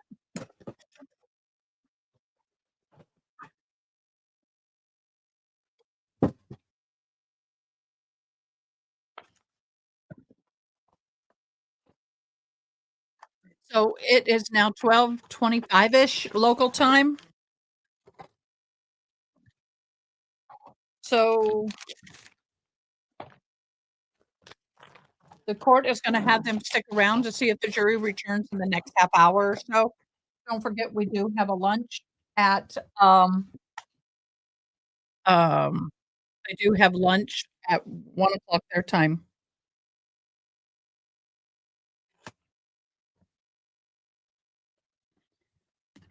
There are the 3 different charges.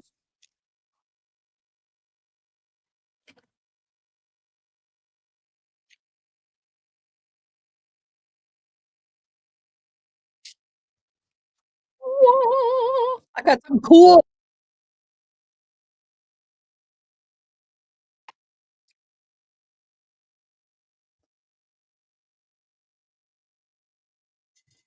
Um, look, watch.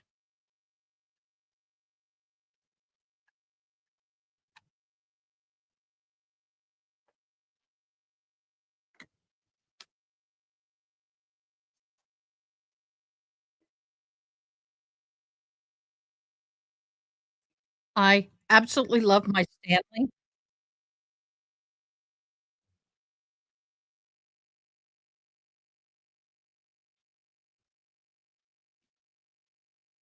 Watch.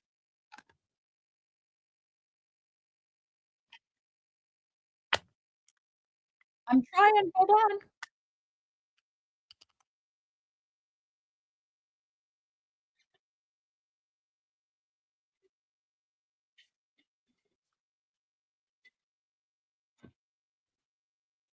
Hold on, guys. I wanna show you what I got.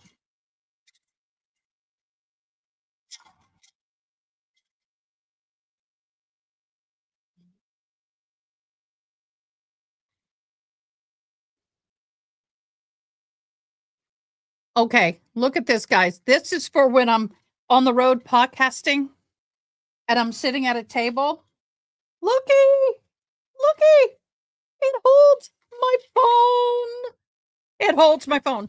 And when it doesn't hold the phone, it falls back just like that. Is that not cool? I'm sorry, guys. I got all excited about that. Um, and then y'all asked what I get in the mail, so I'm showing you. I am so tired of trying to clean my bottles. So I got this little doodad thing that I can actually clean the bottles. And this is good for around the rims and such. And then it comes with a little hangy thing so I can hang it at home. Yeah, I'm so tired of struggling to clean all of my cups. I have Starbucks tumblers and I struggle to get them clean all the way to the bottom because I don't have a brush, the different size brushes. One thing I like about this is that this here is really high quality made. It's a bigger brush. It's not one of those real chinchy things. I like this one. So, agree with June. Wonder if it's because deliberation judge doesn't. No, if I remember correctly, during deliberation, the trial, someone showed up wearing pink and the individual was removed.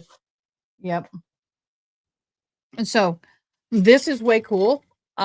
So when I'm traveling or not here, that's one of the reasons why I really struggle going live out and about because I like to have something different. And this is really a good height and angle for me to put this on the cup and be able to have it sitting on a table and to do a decent live at angles. So it's way cool. Was cheap. It's cheap, but good quality.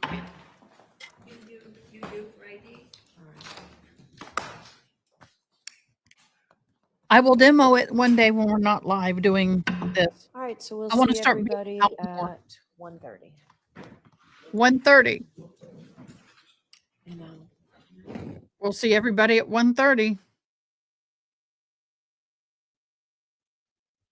As long as the juries are seeing it should be allowed on either side. Yet, for example, one side bias for Judge Canoni. Okay.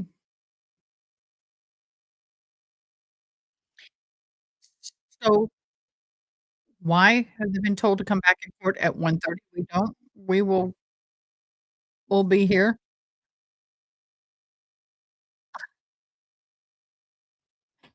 So someone asked, "Why are they going to lunch at 1:30?" I don't know, early lunch for staff? Yeah.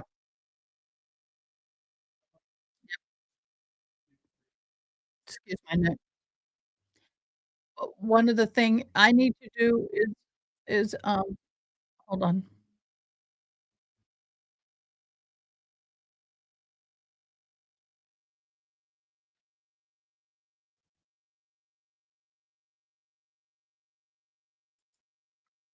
So I'm reading my captioning.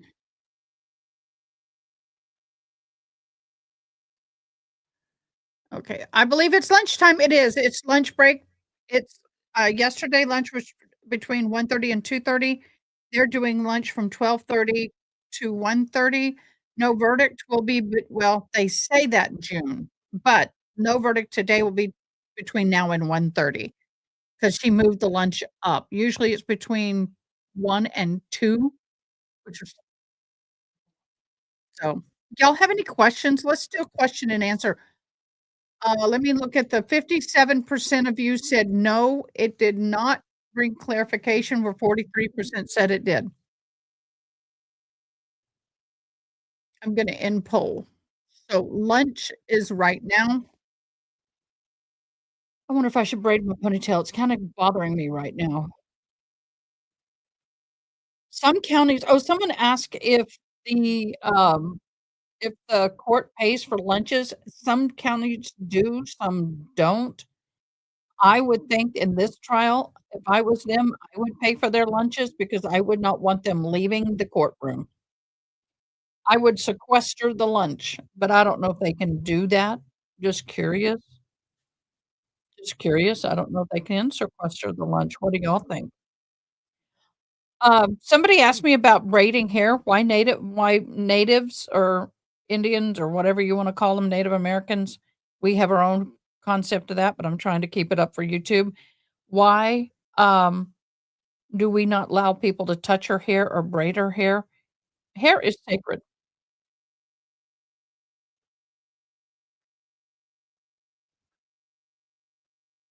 Uh-oh, I lost track of my braid.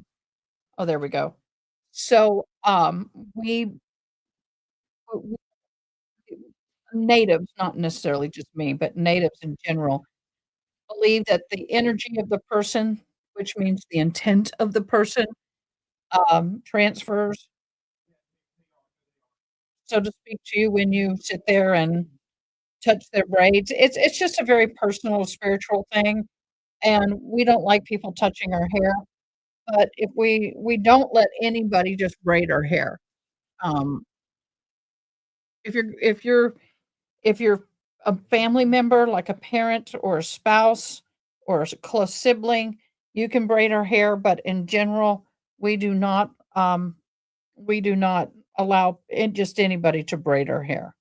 We don't. I gotta get my hand switched. I always mess it up when I get to this point because I have to switch my my hand. Okay, that's gonna go there. I think I did it wrong. I think I messed it up again. Did I? Did I? Yeah, I did. I always mess it up. I always mess it up when I go from above to under. Okay. And then it starts knotting. So let's see. Did I mess it up? Nope. I salvaged, I think. I can't tell. Yeah, I messed it up. Don't ask me why. I don't know. Uh, so, so this one, then this one. There we go. Caught it. No verdict between yes and MA lunches delivered to the jurors and paid for by MA. Well, that's congratulations to them, but not a lot of people do. A lot of courthouses do not, but that's good for them. They can work through the lunch. How much you want to, what do y'all think? Are we going to have a verdict right after lunch? Probably. That's the way it's looking, y'all. That is the way it is looking. So no verdict. Okay. I did not get any reaction. I need your opinion. I am changing my thumbnail styles a little bit and was wondering, are you liking this particular thumbnail? Is this something that looks good? Should I keep it that dramatic or should I keep doing kind of what I'm doing? What is your humble opinion?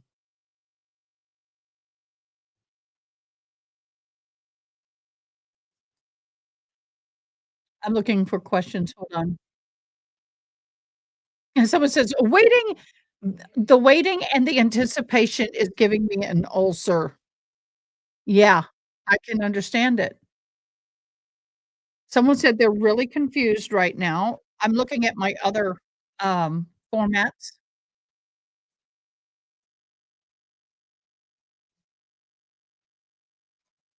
So let me do a little recap. So what happened was, is we have, um let me just do it this way. Tired of the fan. Can't do the fan. Can't do the fan.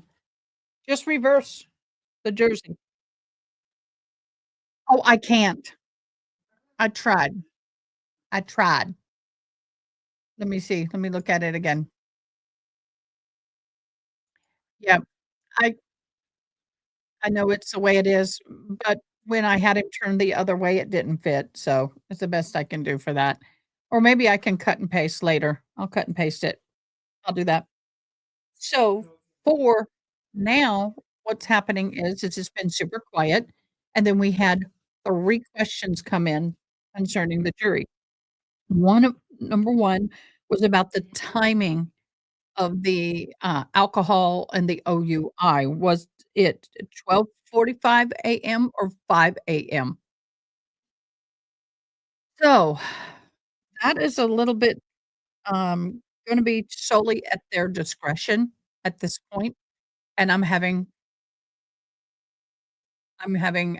problems. I'm seeing, some issues with the stream, so I'm already seeing some internet issues. Give me a split second.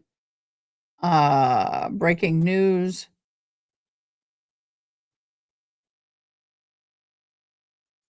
What?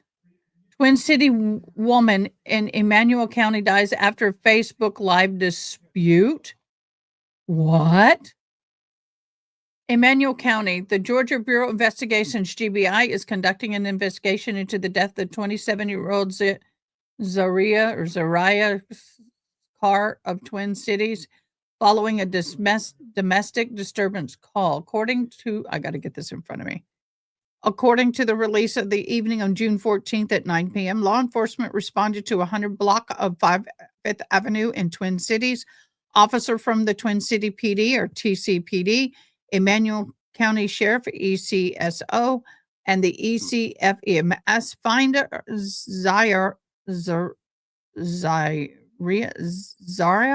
Zaria unconscious. She was later pronounced unalive at the scene. Authorities soon discovered that Zariah's husband, 36-year-old Shamrachris Jamaril Carr. Come on, guys, give me an easy name. I'm going to call him Sham Carr for short.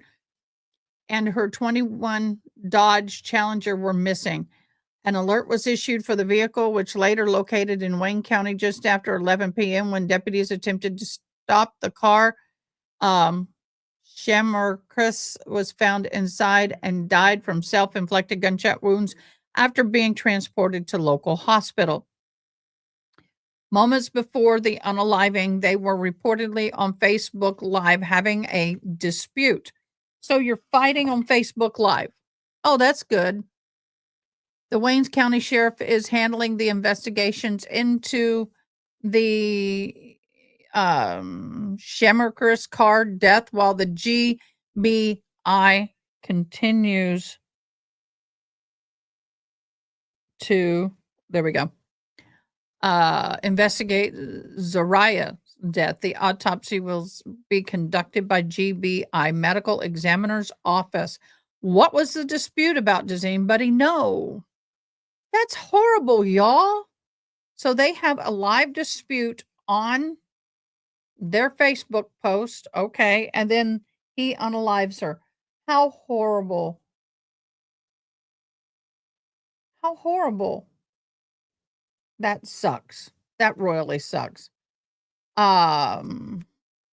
June in Arizona for the Lori Vallow trial, the jurors had to pay for their own lunches.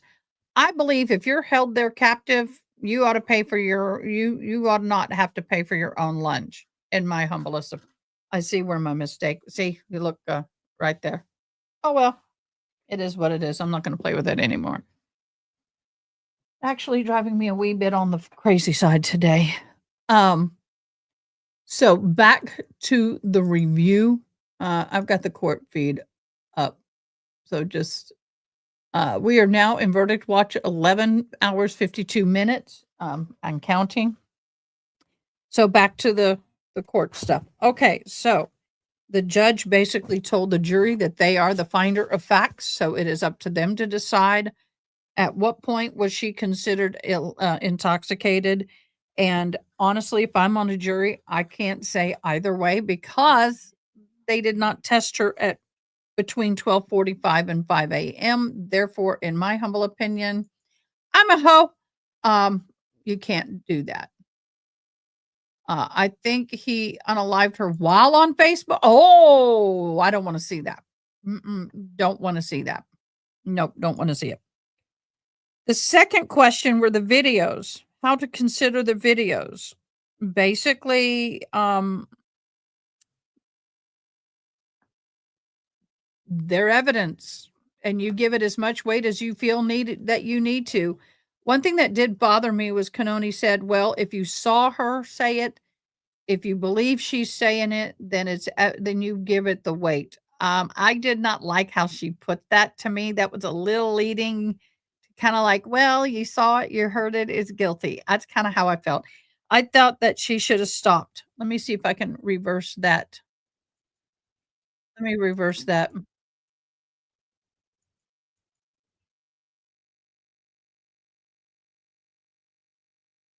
Okay, let's watch it again. God, living somebody while on Facebook, that's insane.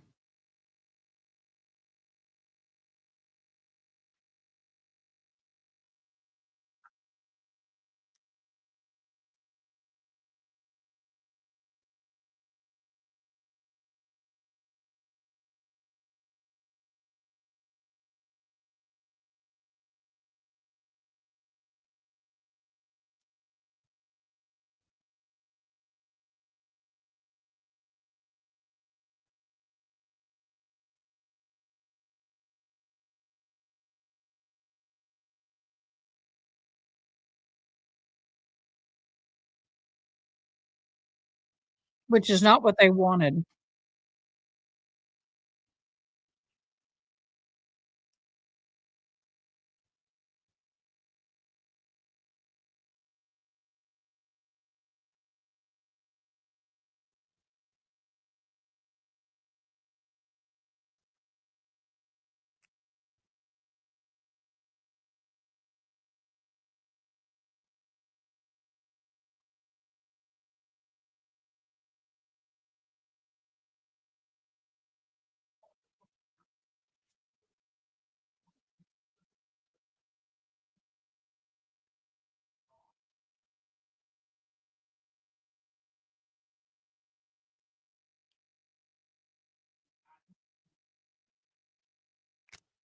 Okay, I struggle with that. Let's watch that again. My lips. That's driving me crazy. Oh, well, is what it is. There we go. I wanna hear that again because I did not like the way she inferred on that.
That she made it this is where it is.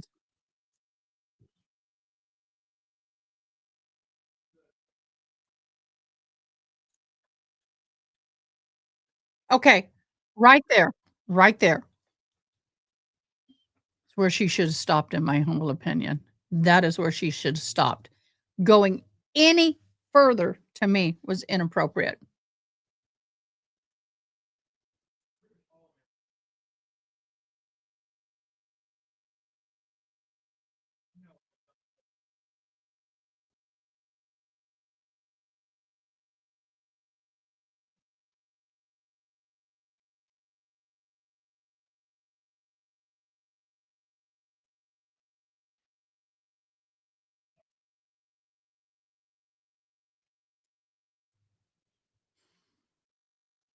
That's so in reality, her TV interview is what, no, hold on, I'm going under here. Oh, okay, that's the problem. I don't normally braid under. That's the problem. So, there you go. That is the problem. That they played those videos, and in the videos, she said, "I was drunk. We were drunk. Drunk we were." So, that is where they're hung on her. They're hung on her on the fact that she said that they were drinking, they were drunk. She made a comment in the very beginning of this that there were 2 things that she regrets that night, and that a lot of it was poor decisions, and one of those poor decisions was going out and drinking that night, and going and those one of her poor choices, and that's gonna come back to bite her in the butt. Royally come back and bite her in the butt, in my humble opinion.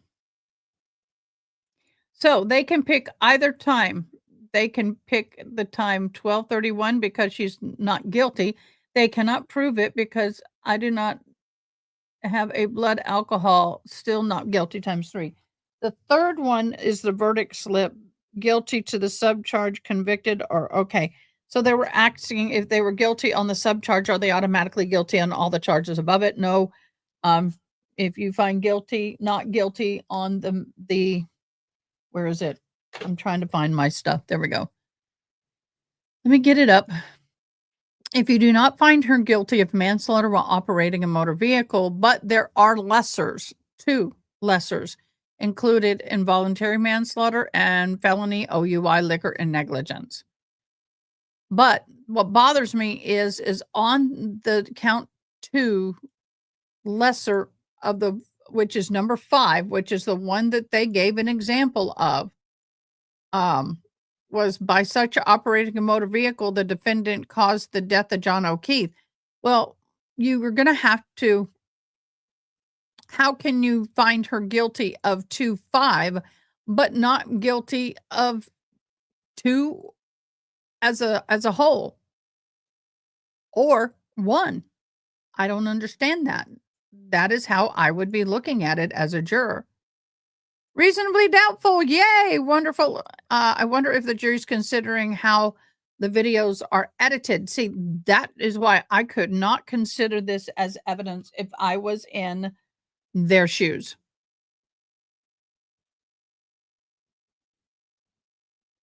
I don't know why that's driving me crazy. If I was in their shoes, I would have a problem with that because they are edited and you're only seeing the part that they want you to see. And I would want to see the entirety, or I cannot accept that as evidence. I can't, in my humble opinion. But this still bothers me. See, if they would have left out in the lesser offense of motor vehicle homicide, felony FUI, liquor and negligence, I can't go there. I just can't. You got to prove she hit him. And if you prove she hit him, you might as well take the manslaughter while operating the motor vehicle under the influence of liquor. You must charge her with that. That's the same thing as the other, is it not? Yeah, I'd be throwing out the video. Because you do not have the proper information to move forward.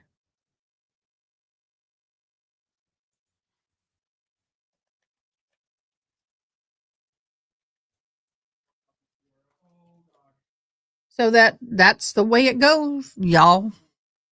That's just the way it is. So yeah, it's difficult.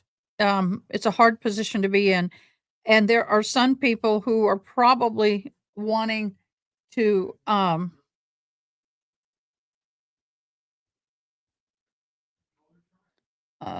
on. 925.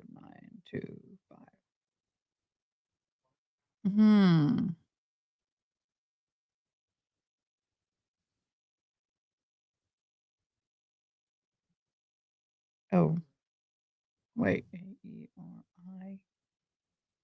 E925.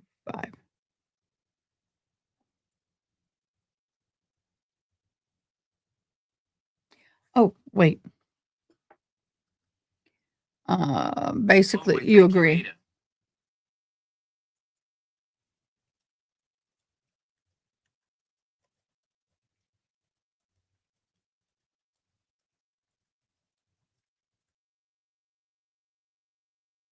Okay, hold on.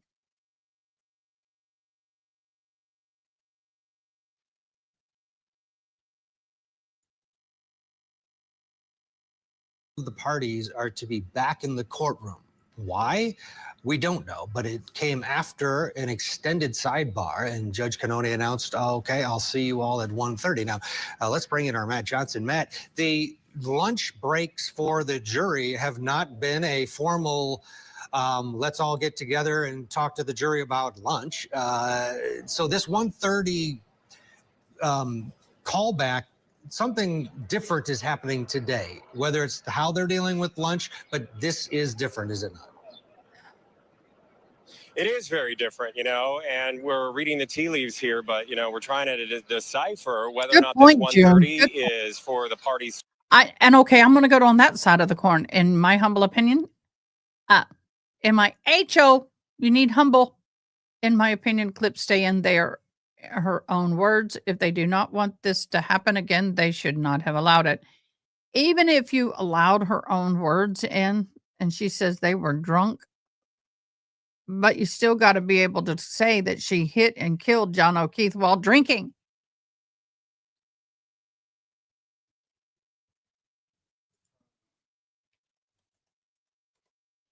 So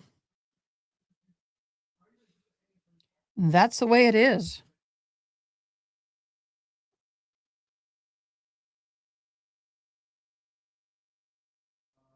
Oh, that's not what I want.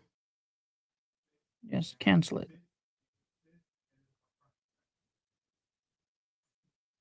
Sorry about that, guys. So yeah.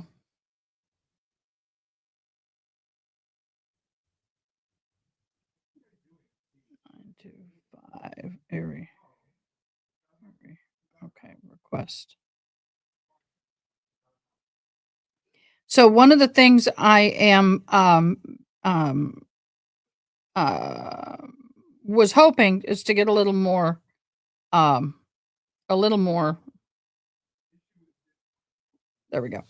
Is to get a little more clarification on that jury form. I don't think they clarified it enough. And in fact, and some people in the comments are saying it was a little more To confusing. argue something in the courtroom, which could be a renewed motion. It could be an emergency motion by this defense team after hearing those very pointed questions that you pointed out there. Or is it something more? Is the jury going to be brought in and asked another question, or is there something going to be shared with them further? We don't know. But we will be bringing that to you. I can tell you this much, that just a few minutes ago, before you came to me, there was a delivery man that appeared to be from a local restaurant, and he had very large to-go bags, almost that would stack pizzas in it, and he had two of them, and he was running up the courthouse steps. So I'm wondering if that is either for the jurors that are deliberating right now and taking their lunch break, or if that is going to be for the court staff, because we do have additional security brought in to this particular small courthouse for this trial, along with all of the state police that line the streets. You have Dedham sworn officers here that assist with the ins and outs in the buffer zone. They're also on bikes, and they're the ones that are really helping the O'Keefe family early on. They were helping also the witnesses when they would walk into the courthouse to make sure that there was no interaction either with the witnesses or interaction with the O'Keefe family that has asked for privacy. By the way, I will have to, I'm going to let him during keep this talking. time, and that's By the way, I will say we ought to give a huge shout out. I know all these police officers here and they brought people in. I really think that they deserve a good thank you. I really do believe that they do, because that to me is very important, and I am so grateful for their services. That is important, and we can't do it without them. We cannot. And so thank you again thank all of them for their services, because this is not an easy thing for them to have to go through. So not easy.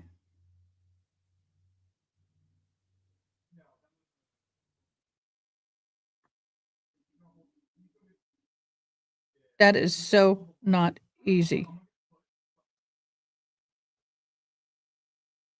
Well, let me deal with this later.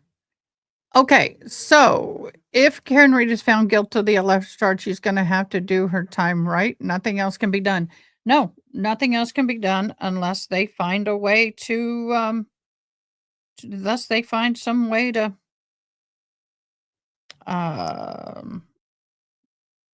stall it. But she will go straight. Her bond would be revoked. She will go straight to jail. Do not collect $200. She will definitely, definitely will have problems.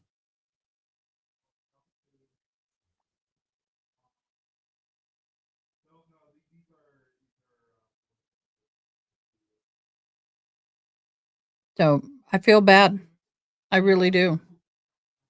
It really is sad. Really, nobody wins here. He's not here with us anymore.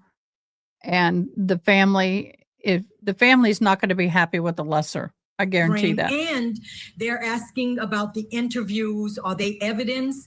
And they're talking about subcharge is not a good look for the defense. I may be, alone in this opinion, but I agree. Like Karen Reed's dad says, you never know what anyone is thinking. But in my opinion, those inquiries are telling me they're thinking, was she drunk? And that aligns up with manslaughter, which doesn't require a specific intent. I feel if they're asking about her level of sobriety, what was she like that night, then they can be thinking maybe she accidentally ran him over and didn't realize. That's the manslaughter that doesn't require intent. I'd be worried if I was the defense with that line of questioning from the jurors. Yeah, Marie, do you think a jury in a murder case would come back with just a DUI charge? Because this gives them a lot of options in terms of if she just left the scene and knew that he got hurt, if this was an involuntary manslaughter where it's an Now she can appeal it. Okay.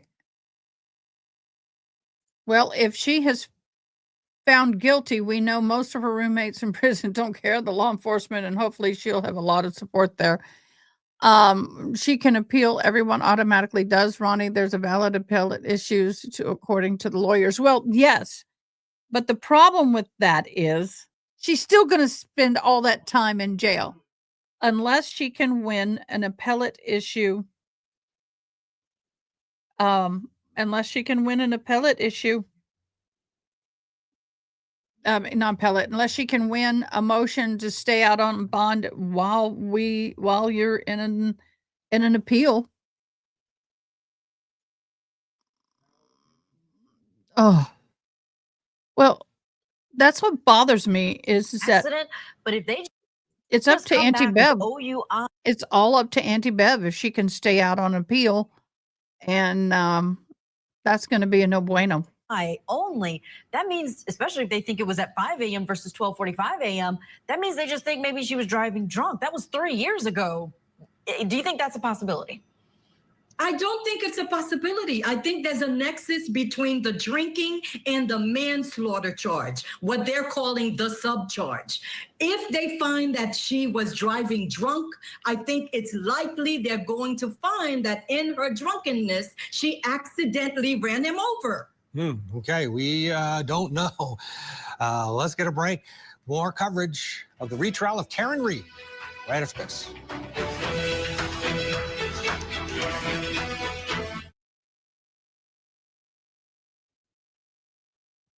Nope, they're going to take a break. Oh, we're going back to here. Yay.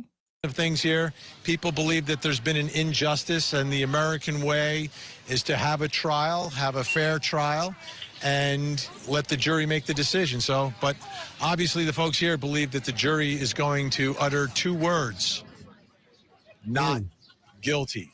But we shall see. That's the mood here. There is a high anticipation, a slight lull, because they know nothing's going to happen until 1:30. Yeah, we know that things could go either way, and a lot of times we're absolutely floored by jury verdicts after they come in thinking it's going to go one way and it goes another. So we don't know.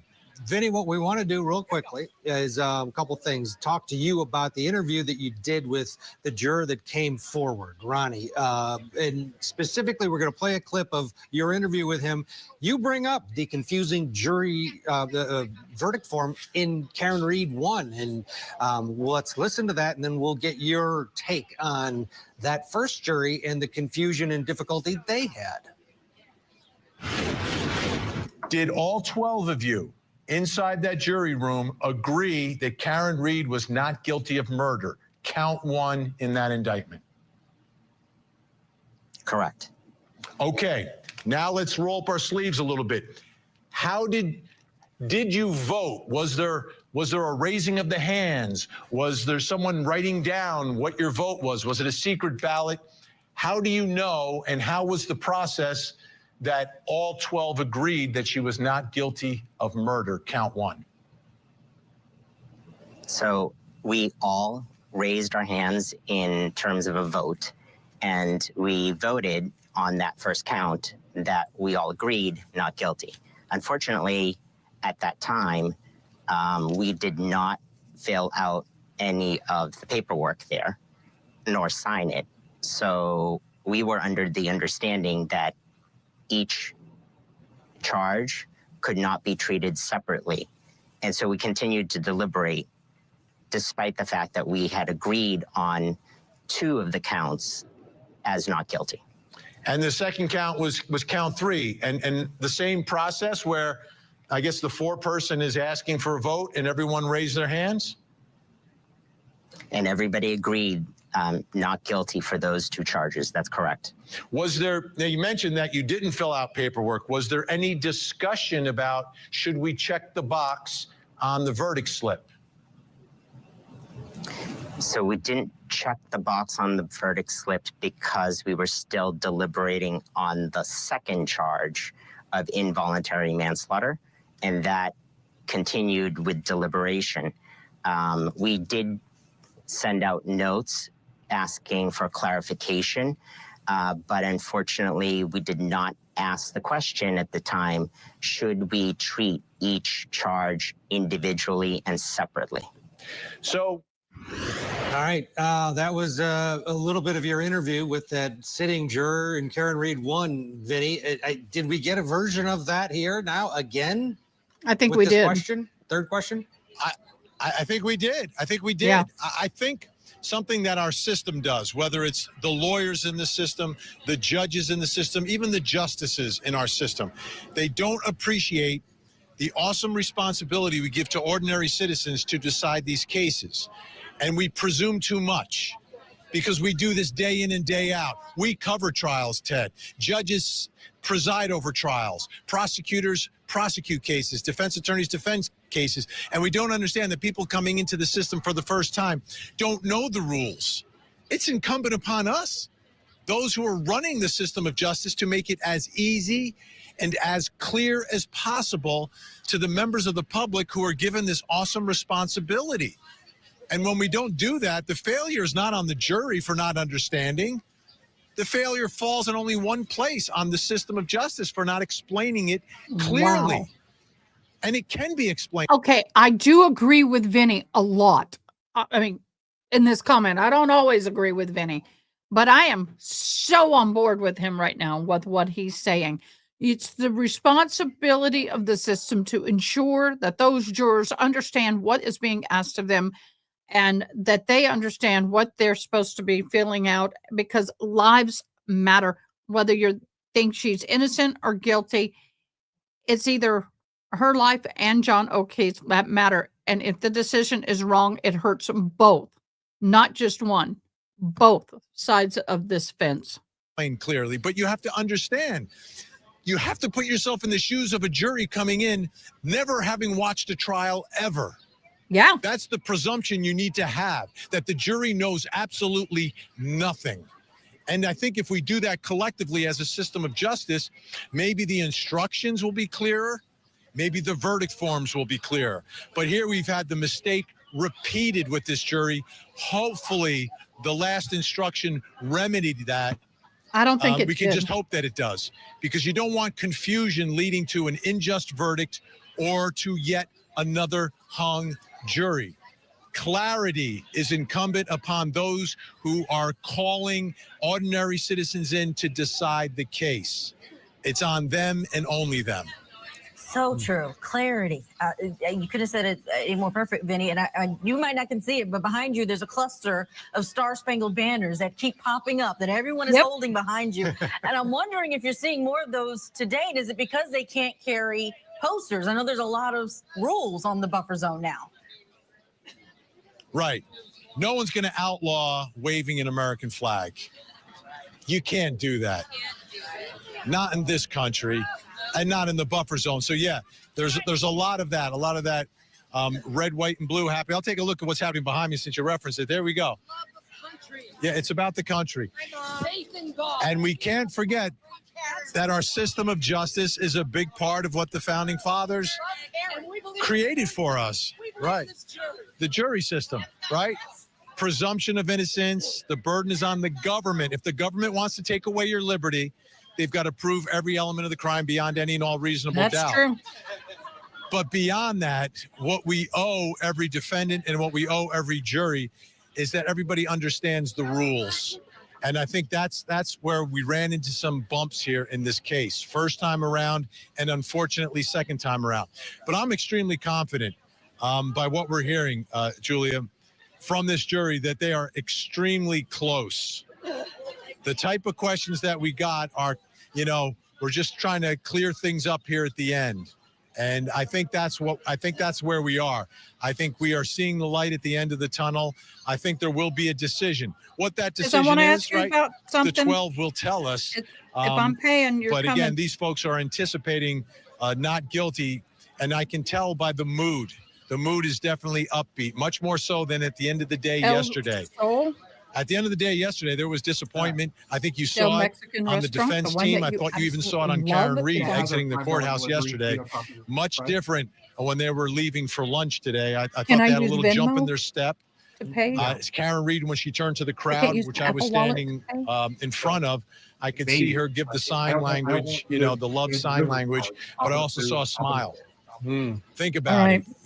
Your fate is in the hands of the juries. And Karen Reed was able to turn to the folks who are supporting her, folks like this, and smile. So that, I thought, was a huge moment in terms of their mood. Trying to order lunch. And the mood that is now shared by the folks outside the courthouse. Vinny, what's your take on this 1:30 meeting with Judge Kanani for the parties? He will. Okay. We know a lot of things happen at sidebar. We're not privy to, right? Because it's at sidebar. I don't know why it's at sidebar, first of all. I always understood sidebar was things you don't want the jury to hear. Well, the jury wasn't in the room and you're still at sidebar. So these are things we don't want the public to hear. Why don't we want the public to hear what's being said in a public trial? I don't understand that. But beyond that, it's, excuse me, very unusual. Extremely unusual to call everyone back. So either they've got a legal issue or something happened in the interim, and they know that something may happen with this jury. So I'm on standby for either one. Now, I do know that there is a question in terms of scheduling on Thursday, and I doubt they would be dealing with this now. It seems way premature. But, you know, you have the jury's been told they have Thursday and Friday off. They were told that before Judge Cannoni and all the parties realized they were going to be in deliberations. And there was some mention that that was going to be cleared up. They were going to talk to the jury and deal with that scheduling. But I can't imagine after those questions, where we are right now, that that's something they're going to do some housekeeping on. But I'm just It may spitballing. impact how long they go today because they've been stopping at 4 every day. Maybe they want to give them more time if. But tomorrow's wide open, right? I mean, tomorrow's a full day if they need it. Yeah. I'm with Vinny. I don't know what's going on there. I don't think it's a verdict, but I think it's likely that the defense brought something up at sidebar and it needs to be litigated at 1:30. So much is happening at that sidebar, including the question. We didn't initially even get the question read on the record to us. Guys, Vinny, I know something's that going does on. happen, but what are you seeing in terms of this trial and the way things are kept from the public when that's Oh, no, really they've one had of the the big fan issues, going forever. transparency? Never mind. Yes. First of all, Matt. Never mind. The fan has not stopped spinning, and I thought maybe we had something new because this fan was spinning, but no, they did. They haven't taken it off the Massachusetts fan. is great, right? They're They leaving the allow camera on in the cameras, courtroom on the microphones. fan. There's that level of transparency, which is great. Then you get in the trial and you have other moments.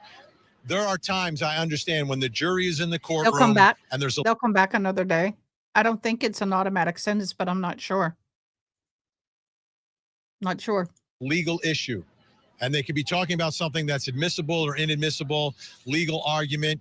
It gets messy if you do it in front of a jury. We've seen judges do it in front of the jury, you know, and then sometimes if it gets out of control, let's go to sidebar. Here, the rule is sidebar. I get it. That's actually smart. That's a smart call by the judge to make sure the jury doesn't get influenced by anything they shouldn't necessarily hear. But when the jury's not in there and there are things happening on the record, on the public record, but not being discussed openly in court, I'm wondering why. I don't understand the reason why. The jury is deliberating. They won't hear anything. The public has a right to understand and hear what's happening in a public trial because there's public investment. And you think about a case like this where the public is calling into question our system of justice. That's the exact time when you want to turn up the transparency to make sure that nothing is hidden from the jury, that the whole process and procedure is extremely transparent. And we see it done that way in Florida. Florida is the most extreme example of transparency. And the system of justice works very fine. Like it works as well as it does in any other state. And I think there's a more trust in the system there because of the transparency. So I don't see why you would turn it down at that moment, but there may be reasons. There may be reasons why. So, you know, we'll see at the end of all this. But the important thing, I think, for everyone to understand right now is that the crowd is getting larger. I think word has gone out on social media for folks who are supporting Karen Reed and have been supporting Karen Reed, that now is the time, if you want to be here, now is the time to be here to experience a verdict. And I think everyone wants to be here for that moment if they can, those who have supported her through the years. Again, I'm looking for supporters from the other side. I have not come across any. There were a couple of folks I saw who were kind of keeping to themselves near the steps who I believe are on that side, but they're not making it apparent to me. Everyone here is from the Free Karen Reed movement, and they've assembled there, and not just locally, Ted and Julia, not just locally. There are people that have flew in last night to be here. So they're coming in from other states as well. Fascinating. This is one of those cases. It sure is one that has grabbed the country's attention. Let's get a break here. Vinny, thank you. Stand by. We're waiting this 1:30 reconvenement in Judge Cannoni's courtroom. The jury won't be there, but we'll find out what it's all about very soon. Stay with us. You're watching Court TV, your front row seat to justice. Kucchi on trial again for the murder I'm of looking his on wife. X, guys. I haven't left Coolidge's you. first trial. And I'm looking on X. Oh my gosh. Yeah, verdict watch already. Oh, that's Karen Reed. I thought that was somebody else. I was like, what? So the 3 questions were exactly, what is the time frame for the OUI charge? OUI at 12:45 or 5 a.m. Are the video clips of Karen Reed interview evidence? How can we consider them? Yes, they are. Take it as you will. You can either accept or not accept. Does convicted guilty on a subcharge convict on overall charges? Did my best to translate this in real time. Yeah. So yeah, that was the exact questions. So everybody do stretch. Hold on.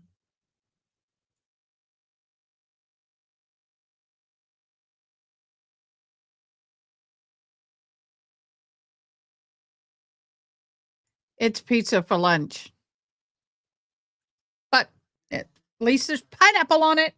And I don't care what anybody else says. I like pineapple on my pizza. Y'all, I've been known to add pineapple to my pizza. And I have a can in there if I want. I love pineapple. Pineapple is my jam.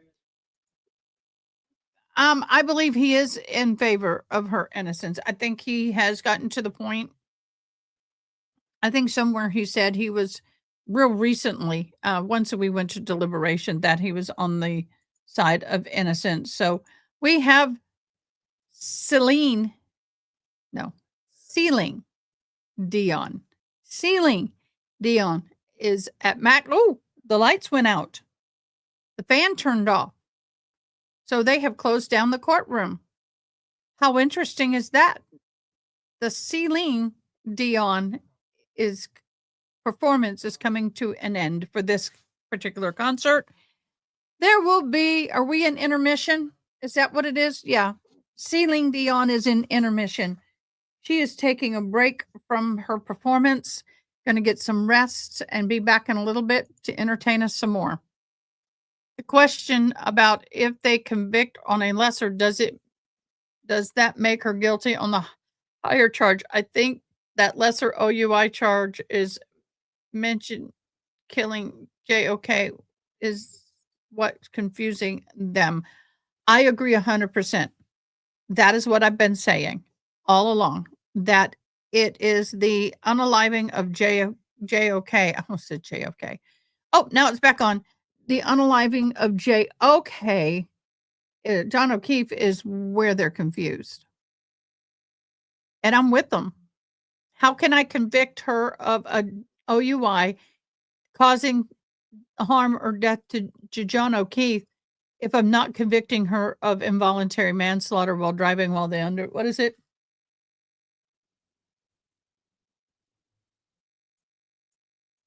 Here it is. The lesser is included offense of motor vehicle homicide, felony OUI, liquor, and negligence. Okay. But the main charge is manslaughter while operating a motor vehicle under the influence of liquor. What is the difference if she operated a motor vehicle and the defendant causing the death of John O'Keefe? It's the same thing. Number 5 okay, let's read this. Manslaughter while operating a motor vehicle under the influence. Both of them have defendant operating a motor vehicle. Both counts, part 1. The second question, defendant operated a motor vehicle upon the public way in a place in which the public has right of access. Both of those are identical for 2. 3, while operating a motor vehicle, the defendant was under the influence of intoxicating liquor or the percentage of alcohol of blood was 0.08 or higher. All 3 of those are the same. All 3 for both the manslaughter and the lesser. Number 4, the defendant operated a vehicle warrantlessly and recklessly so that create a high degree of likelihood that substantial harm would result in another. That is different. Here is the lesser, number 4. The defendant operated a motor vehicle in a negligent manner so that the lives and safety of the public may be endangered. That's pretty much the same to me, just different wording. And of course, 5 on both of them, the main charge of number 2 and the lesser, are the same. Such by operating a motor vehicle, the defendant caused the death of John O'Keefe. So they're identical almost. So that is where the confusion is. Now, the second part of the first lesser is offensive involuntary manslaughter, where once again, the defendant caused the death of John O'Keefe. The defendant intended the conduct that caused the death, meaning she did it on purpose, and the defendant's conduct was warrant or reckless. She could be found guilty on all 3 charges, or none of them, or part of them. But the lesser is what's driving me crazy, because count 2, the manslaughter while operating a motor vehicle under the influence of liquor, is almost identical to the lesser included offensive motor vehicle homicide, felony, OUI, liquor, and negligence. The only difference is number 4. It says the defendant operated a vehicle wantonly or recklessly so that it created a high degree likelihood of substantial harm would result to another. Or the defendant operated a vehicle in a negligent manner so that the lives and safety of the public may indeed be endangered. How are those different? What are y'all's thoughts on that? But to me, the inclusion on the killing of JOK in a lesser OUI charge make it clear that they should find her not guilty on that charge. I couldn't find her guilty on that charge because of the way it's worded. Not whether I believe it or not, it's not the important part. It's how is it worded? And that's where it is with me. The signs are not being enforced like they have been throughout the day and throughout the trial, for that matter, because we are So they're in the not buffer enforcing zone. the signage. This is the Registry of Deeds, giving you a behind-the-scenes look. That's where I stand during the trial, over in the corner. That's where our setup is, and you can see all of these news crews assembled over there. But let's walk this way, because I do want to show you the crowd. If I was her right now, I would be saying all my goodbyes to everybody I knew. At least say, I'm going to be gone for at least 5 years, guys. If I go, it's 5 years. And that means she'll be in her 50s when she gets out. But yeah, if she goes, it's going to be a 5-year stint. This thing is not curling well. I need to wet it and curl it. I like the military curl. Lining the street over here and down the block, as they have been throughout the trial. And I'm getting makeup on my head again. Over here we have another local news crew, and then also these Dedham police officers. They're assembling. They've been over here, and they keep the crowds away, and they maintain the buffer zone, and they also help with the assistance of the parties when they arrive back to the courthouse, that being the O'Keefes and that being Karen Reed and her attorneys. They are spending the lunch break, and as they have during deliberations over at David Yannetti's office, he has 2. He has one in the big city of Boston, and then he has one in this tiny town of Dedham where this trial has been taking place. Ted, Julia. Oh, man, a lot going on there, a lot of anticipation for this 1:30 moment. We've got another camera, in addition to yours, that is showing the outside of those steps. I'm anticipating that once people do arrive, we'll be able to see them going up the steps, and I know you're right there as well. Can you compare where we are right now to last year? I love the value of having you know both of these trials, and we're there for every day of all of them. But when we were this far into deliberations last year, what did it look like? What did it feel like? What were the questions like? Yeah, the questions were very different. It was more procedural. It was, what time can we leave? Can we go to lunch? Can we leave early for the day? In one case, it was they were heading into a weekend, and then they came back to deliberate. And then it became, hey, Judge, what do we do in the case that we can't agree on all 12 of our jury members agree on any of these charges? And then after that was the case, a couple of questions. Then that mistrial was declared on July 1st, 2024, almost a year ago. And I also have to say that the mood feels a little bit the same in terms of the weather, believe it or not, because it feels like a storm is coming in. There are dark clouds above head, and we are anticipating possibly rain. And that was the case when a mistrial or a decision was granted after the trial in 2024. Interesting. Yeah, it's nice to have Matt there, who has experienced all of it and is our resident expert. Well, now he's a resident. I think he might have moved there. He might have changed his driver's license at this point. Let's bring in Marie Pereira as we wait again for this 1:30. gathering, if you will. The parties are coming in at 1:30 to discuss something we don't know. All we know is that Judge Cadoni ordered everybody back at 1:30. Marie, what do you think is, do you think that it is something that they need to argue that was brought up at sidebar? It is unusual during the deliberation process to be back in the courtroom, all the parties on the record while the jury's still deliberating. I think it could be something that requires further investigation. Maybe it was an argument made and the judge needs for her clerk to research it. You know, these things are fluid and the judge has to have more information on something. Perhaps it's a situation like that where they're just arguing about a point and she doesn't know all the details and she wants to inform herself and is using the time to come back and come down with a decision or a ruling. What's been your experience, Marie, when you hear a jury say, we want to know something about 2.5 subcharge, very specific to the verdict form? That's where Does that they're mean stuck. we're really close to a verdict in this case, or is this something the jurors can talk about at any time?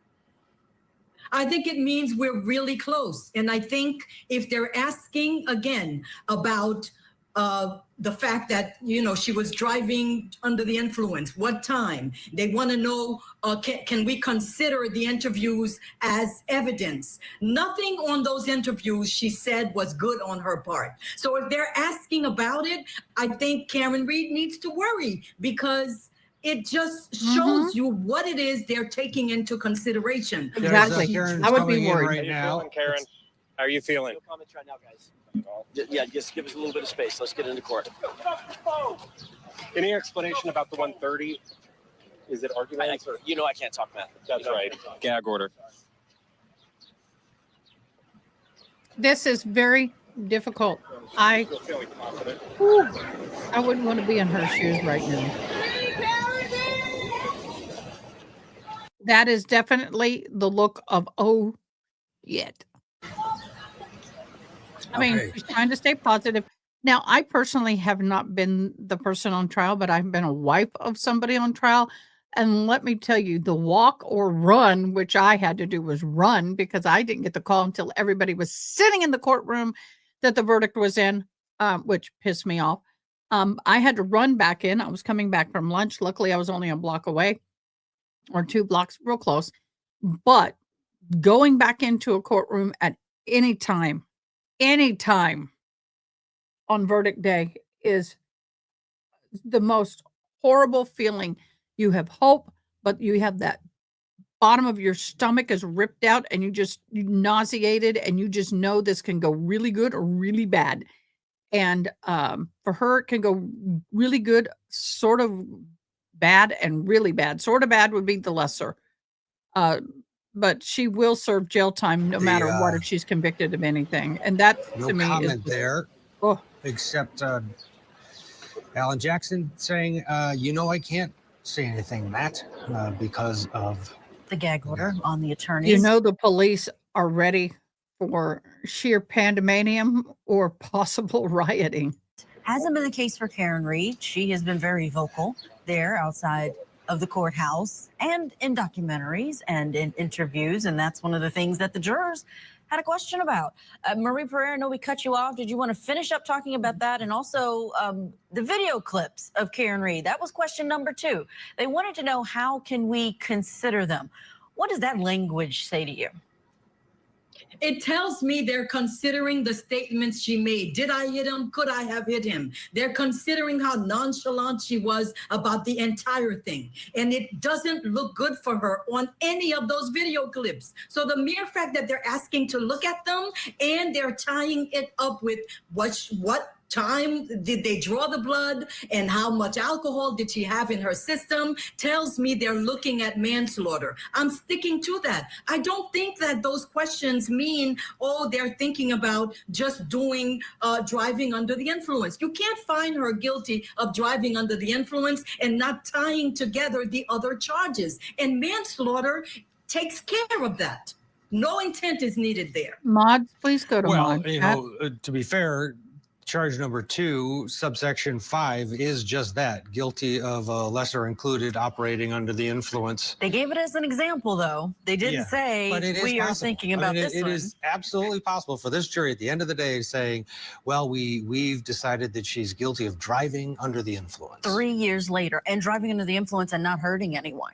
So that, not that they, not that it's okay. It's a subsection.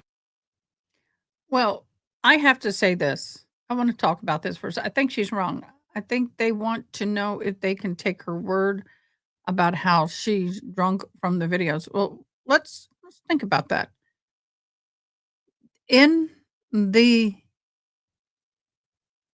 phone messages and texts that she left John O'Keefe, she sounded drunk. That raging, out of control. To me, that can be drunk. 4:00 in the morning. Where are you? Whatever. So I don't know. This is just so hard. Anyway, but it's the only one in this subsection. Sure. That That's isn't true. tied I think she's to wrong. I think they want to know they manslaughter. can take her word It's about sort of off the on its drunk own. from the Is that videos, what yeah. they were talking about? We don't know. But what we do know is that at 1:30, the parties are gathering. So let's get our break in. We just saw Karen Reed walk into the courtroom with her defense attorney. Hank Brennan will be there as well, along with. Okay, so for me, I'm really on the fence. I'm really torn. I I think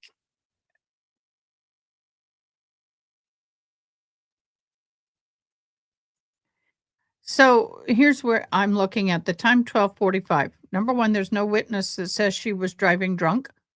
We do not know her alcohol level at 12:45. 5 a.m.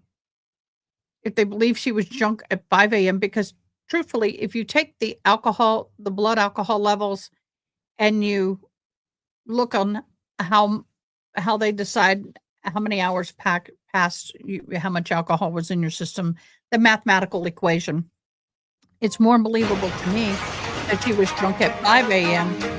versus being drunk. It's more, come on, stop.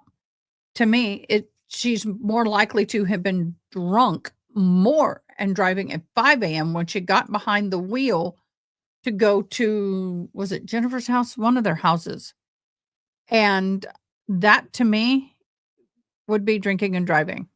But John O'Keefe was already unalive or unaliving.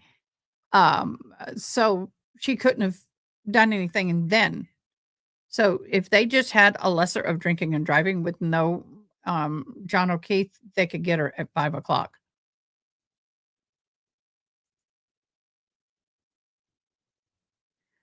Now that I'm thinking about it, I think that's right. There was a trial in the courtroom next to Karen's, and he was found guilty, and they set a different date for sentencing. Yes. They do schedule the sentencing for later.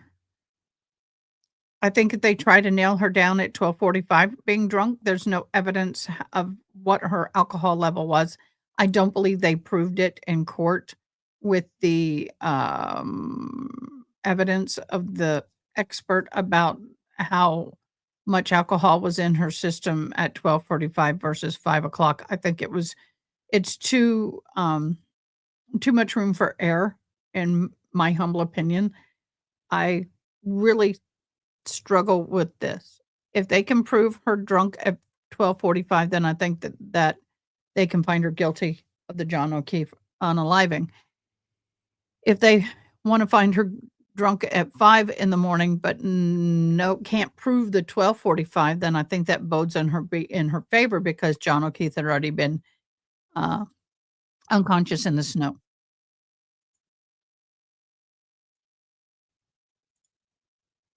Here we go.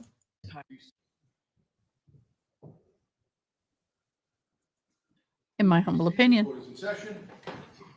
All right, so I'll see you at sidebar so we don't do this part in open court.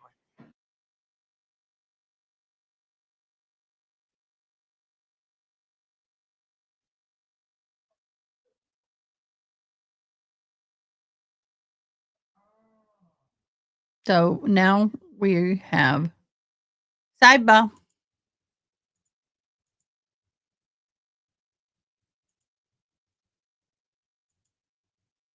So now we wait. They are Jim, still can I have talking on that the question, please? Thank you. That's not what I want. All right. So as council knows, we received a question from the jurors. If we find not guilty on 2 charges but can't agree on 1 charge, is it a hung jury on all 3 charges or just Knew one that was going to charge? happen. We I called got it. some input from the defense at sidebar, essentially saying if we could just ignore This is the same thing as last time. Same thing as last time. They have found her not guilty on count 1 and 3. They are hung on count 2. it. We can't Knew it. ignore it. To me, it's a theoretical question, and we don't answer theoretical questions. I tell the jurors that they're not to be concerned with the consequences of their verdict, and that's exactly what they're doing here. So I would propose just writing simply, this is not a question I can answer on this and sending it back. The defense position is not certainly not.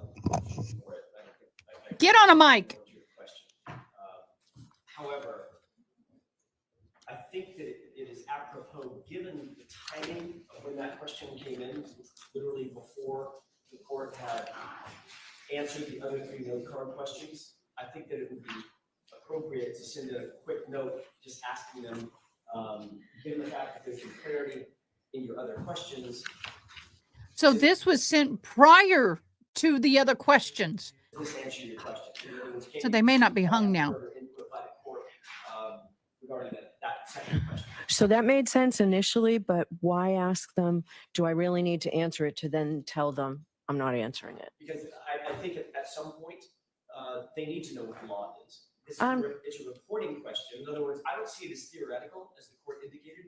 I see it a little bit differently, which is what are our options? And the options are built in the law, not in theory. If they come back with a verdict on more than 1 count, but they're hung on a separate count, they are to report those 2 counts, whatever counts they came to a verdict on. So that's for a later time, right? So this is at this point. Right. It's premature, it's hypothetical, it's theoretical. I understand your point. I think I disagree with you at this point. It may Of course be you something do. later, the way the question's worded. If I find this, if we do this. I'll hear from the Commonwealth. We agree it's consequence related. Your first suggestion, I think, is most appropriate, and we would endorse So that. they're stuck I'm on going to do that at the this same time, thing where the Mr. last Jackson. time. I'm not going to have a back and forth with them. I'm simply going to say, because it's true, it's the law, that this is not a question I can answer. Well, I would strongly suggest that we find some other way. If that question continues to remain, then they're not going to ask that question. I don't think the court can say, or should say, I can't answer the question, because the court can answer that question. The court absolutely can answer it. I would simply say, this question is not before the court without further information, or something like that. Not the court can't answer that question, because if that question remains in their minds, we're going to end up in the exact same position that we were in last year. There are other steps that can be taken to perhaps prevent that. Whatever you say? those steps are, I think the first step down the wrong path is to say, throw our hands up and say, well, we can't answer that question. Well, we know we can answer it. So I don't know if I want to put you in an uncomfortable position, Ms. Giannetti. I'm inclined to answer the question the way I stated. Could we have 2 minutes to confer with counsel, John? 1 minute. How about 1 minute? You guys are 10 minutes late. We just need 1 minute. Thank you. Well, what about the times that you were 10 and 20 minutes late? They were late getting into the courtroom. I wonder why. I wonder. I know. Yep. Well, yeah, they don't see it this way. Everybody wants to see her fry no matter what. She may be guilty, she may be innocent, but her rights are her rights, and she has the right to a fair trial. And even those who are saying that she's guilty, or some of them are saying they don't believe she's had a fair trial. I've seen some few comments where they've said, we don't believe she's had a fair trial, even though they believe she's guilty. They believe that they've had some serious issues. So, yeah, I get it. Just with a very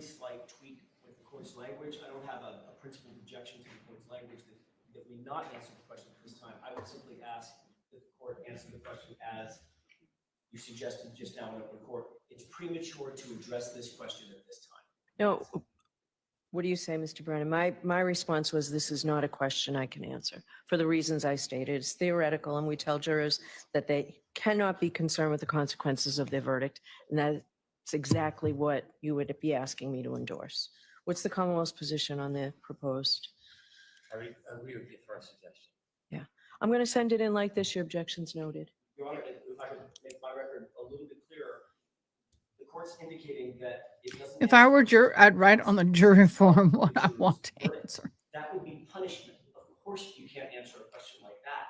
This is not the consequences of the verdict. It's how do they report a verdict. So I think saying I can't answer this is sending a false message to the jury. If the court would simply Why is one of her legs bare and her pants rolled up and the other one is not? That's weird. This is not appropriate for me to address at this time. That assuages all concerns. Certainly assuages our concerns and it protects Ms. Reed's rights.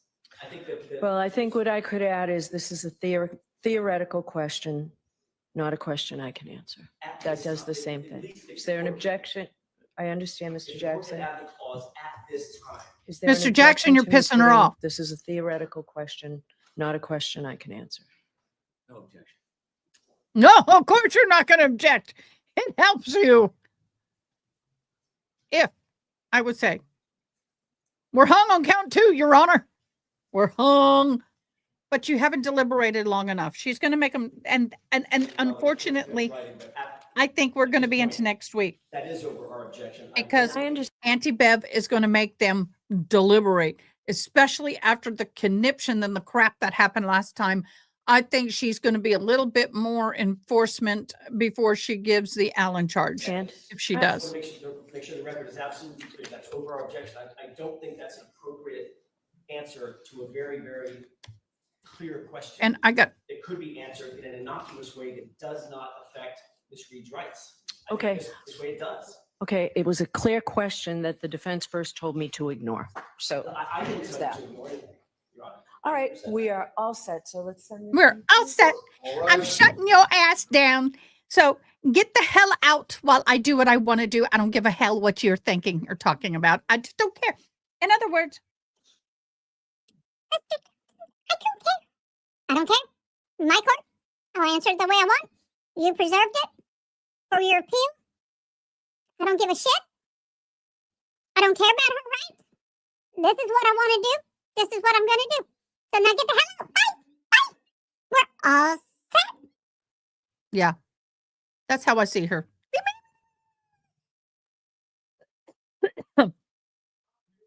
No, she does not want to clarify the form, which is interesting. Yeah, that was very, very, very, very interesting. Now in. Okay, let's watch this a little bit. Let me get it big. Count 2. Oh, hello. Wow. Unbelievable. Holy mac. Free Jelly 1710. What is count 2? Count 2. Let me read it for y'all. The main charge, manslaughter while operating a motor vehicle under the influence of liquor. The lesser one for count 2, the lesser offense, lesser included offense of involuntary manslaughter. The second lesser included offense of motor vehicle homicide, felony, OUI, liquor, and negligence. When they had their questions, they were stuck on that one. And count number 5, by such operation of motor vehicle, the defendant caused the death of John O'Keefe. So the same place we were a year ago is where we are now. Mackerel. Are we having Thank you deja for- vu right now? Is this By the way, that was on Twitch. Thank you so much, Freely Jelly 1710, for watching me on Twitch. I greatly appreciate it. Groundhog Please Day? share. Are we having the same trial over again? Share. I see Vinny Politan coming up. We got to check in and get your reaction to this, Vinny. If not guilty on 2 charges, hung on 1, are we hung on the Exactly. same thing? Why can't the judge answer that? Exactly. It was all about, please make it just clearer. I don't understand it. This is now insanity at this point. This is like We are back to ground zero where we were at the end of the last trial. All the controversy about the jury not understanding that they can return a verdict on a charge.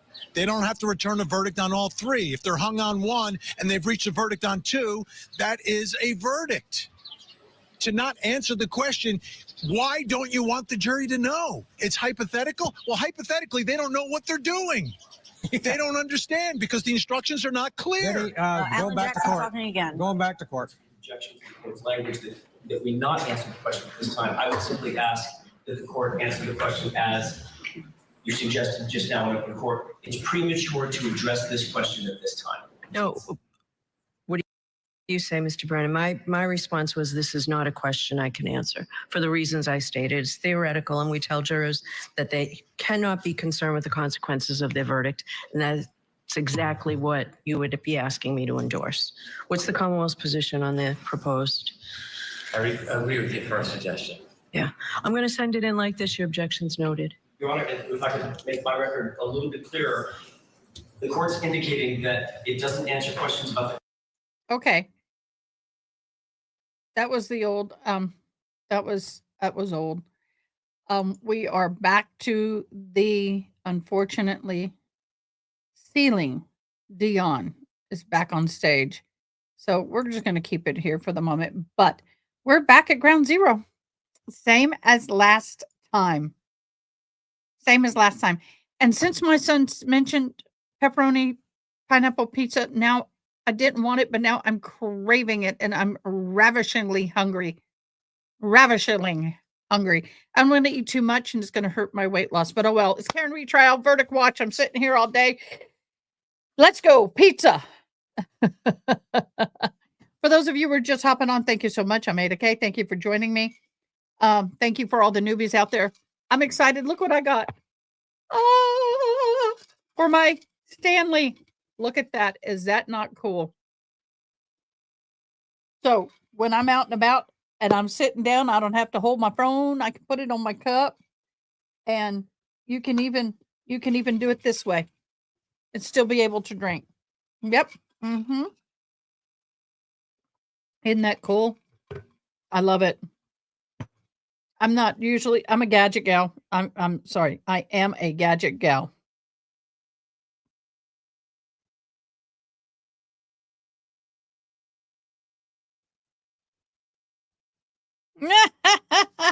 Look at that. When you see it, tell me what it says. Welcome back, Cotter. I hate those things, but that one was cute. That one was cute. So I am,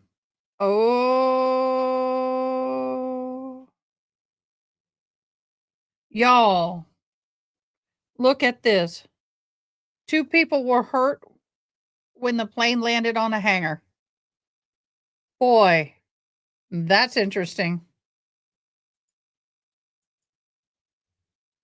That's interesting.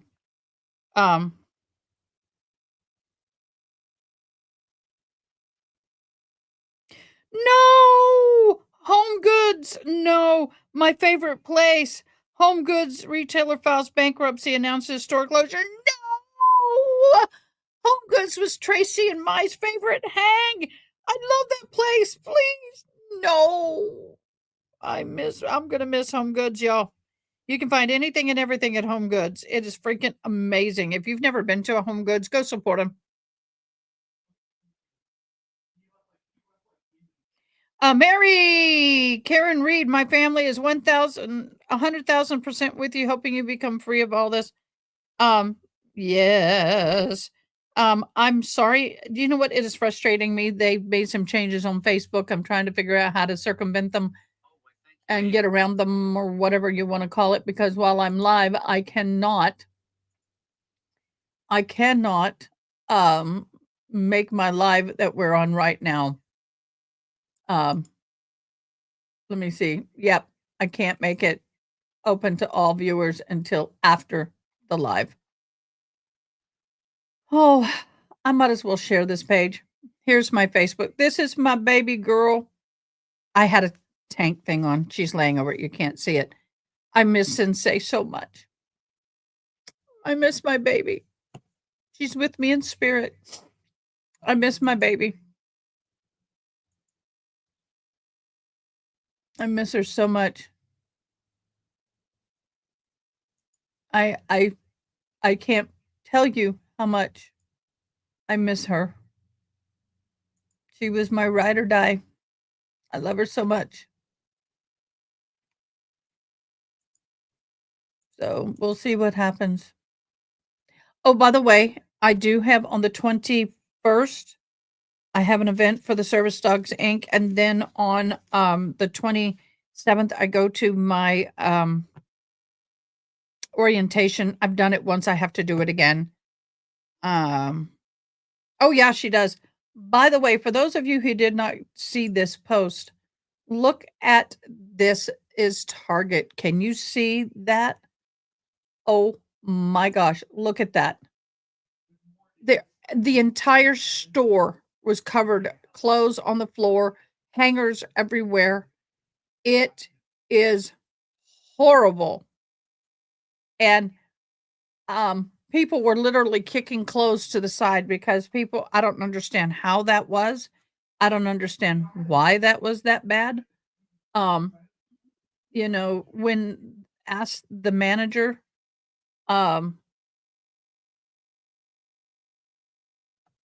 he said that they got hit really hard and they didn't have the staff to clean.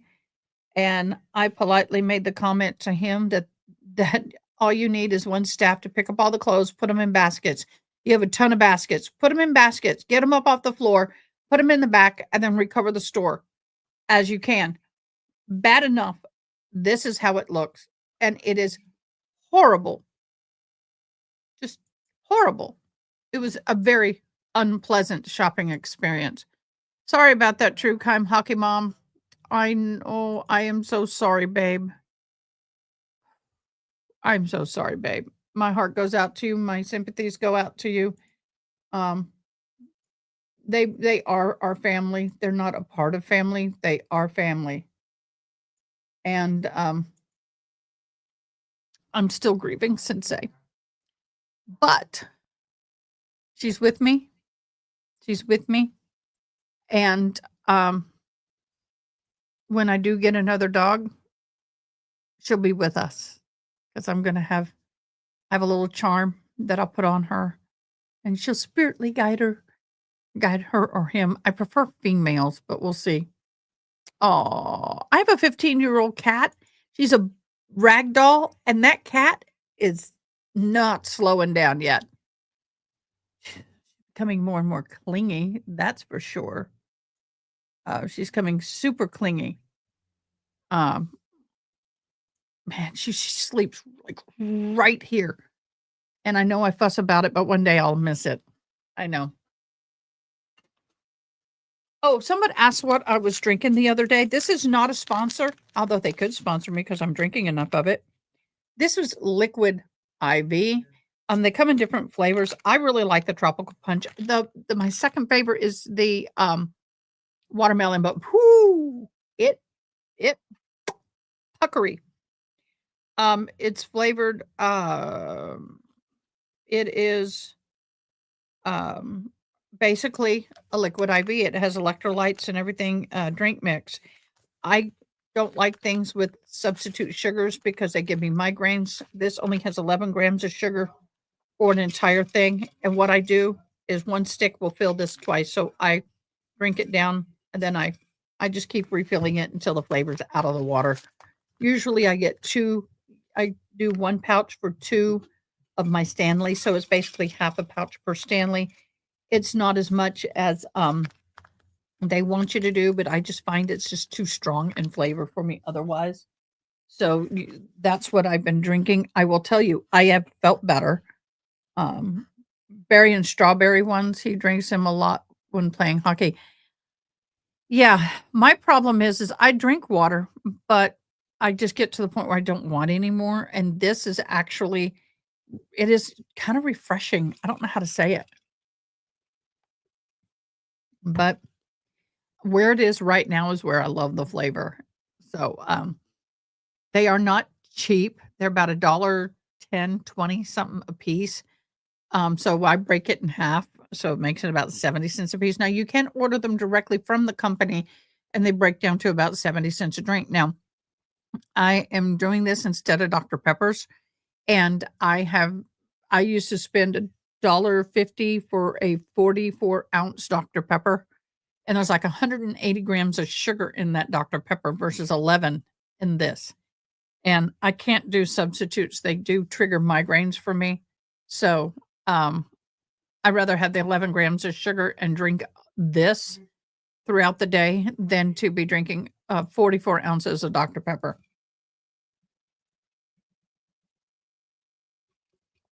Well, this is drinking water. This gets me into that water. And that's important. Speaking of, I need to put the rest of the ice in here. I couldn't pour all my ice in here earlier. Justice for Boston Police Officer Johnny O'Keefe, badge number. You are correct. 100%. June, I cannot find it. I did it before, and I'm looking for it. I had a memorial for him, but for some reason I can't find it. I had a memorial something, and I can't find it. Frustrating. I've been looking for it. It's not under. What about projects? Nope. It's not under. I can't find it. It's not in the Karen Reed folder, which I thought it would be. All these are documents, images. Y'all, I have so many images. My computer's going to love me when I delete this file. Oh, you guys fussed at me about the Karen Reed thumbnail that I had, and she looked red and horrible. Well, I have that picture. Oh, here. I can make it. Why don't we do this? I'll make, I'm scrolling through. I have so many pictures, it's not even funny.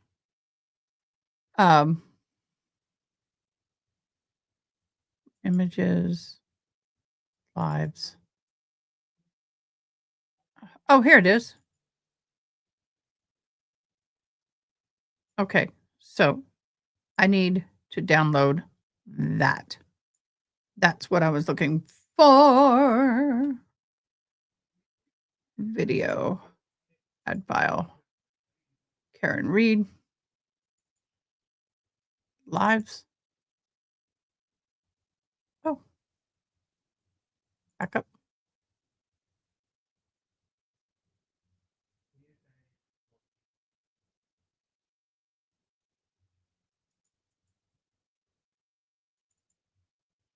Okay, and then I also had this. Let me get it.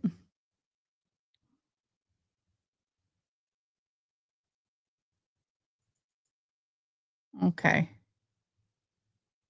That's what I was looking for. And then this one here. I found it. Okay. So I have two of them. I did this one.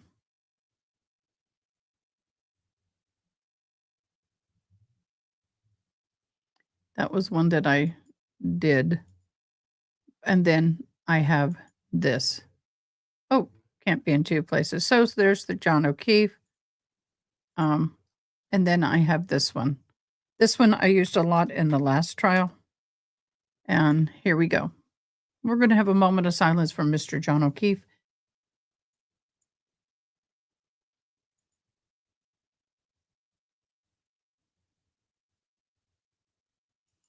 That is the real reason why we're here. The real reason.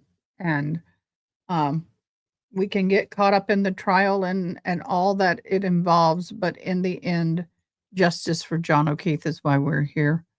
Unfortunately, that can get lost in all of the muck.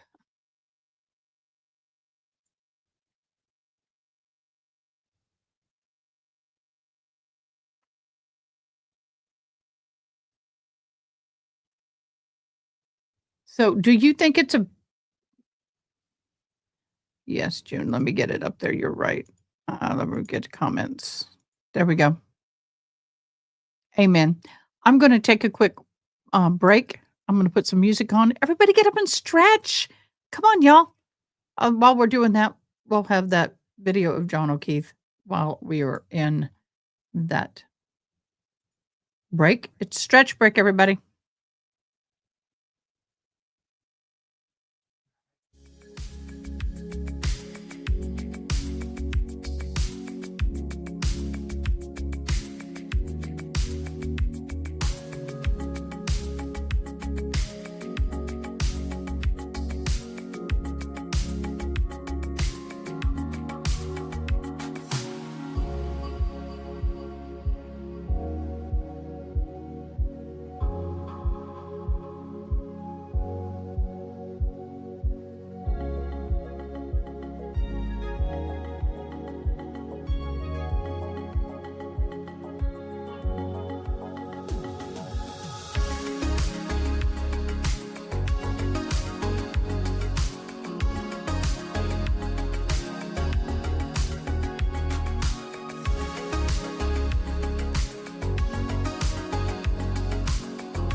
Welcome back. Let me get my ears connected again. Every time I leave the room, I have to reconnect my ears because they are Bluetooth and they lose their connectiveness.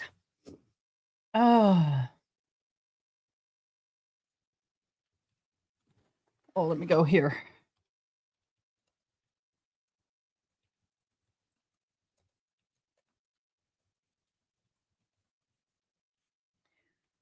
Okay. Yay, got my ears again.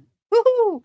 So, we got pepperoni pineapple pizza. Mmm. Mm, mm, mm, mm, mm, mm. Yeah. Mm.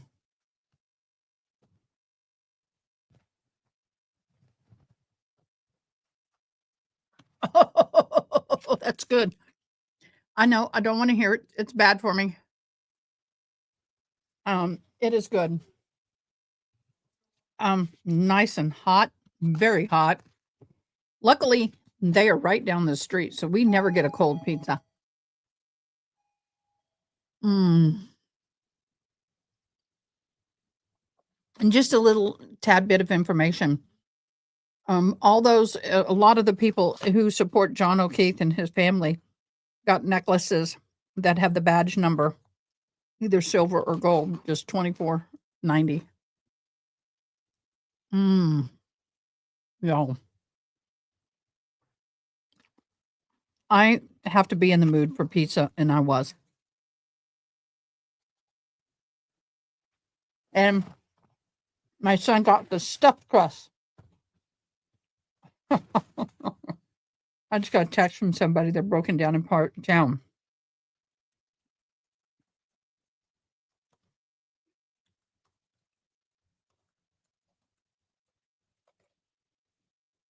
Sorry. A friend said, broke down in town getting parts. I'm like, dang, where are you at? Then I'm like, well, that sucks to be you because I can't help you.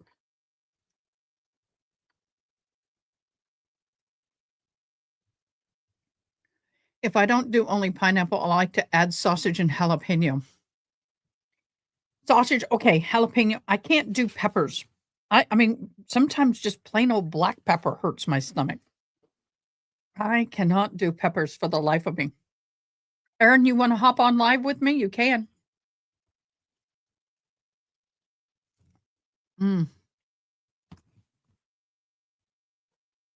I cannot do pepper.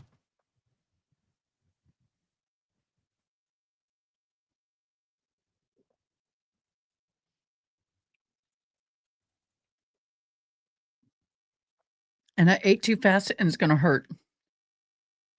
But I was so dang hungry. Okay, so let's see what else is going on. I accidentally removed the other trial, so I'm going to go find it. We are going to start watching.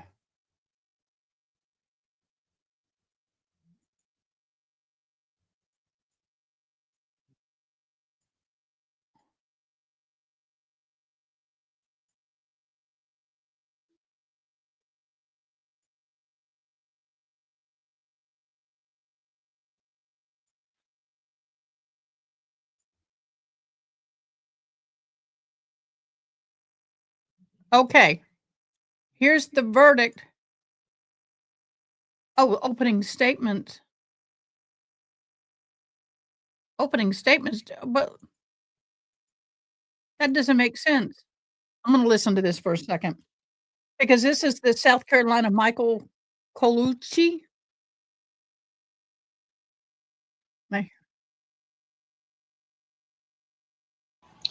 All right, well, I've considered this matter, and I want to make clear that when I speak of prosecutorial misconduct, I want to make certain that you understand that I'm not speaking of members of the prosecuting attorneys per se, but because of state actors for whom the state is responsible. Under the case of Kyle versus Whitley, this case alleges that the husband of the deceased murdered her. And the defense claims that the deceased committed suicide in part because she was still emotionally distraught by the suicide of a previous husband. And the date of this incident was right around the anniversary date of that suicide. This was a very unusual and dramatic suicide, and it was known to family members that the deceased never got over it and had a very difficult time emotionally around the anniversary of that suicide. The critical issue in this case was that the deceased mother went to the deceased home several days before this incident and found the deceased in a very emotional state, and she told her mother that she wanted to kill herself by hanging. But she did not want to do that to her children. We have a mistrial And here. the mother was so upset that she wanted to have her hospitalized. And after the deceased died in this case, the mother has now testified that she told the lead investigator about that incident within a few days. The lead investigator denies that she told him at that time, and he buttresses his story by pointing out the mother hand wrote out her statement, and she did not mention this prior statement or this prior incident in the written statement. Well, the defendant was indicted at the first trial, ending in a mistrial. The mother did not mention the prior incident at that trial because she was cut off by the prosecutor when she started to talk about what the deceased said. The prosecutor testified that she cut her off because of hearsay concerns. I note there was never any attempt by anyone to allow the mother to testify about the deceased statement under 8033 under our rules of evidence, so the court never ruled on it. But while it was known to all that the deceased suffered from severe drug and alcohol abuse and was being treated by a psychiatrist at the time of her death, evidence was presented at trial of the same. It's very troubling that the evidence that the deceased made specific threats of wanting to kill herself just days before she died. This information was kept from the jury. By state action or inaction, had the defendant been convicted, this court has no doubt it would have been considered a Brady violation, and the defendant would have been granted a new trial. The beginning of a new trial is exactly where we find ourselves today. The state argues with some authority and precedent that basically this court should treat it as the equivalent of no harm, no foul, and that now that this information is known, it can be presented to the jury, who can evaluate it and give it whatever weight it determines it deserves in arriving at a verdict. Indeed, this court believes that it is a choice among several that would no doubt be upheld on appeal if this trial were to go forward and the defendant was convicted.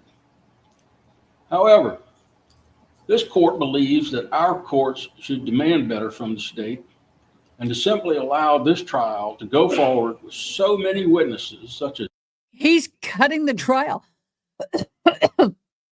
He's cutting it. pathologists, having been denied the opportunity to have this critical knowledge available to them when that material was fresh, amounts to a foul with a harm. Therefore, this court is quashing this indictment without prejudice and ordering that if the state wants to retry the defendant, it is to do so only after the case has been resubmitted to a grand jury who shall have the benefit of the full measure of evidence this matter deserves. This court recognizes this is an unusual remedy. However, this is an unusual case. This court urges the Attorney General to present a fuller case to the grand jury than is usually done in state court in South Carolina. The goal is to do justice, and this case deserves a fresh restart in order that the citizens of South Carolina can have full confidence in whatever the jury's verdict may be. It is so ordered. All right. Free ma'am. Thank you, Judge. We are grabbing an exhibit to supplement into the court record of a text message that was shared on May the 12th. What? Which would have been, I believe, the same day that they're alleging this happened, where the victim says, I'm sent to Michael, I'm telling you that I love you, I'm shooting myself in the woods. That is a specific example of her saying that she's going to kill herself, which was one of the reasons why you stated that, Judge. So we just want to supplement that into the record since that was turned over in 2016 to them as well. So we will be having that as a court's exhibit. Judge, likewise, we have the videos that were played during the hearing on a thumb drive labeled as court's exhibit number 4, and the also needs to be photographed. All right. Now, I have quashed this indictment. Therefore, there are no charges pending against Mr. Kucchi at this time. So there's no longer a bond on him, and he does not have to have electronic monitoring. If and when he is re-indicted, then bond can be addressed at that time. All right, we're adjourned. He's a free man. I'm going to go address the jury. He's a free man. Wow. Wow. Wow. Let's go over here. I want to hear their commentary on not this. an easy case. Kucchi's first trial ended with a deadlocked jury. We may never know what happened that night. The Garden Hose murder trial. Live coverage today on Court TV. How many years has Tonight, he been in on Closing jail? Arguments, it's the retrial of the century, and we're live from Dedham with all the Verdict Watch updates. We're bringing you the latest insight as the jury deliberates Karen Reed's fate. Closing Arguments tonight at 8/7 Central, only on Court TV.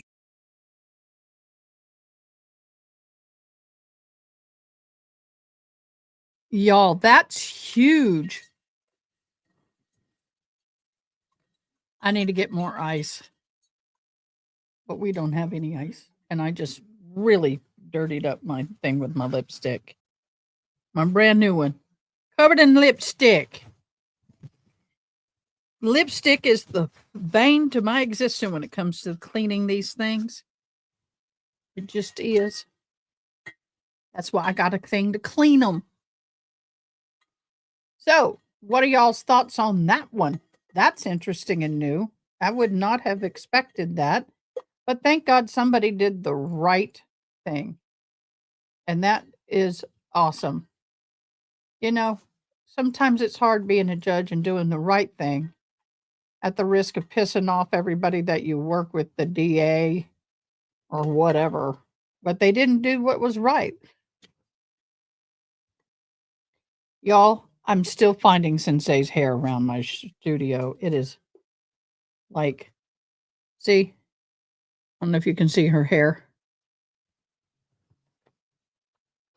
As much as I loved her, I did not love her shed. It's on everything, guys. She shedded like crazy.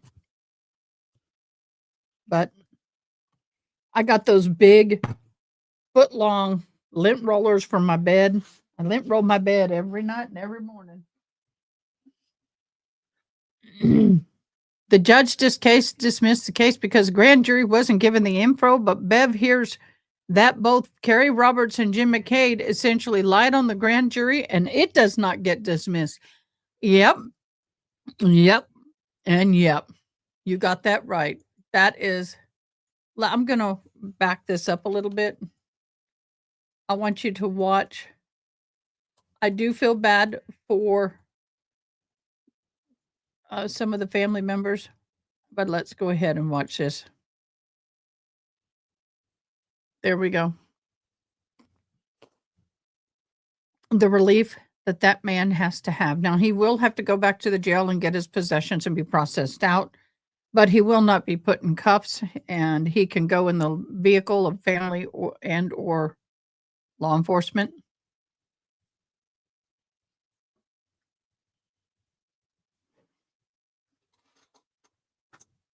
But yeah.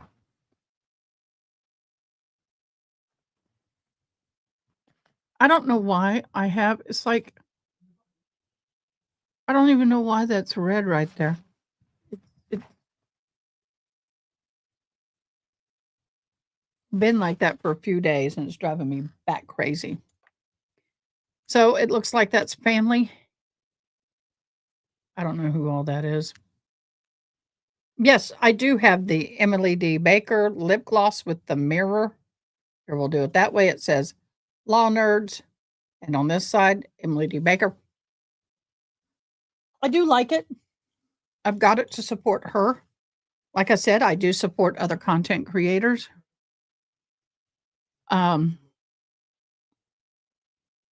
So, yes, I mean, there is no sound to this. I'm checking. Very, very relieved man.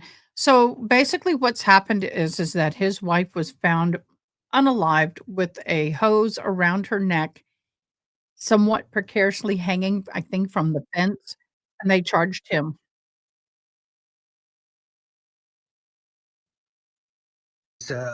Breaking news out of South Carolina. A judge has just dismissed the indictment against Michael Kucchi without prejudice in a case that we were set for closing our opening statements to start this afternoon. Yeah, Michael Kucchi, he was accused of strangling his wife, Sarah, outside of the family jewelry store back in 2015. He had a first trial in 2018 that ended in a hung jury, and now this one is over as well. Yeah, let's listen to the judge dismissing this indictment moments ago. The beginning of a new trial is exactly where we find ourselves today. But here's the thing. He can now sue the hell out of them because of all the money, time, and everything. He can sue him. The He state seemed to hug argues there's everybody some as he left authority the and room. precedent that basically this court should treat it as the equivalent of no harm, no foul, and that now that this information is known, it can be presented to the jury, who can evaluate it and give it whatever weight it determines it deserves in arriving at a verdict. Indeed, this court believes that it is a choice among several that would no doubt be upheld on appeal if this trial were to go forward and the defendant was convicted. However, this court believes that our courts should demand better from the My state hearing aids are going in and and to out. simply allow this trial to go forward with so many witnesses, such as pathologists, having been denied the opportunity to have this critical knowledge available to them when that material was fresh, amounts to a foul with a harm. Therefore, this court is quashing this indictment without prejudice and ordering that if the state wants to retry the defendant, it is to do so only after the case has been resubmitted to a grand jury who shall have the benefit of the full measure of evidence this matter deserves. This court recognizes this is an unusual remedy.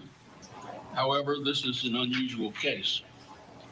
This court urges the Attorney General to present a fuller case to the grand jury than is usually done in state court in South Carolina.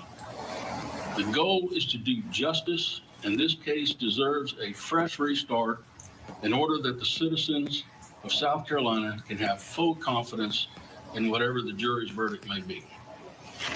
It is so ordered. All right. Thank you, Judge. We are grabbing an exhibit to supplement into the court record of a text message that was shared on May the 12th, which would have been, I believe, the same day that they're alleging this happened, where the victim said to Michael, I'm telling you that I love you. I'm shooting myself in the woods.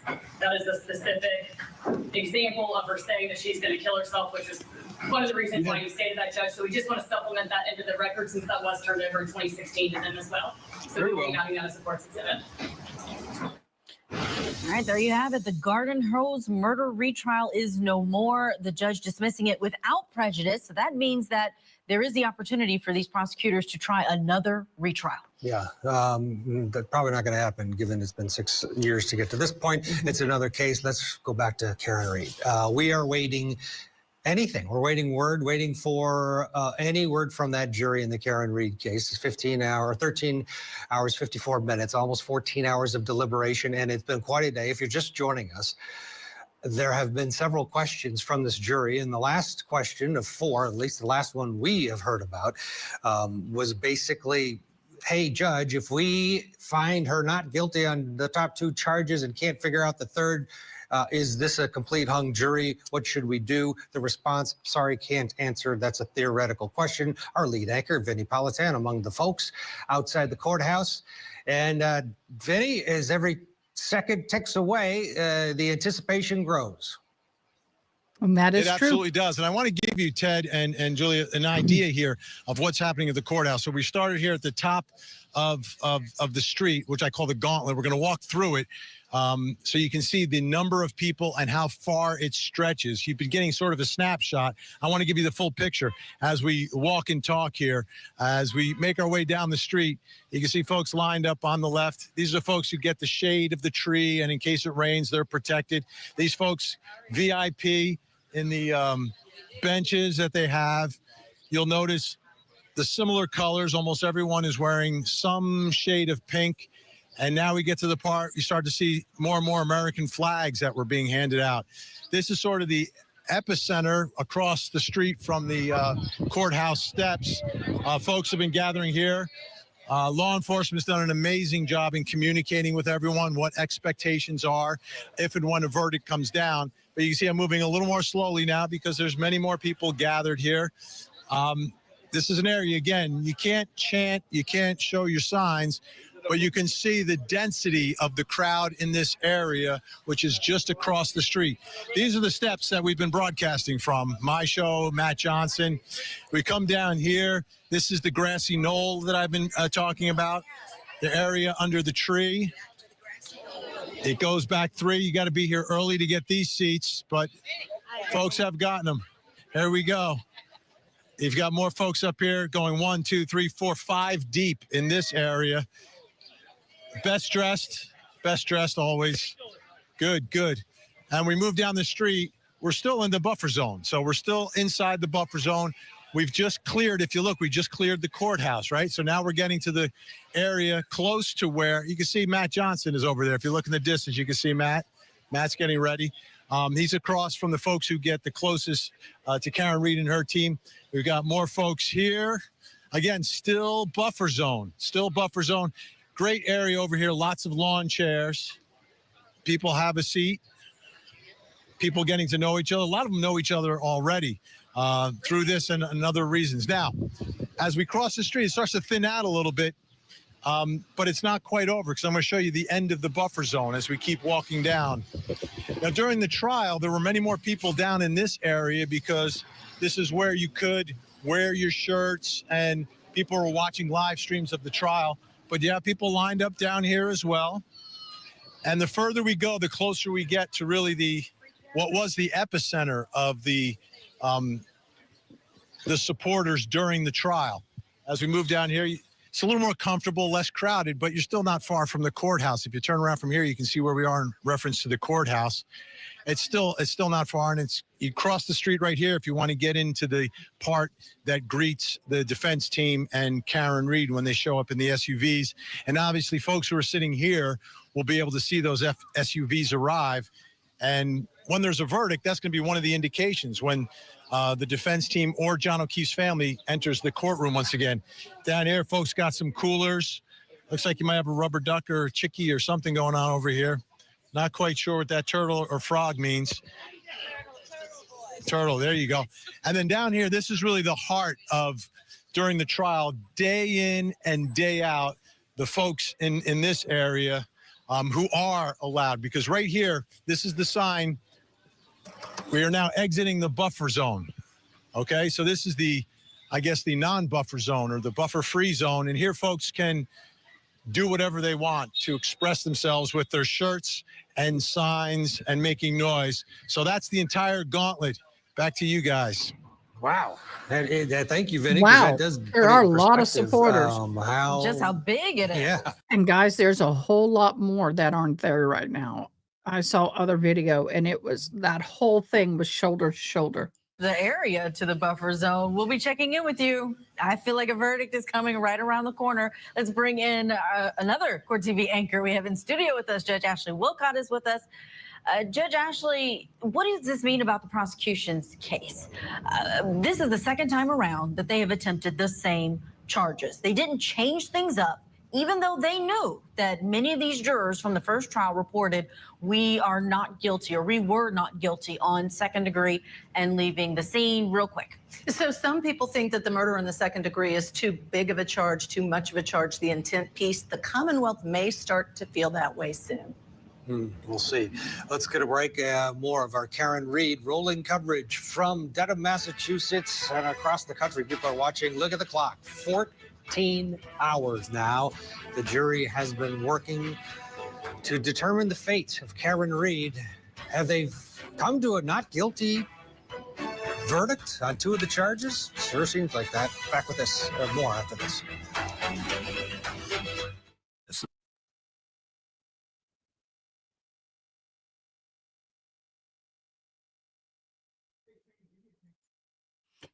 That is the reason why we're here, to find justice for John O'Keefe.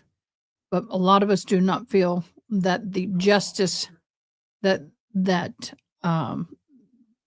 Canton, the Commonwealth of Commonwealth of Canton, Mass, is trying to get.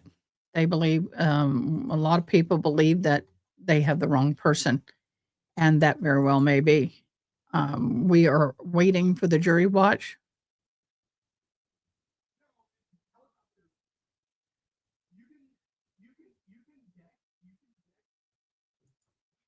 What? I didn't.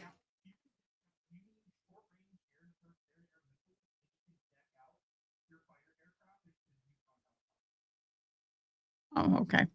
Prayers for Notorious Jules. She is going back tomorrow for scans and meet with her oncologist in the afternoon. I'm hoping and believing those scans are just her yearly checkup. I'm trying to look. I think it's just her yearly 1 year. It was a year ago now that Jules was suffering and going through a lot, and we walked through her for part of that. So we're just really grateful that she's still here with us, and that we will continue to pray that her cancer stays at bay and she is doing well and gets a wonderful result from her checkup.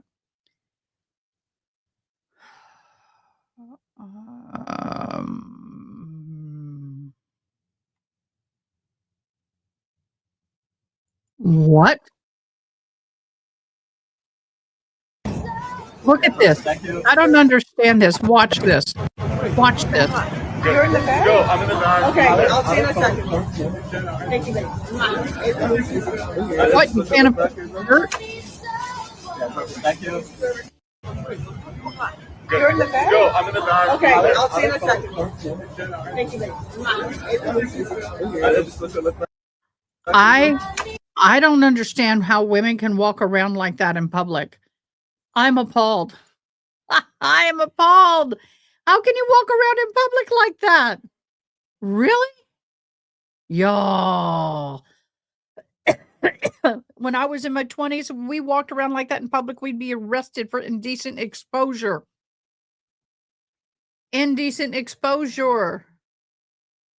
We would not be permitted.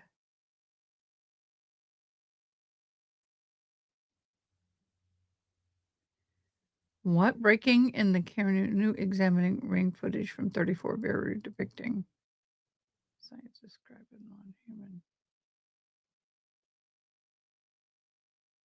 non-human. Oh, it was a little birdie. Oh, that was funny. I wish I had the body and self-confidence enough to walk like that. I did have a body like that at one point. Well, up until really up until I started having children. I had a body like that, and I did not have the confidence to pull that off. I'm floored. I mean, I will admit and expect men not to say are trying to yeah. Welcome back to Court TV Live. I'm Julia Janae along with Ted Rollins this hour. We are continuing to follow the Okay, well, when I was skinny and beautiful like that, I did wear that kind of undergarment, but it was undergarment. I will tell you, I miss wearing undergarments like that. I always had thigh highs. I never wore pantyhose. My doctor told me those are bad for you, for a lot of women.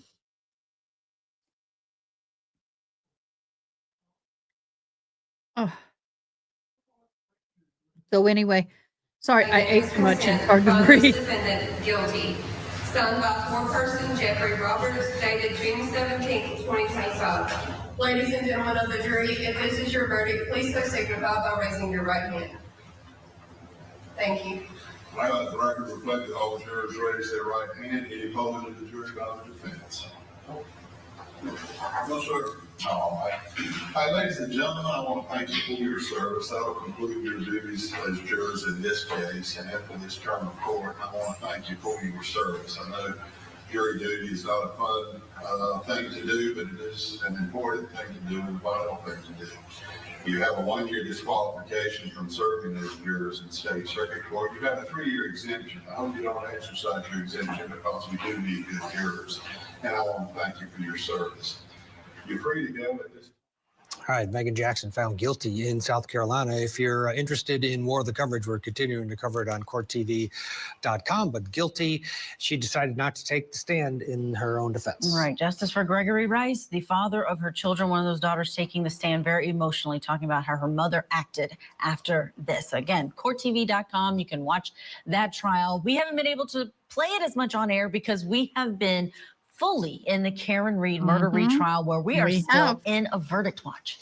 Let's head out to Dedham, Massachusetts, where we find again Matt Johnson, who, along with the rest of us, frankly, is just waiting and waiting, along with lots of people around you, Matt. Fill us in on the mood. Yeah, the mood here is everyone is pretty much very quiet right now as we're waiting for the next move, maybe the next car to pull in here. So we're actually in a restricted area where it's not open to the general public. This is where those SUVs that Karen Reed arrives in and her attorneys, they drive right here.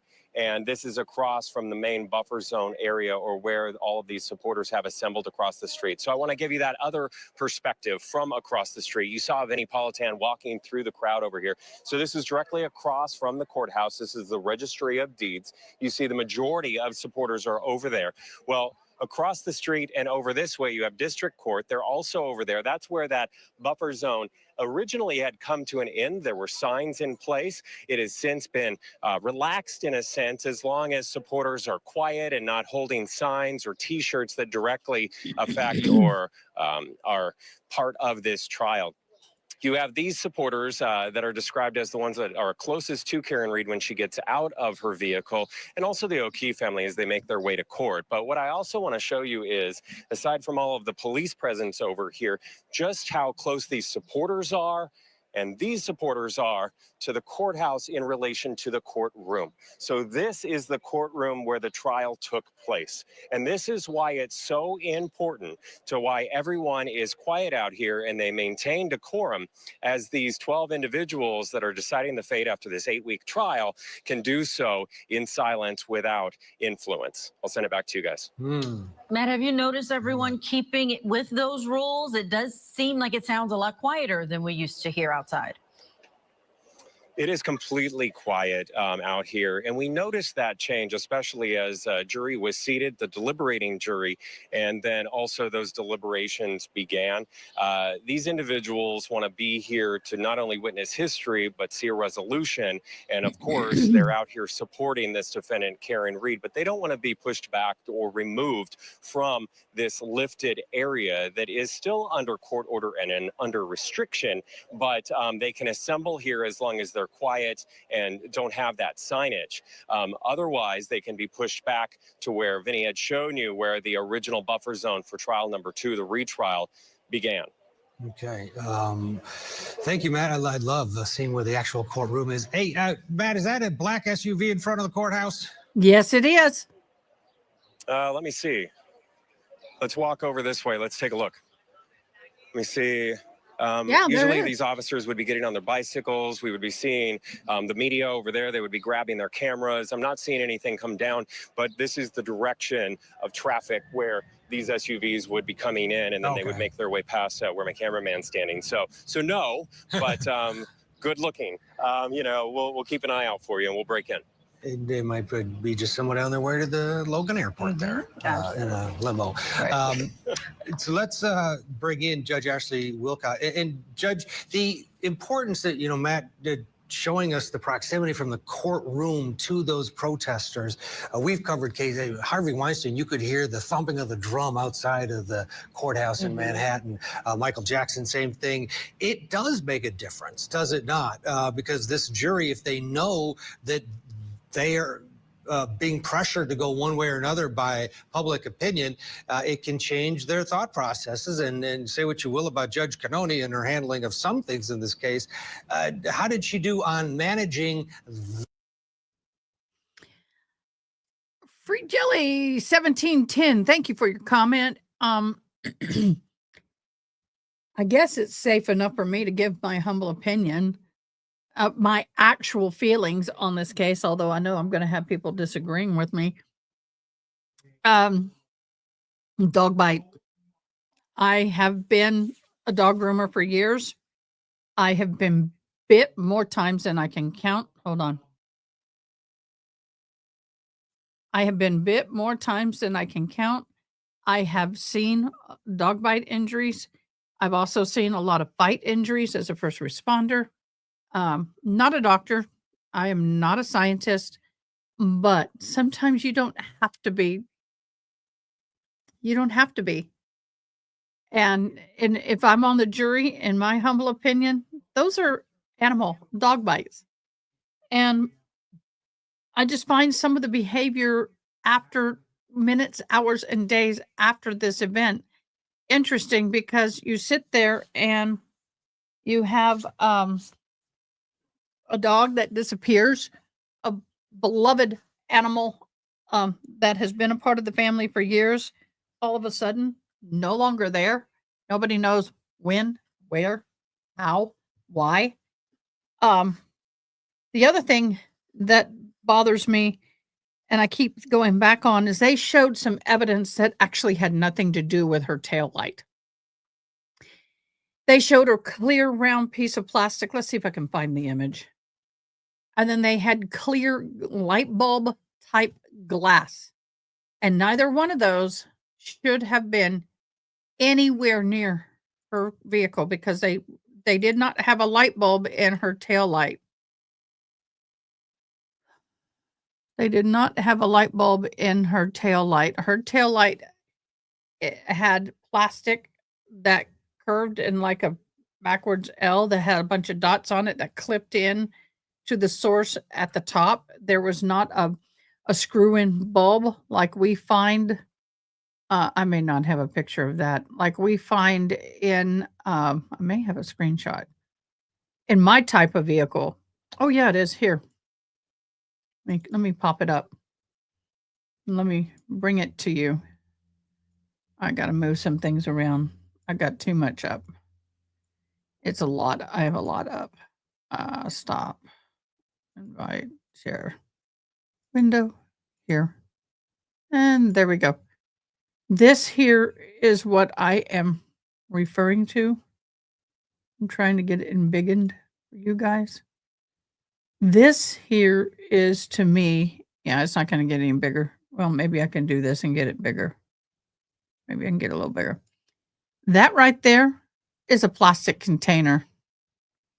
That did not come from her taillight at all. It is a perfect circular. It looks torn up. It looks like to me to be a part of a plastic container. And by this ruler, which I'm trying to, that's 1, 2, 3, 4. Oh, wait a minute. 1, 2, 3, 4. Oh, that's 4 inches. 1, 2, 3, 4, 5, 6. That's approximately 6 inches across. That looks like a bottom of a clear to-go container, like you would get at a Chinese restaurant for soup or something. That to me does not cross-send his, that doesn't even look like it belongs there. And I had a struggle with that. And then this here is, oh, that's the glass. I don't see where the tiny white, I'm looking, guys, give me a second. Nope. That not be it. The itty bitty thin. Do you know, like the little light bulbs that are about that big that you put in your car, similar to what you would put in a night light, but very similar made. That to me is evidence that should not have been there, any way, shape, or form. I was concerned about that. I was wondering, why is this even here? Has nothing to do with the case. And in the first trial, I said the same thing. It did not compute to me because when you look at the tail light, which I'm going to bring, view this tab in StreamYard. Why won't it let me? Let me do this. Oh, because let me change the image. If you look at, let me fix this, guys. I have to pop in and out. I wish it would let me switch between, but it won't. If you look at this tail light, there's no way that perfect circle about this big fits within that tail light. Has nothing to do with it. Nothing. And on top of that, if you look in here, there's no light bulbs. This dotted, you can see some dotting here, but we'll look at this piece, plugs in up here at the top of the housing. It has your a little electrodes, and this L-shaped plastic, come on, quit. This L-shaped plastic up here clips into those, and that's what's holding it in place. When it clips into the slot, the light goes down and it radiates down and through by those little bubbles, okay? It's red. The light is red. It doesn't change because you have a red cover. The light is still red. So I really struggled with that. That was something that I was like, this doesn't make sense. How in the world could that perfectly round piece of plastic be a part of her taillight? It's not. And that is somewhere I have struggled. So I have a problem with that evidence. Okay. 7 Central, only on. To many people, including us, that a verdict may be imminent, or at least another question, some more clarification from this group. Let's bring in Court TV lead anchor Vinny Politan, who is outside of the courthouse.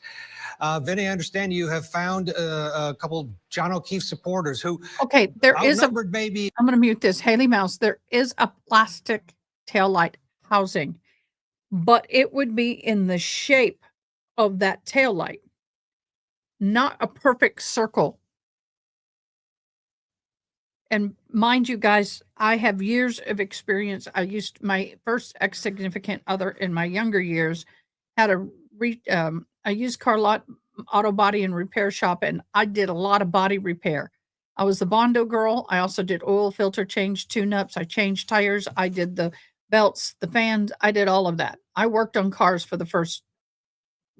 about 7 to 8 years in my 20s, along with other things. And I know my body work, and I understand that the light housings and everything are different now. They're totally different, but that round cylinder would not fit into that tail light and sustain its shape.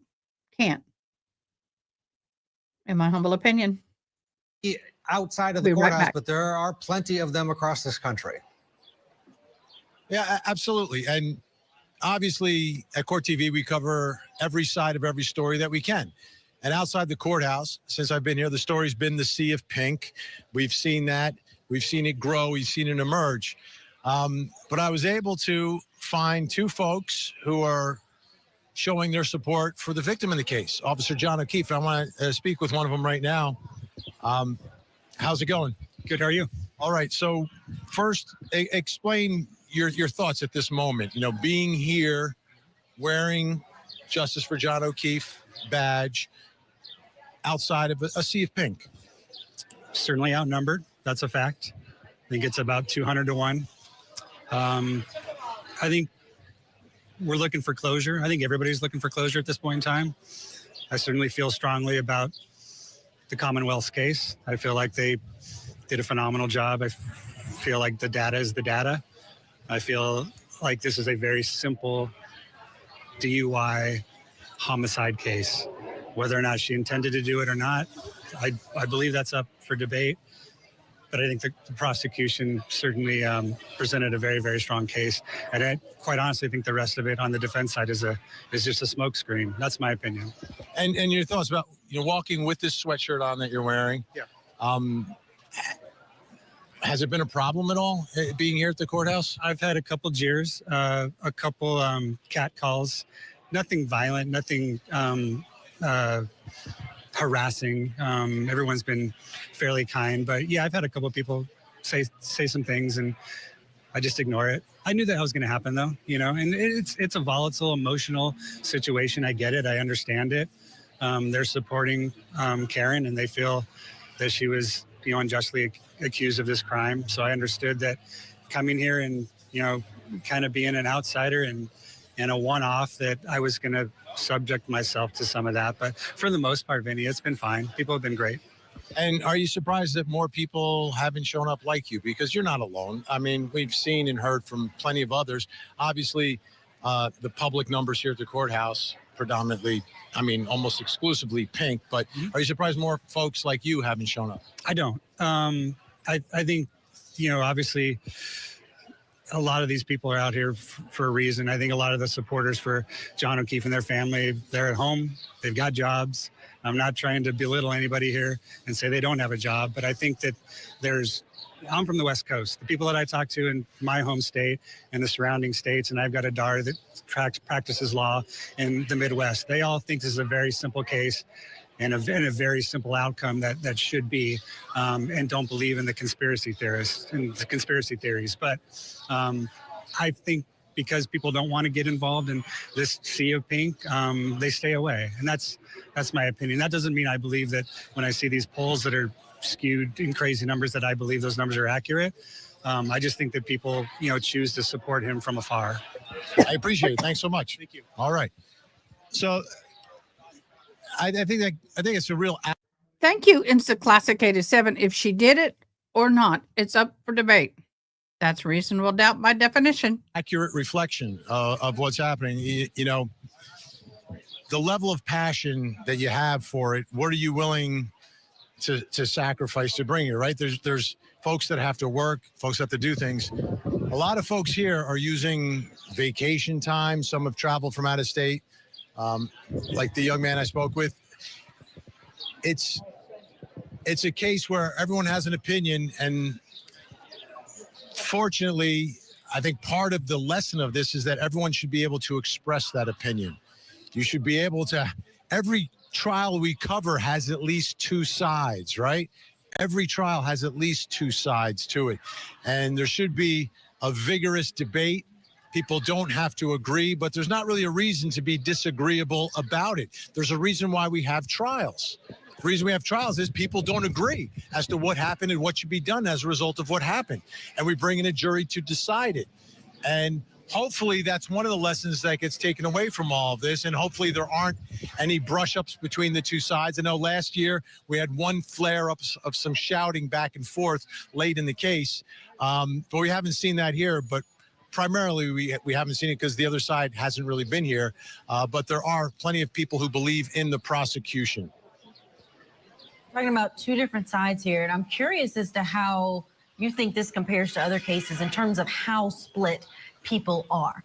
I mean, we cover verdicts almost every day. Every week there are verdicts that come down, but it's rare to find one where people are so split that it almost feels similar to an election, where there's almost a chance that it could go either way. It feels a little different now that we've gotten these notes from the jury, but your thoughts on this case and the dynamics of it?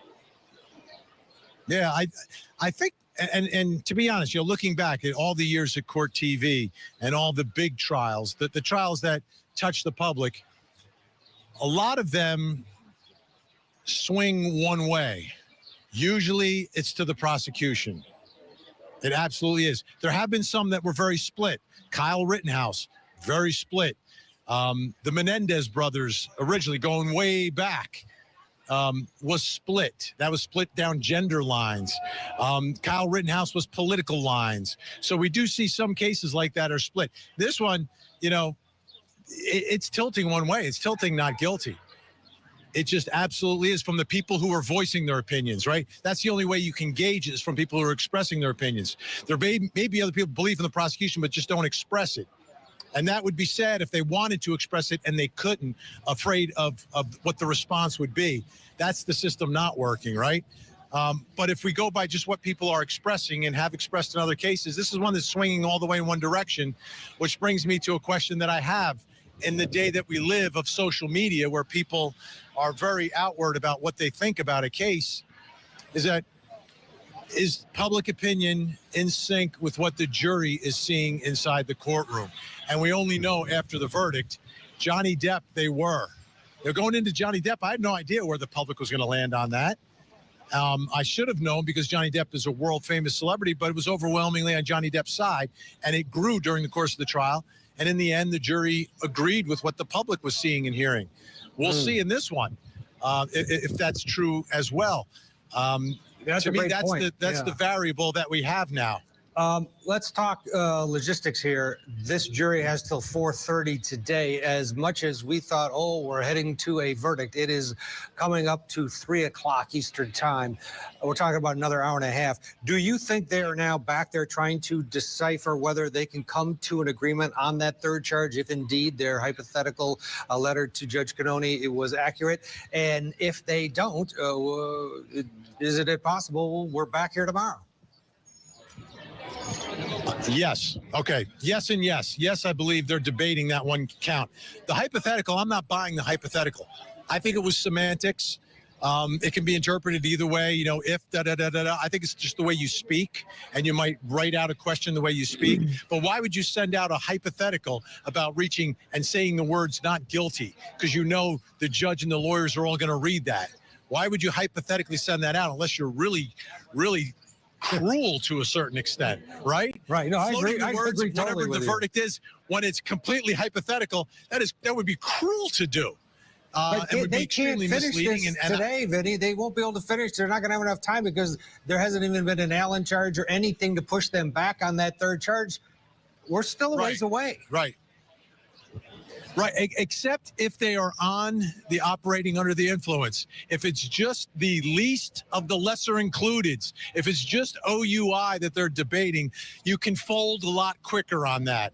Whichever side you're on, you could fold a lot quicker on that, and that's one where you could clearly compromise, because people understand the difference between OUI and murder.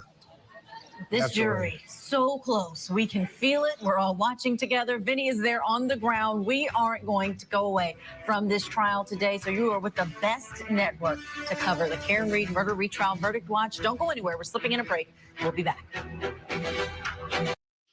Okay. So what do you think about what they said? I kind of agree with them on that.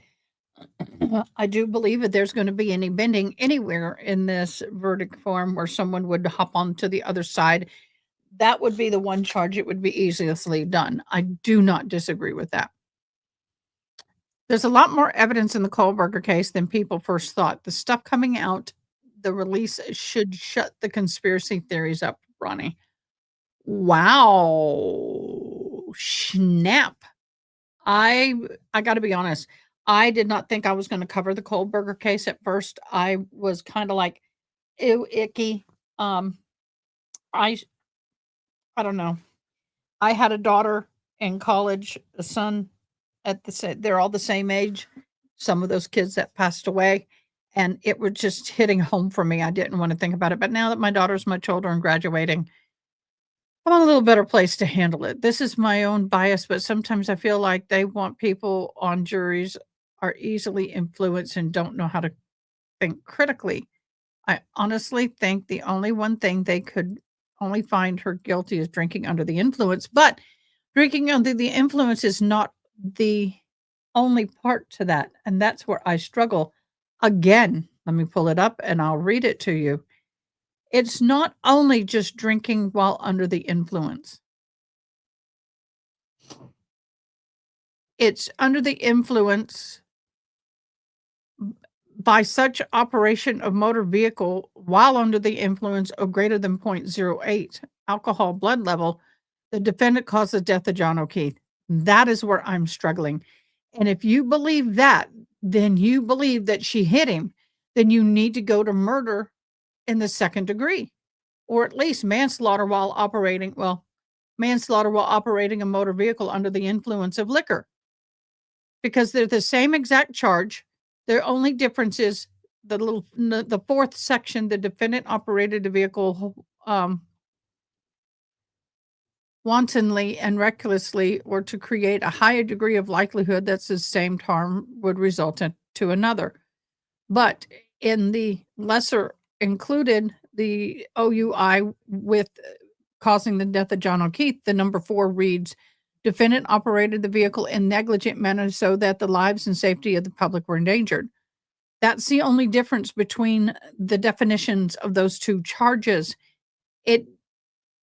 And the difference in time is the manslaughter would be 5 to 20 years, where the lesser would be 2.5 to 15 years. The fine would be $25,000. The fine would be $5,000. Both are not eligible for probation, parole, furlough, or deduction from sentence until on the lesser charge of the OUI, it would be 1 year served. On the manslaughter, it would be a minimum 5 years served. So I struggle with the fact that I feel like that's almost an identical charge. Yes, the time is different, but she would have to serve 1 year in jail before she can even remotely get out. And on the lesser,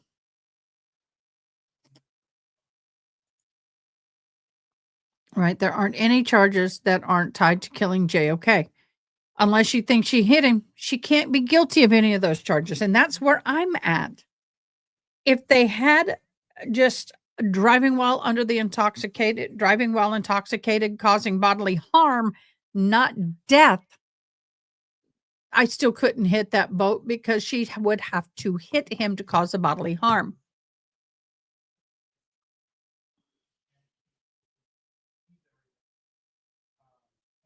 I just am having a hard time hitting that nail on the head.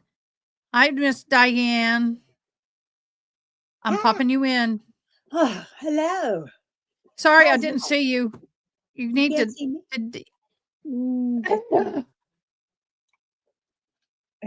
Boy, my lighting is nasty. It looks fine. Oh, well, let's see here. Let's see, maybe that one's a little better. Any better? I haven't kept up with Kohlberger, but I'm curious of what facts will come out, because currently I'm on the side that he's more likely guilty, but we haven't been shown any exculpatory evidence. Like I was talking about Kohlberger, I really struggled with Kohlberger because I had a child in college, and the thought of someone going in and red rooming my child, I couldn't. So my opinion on his guilt could change. Yeah. So I'm going to be watching that trial closely with you guys, and I have no opinion. For the jury to send this hypothetical that could all but answer the questions that people. By the way, we are 4 hours and 31 minutes and 18 seconds. Since the last trial, 20, we just wanted 21. An answer in this case. No, but here we are. 14 hours, not 4. Yeah, I think we have to take 14. The words of the jury for their words, right?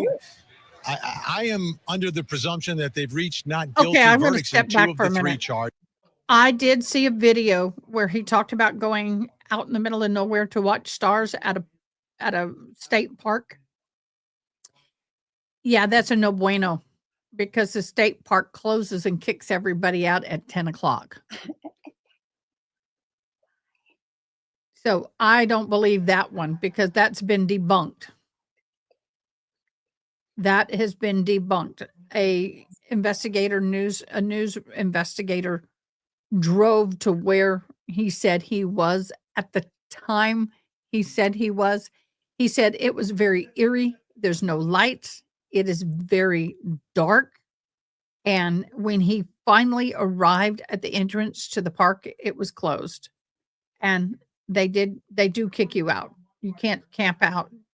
It's closed like at 10 o'clock, I think. Maybe 9, but 10. Charges. I think they're extremely close. I think they're caught up, likely on count 2, which is the most confusing of all the counts, the one they ask questions about. I've also noticed, I just have to tell you, in the last few minutes, sort of a shift in the winds here. It's getting a little darker, from what a I little understand, From what I understand on those parks is that the park rangers will drive around, and if there's a vehicle or whatever, they will find you and kick you out. You are not allowed to camp out or stay at that particular park. You can't go. He could have driven up and walked in, but the park rangers and everybody are there. I mean, they have people that do drive around. I'm just saying, I don't believe him. I feel like the rain may be coming down, could be You believe you symbolic would not believe it. that we are getting closer to a verdict, right? Just reading into the mood here. But the anticipation of everyone is growing each minute we get closer to that time. And let me show you where everyone's eyes are. Just across the street behind that white SUV that you see over there. I'm not saying it's impossible. I'm saying most likely not, or not probable. Unless he can sit there and say, I parked my car here and I walked from this spot to this spot. And, I need to hear the evidence. I'm just saying my gut reaction to that is, after seeing that one video, that's all I've seen of this entire case.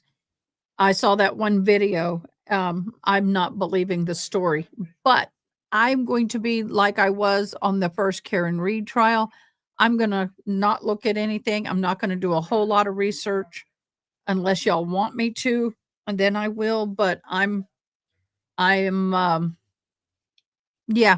know enough to make a decision either way. I'm just saying I don't believe that part of the story.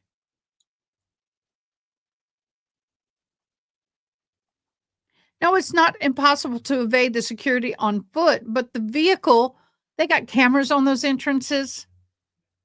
I would assume, well, I know a lot of state parks are putting like game camera on the entrances. So at night, if someone tries to break in or whatever, I'm just saying, look, hey guys, you see this little thing right here in my hand?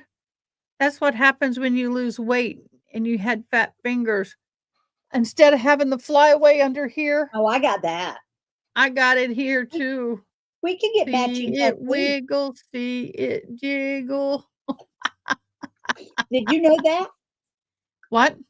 We can get matching tattoos and then stand next to each other. Put our arms out. One arm under the other, and it'll say, "Long may she wave." Hell no. That is the area where Karen Reed and her team pull up when they are summoned to the court. And they will be summoned when and if there's a verdict or another question.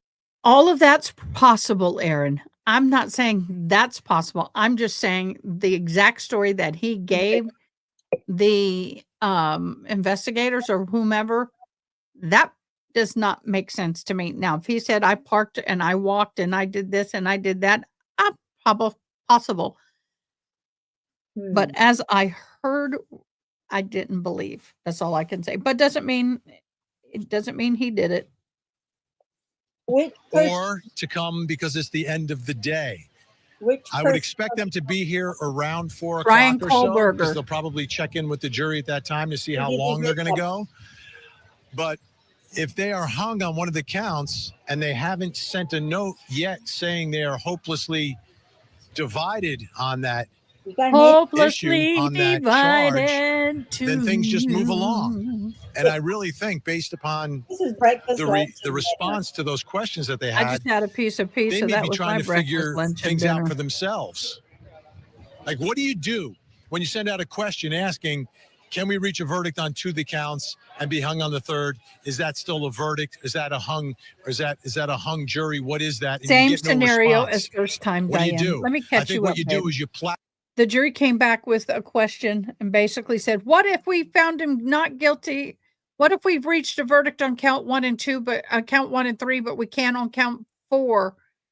Basically, does that mean we have a verdict? So the same confusion as last time. Counts 1 and 3, they've reached their decision. Count 2, they are deadlocked on it. And it's like, can we fill out this form and come back with count 1 and 2 with a verdict, and 1 and 3 with a verdict, and count 2 without? And the judge would not answer the question. I don't deal with what ifs. That's what she said. Plow through the one you're hung on because you know for a fact that if you reach a verdict on all three, that is a verdict. Like they know that.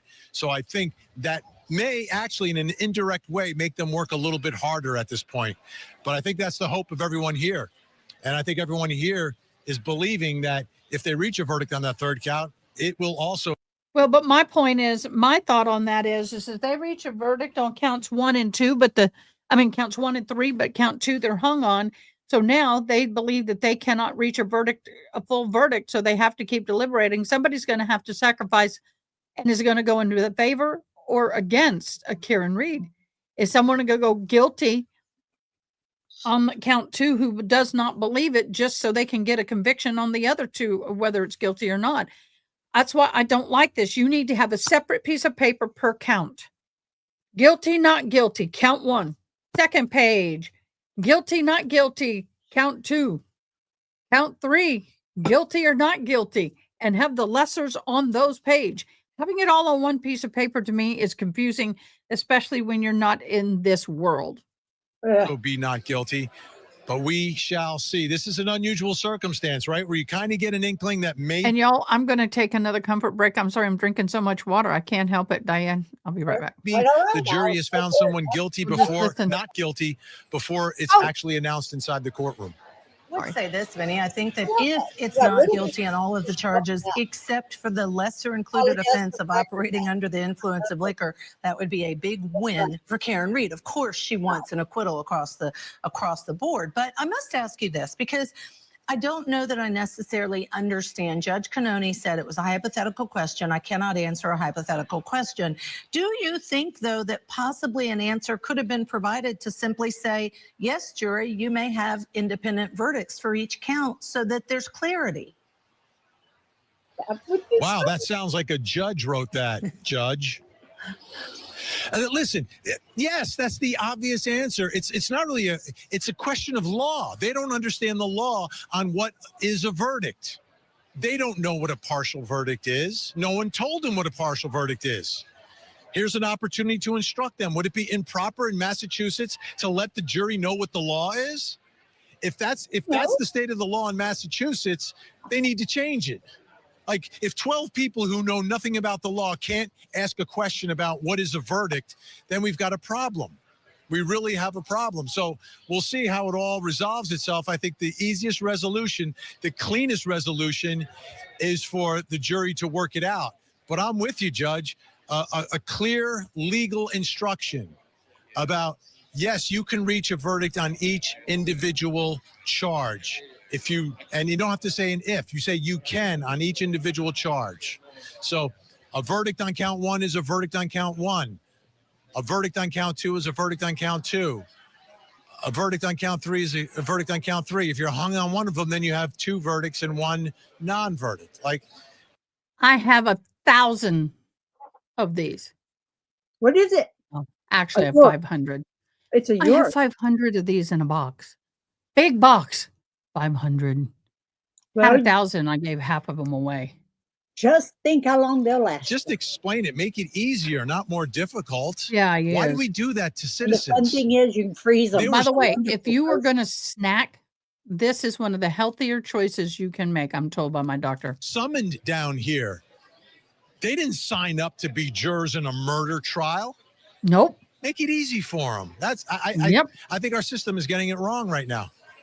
I agree with you, Vinny. And they're lay people. These are lay people. They're not going to interpret every word like we trained lawyers have done because we're trained to do so. So, Vinny Politan, thank you so much. I understand you're going to keep, of course, updating us throughout, letting us know. Oh, good. I can stay with you. I'm so sorry. I thought that we had to go from you because of some other things happening there. So I do want to ask. I'm not going anywhere, Judge. Yes. Judge, Yes. I'm not going anywhere. Yes. I'm going to be here till there's a verdict. And listen, that's why I'm here. I'm so thrilled to have you because your expertise, the field.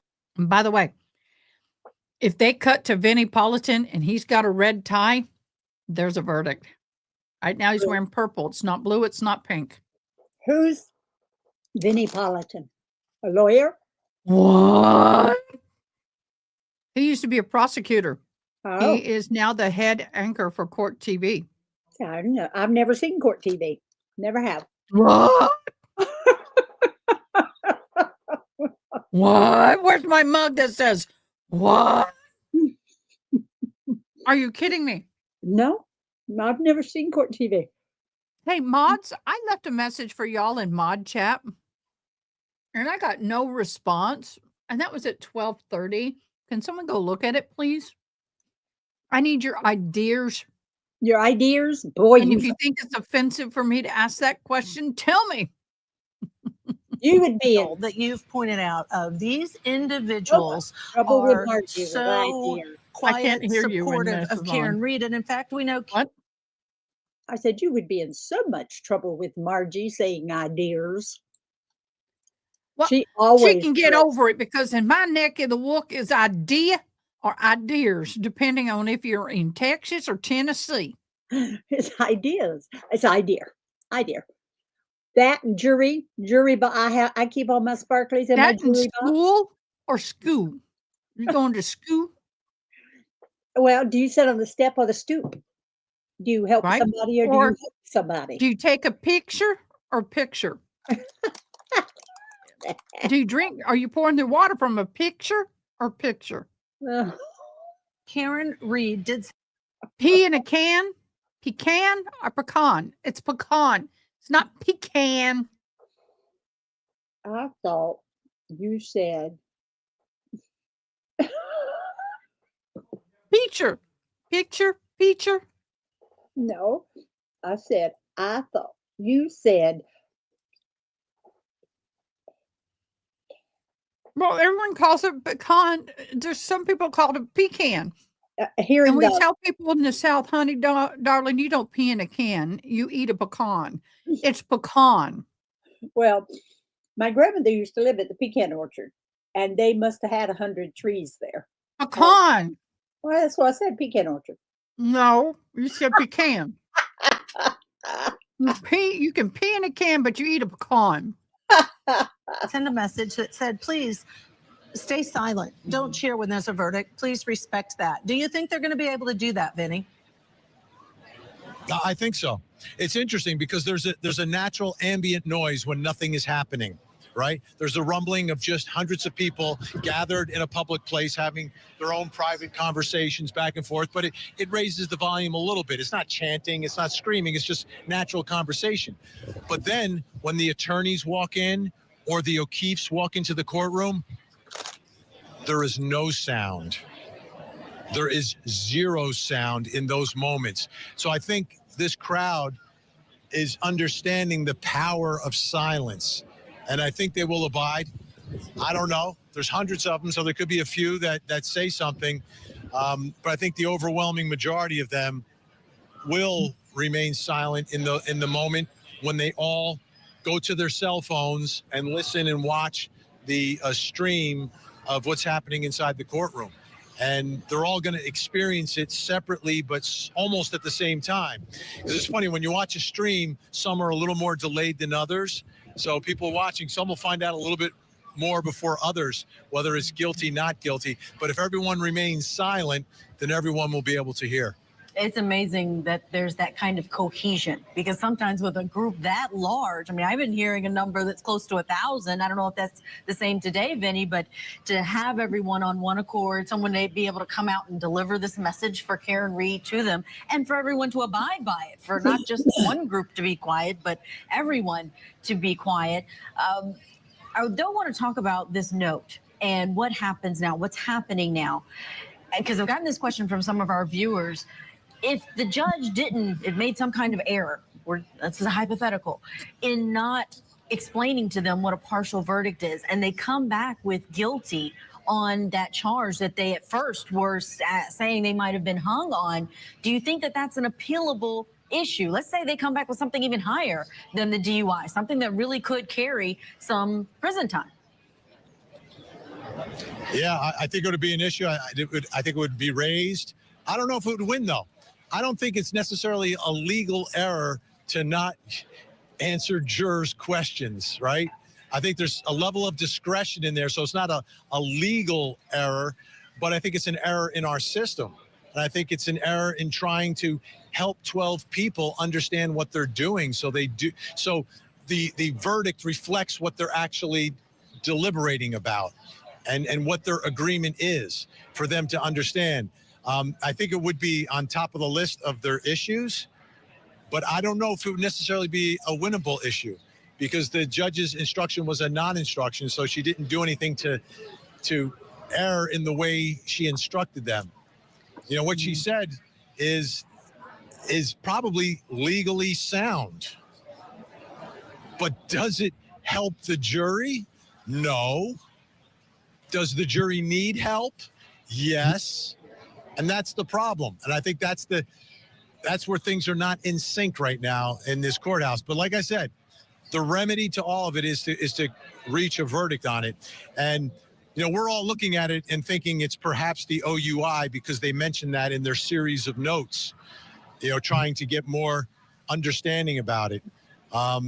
If it is, the irony of all that is if they get hung on OUI, if there's a third trial, like a retrial, she's not just facing OUI, she's facing manslaughter because that's the top charge in that count. So if they can't agree to anything in that second charge, she faces manslaughter again because in the first trial, the jury was debating involuntary manslaughter. They had gotten past manslaughter. They didn't think it was, but she's facing manslaughter again.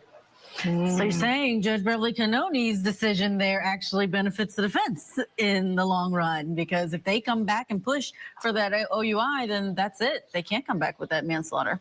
I think that's true.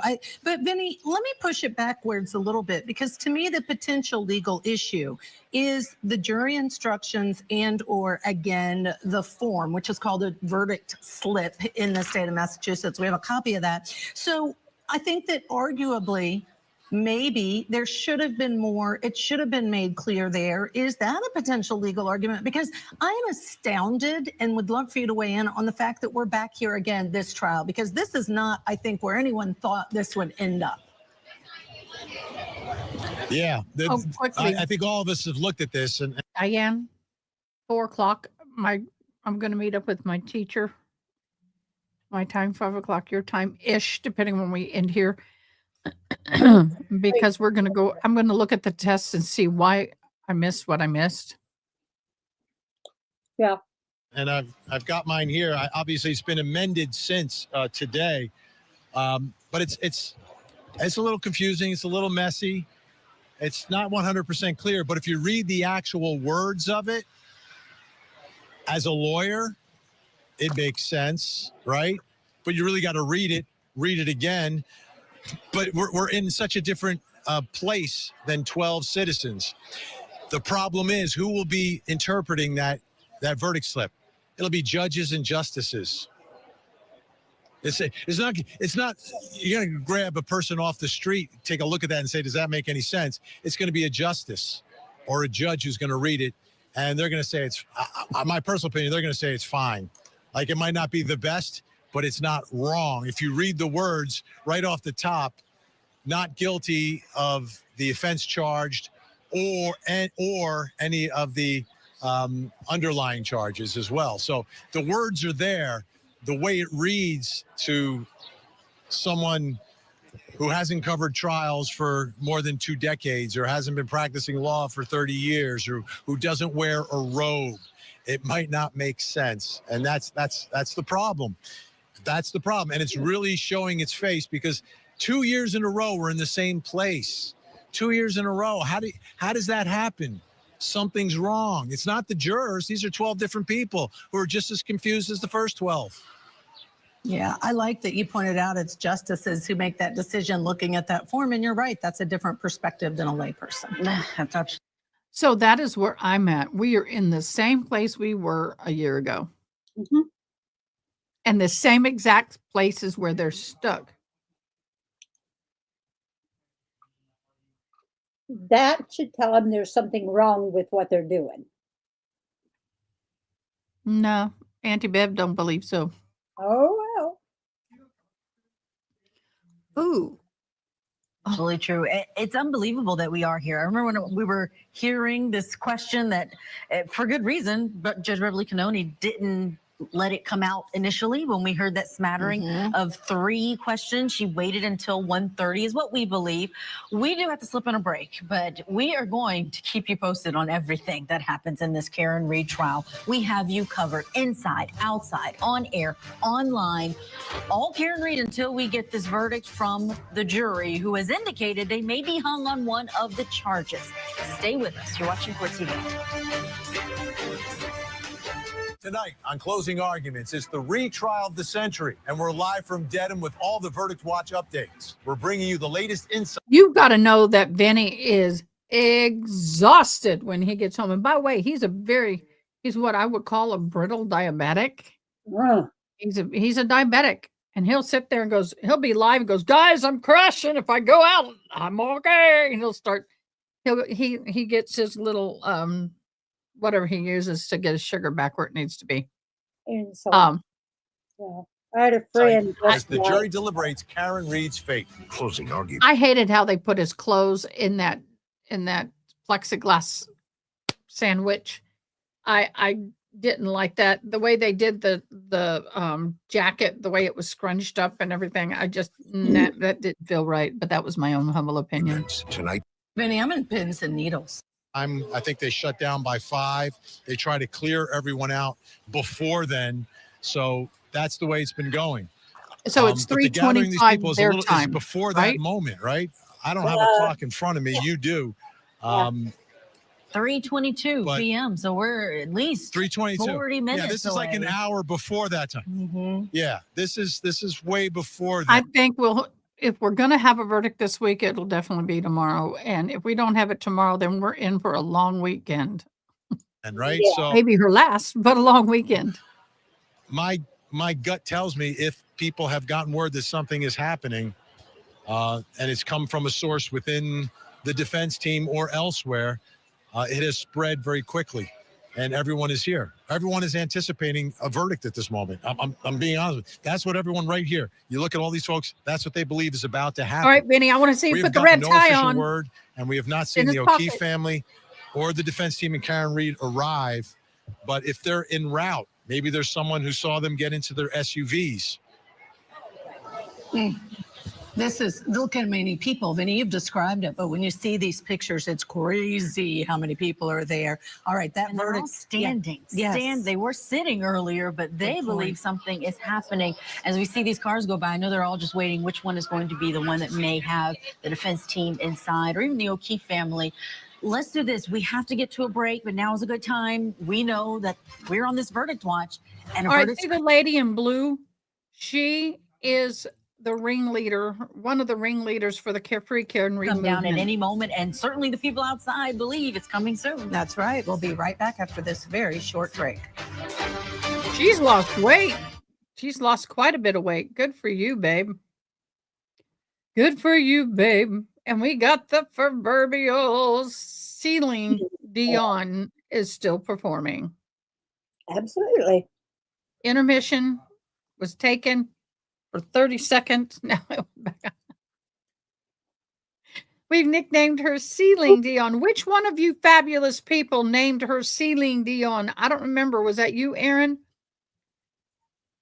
That's what happens when you get lay people who don't really know what they're doing, making decisions as jurors. Yeah. Thank you, Veronica. I thought that was in my links. Okay. I mean, already. If not, let's throw it into the Ada links. That would be great. All right. Oh, what are we going to do with the 4-day weekend? With a what weekend? Tomorrow. She's not responded. I need to find out why. I may have a guest on tomorrow. Oh. But she's not responded to me.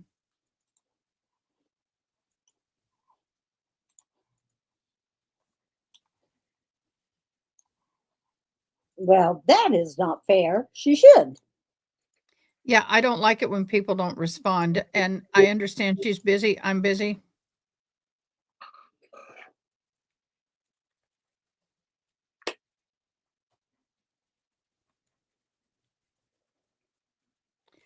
She talked about Wednesday us doing a live together. I don't want to tell you who it is just yet, just in case it doesn't work out. Well, But I'm going to go see if she's live right now.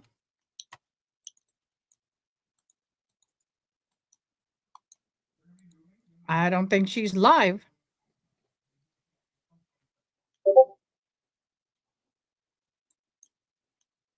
Nope, I don't see that she is. But let's just say she's got 30,000 followers. Wow. That would be nice. It's 3:29, Aaron. They're in Virginia. Virginia. I was born in Bristol, Tennessee, lived in Bristol, Virginia, and Bristol, Tennessee, and Abington, Virginia, and Manassas, Virginia.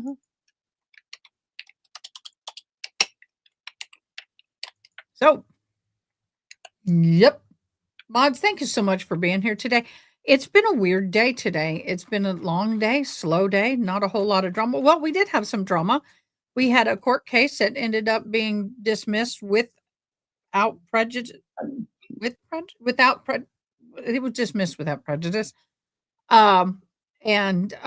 Because he was accused of unaliving his wife by strangling her with a hose and hanging her from a fence. Wow. I tell you what, people are crazy. They is crazy folk.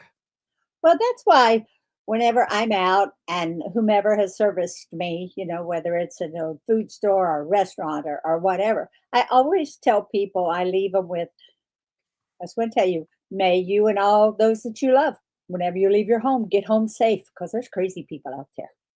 Well, ended up, she was wanting to unalive herself. We can't say the S word. Yeah. And she had made multiple threats and possible attempts. And her ex-husband had unalived himself. And she struggled with that for many years. And she was, this supposedly happened really close to the anniversary of that date. Wow. Anyway, we got to watch him live. The case was totally thrown out by the judge. And the reason why is because information that should have gone to the grand jury did not get to the grand jury. Wow. And he felt that it was the responsibility of the state to give all the evidence to the grand jury. And they did not. It was a Brady violation. And someone made the comment, "Oh, I wish you can take credit." Oh, I just don't remember who did. Someone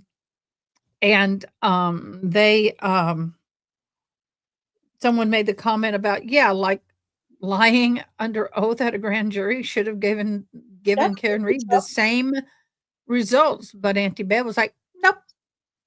Wow. Nope. And I believe that Auntie Bev I don't believe this should be in trial. There's just too much that's gone wrong.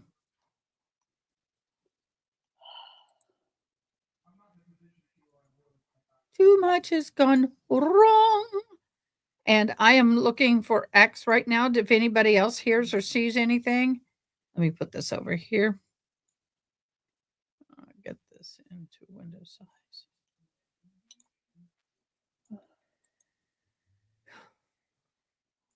I did not go to sleep until 1 a.m. Okay, breaking news. Michael Courthouse, the defendant in South Carolina's oldest Red Room case, who stood accused of strangling his wife, Sarah Lynn Courthouse, till she was unalived in 2015, has been released from his charge because of an error made by the South Carolina Attorney General Alan Wilson's office and SLED. Following this post for more information. So they were in the jury selection phase when this occurred. So there you go. There you have it. I'm sorry? Can they retry him?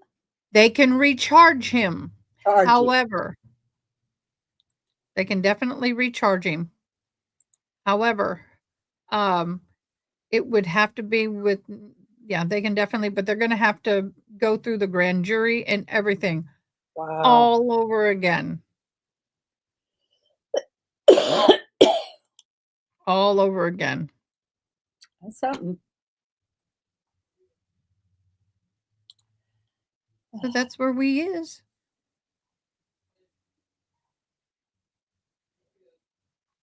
So,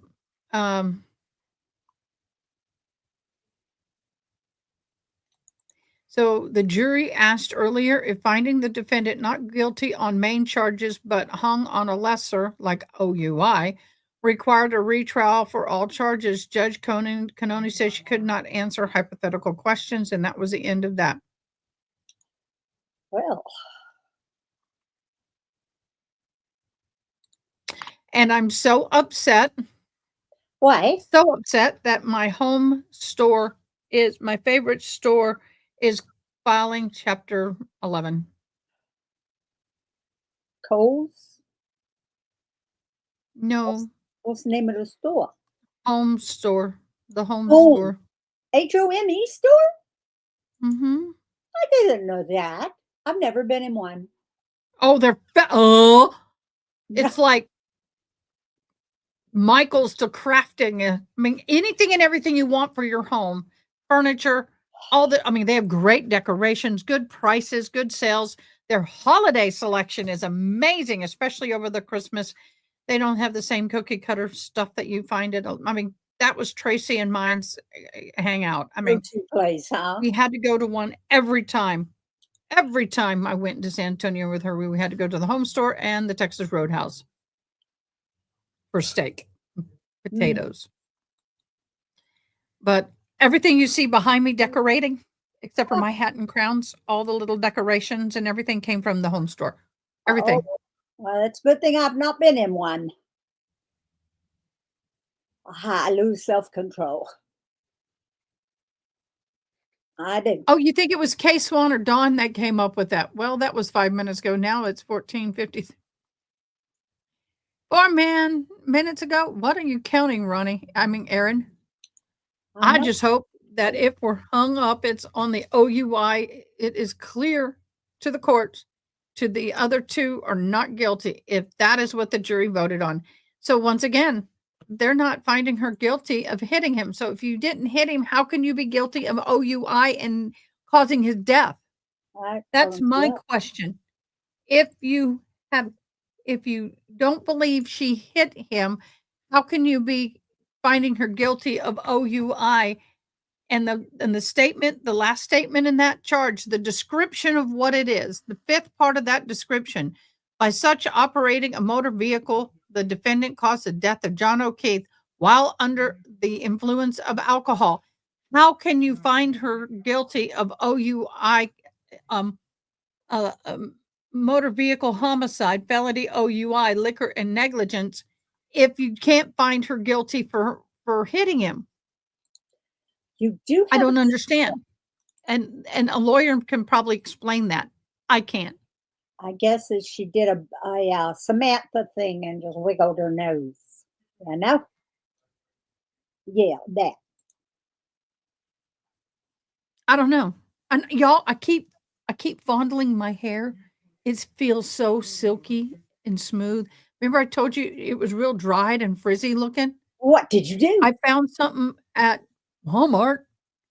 And I Ronnie, look, you were on the phone with me. Look how shiny my hair is. What's the name of it?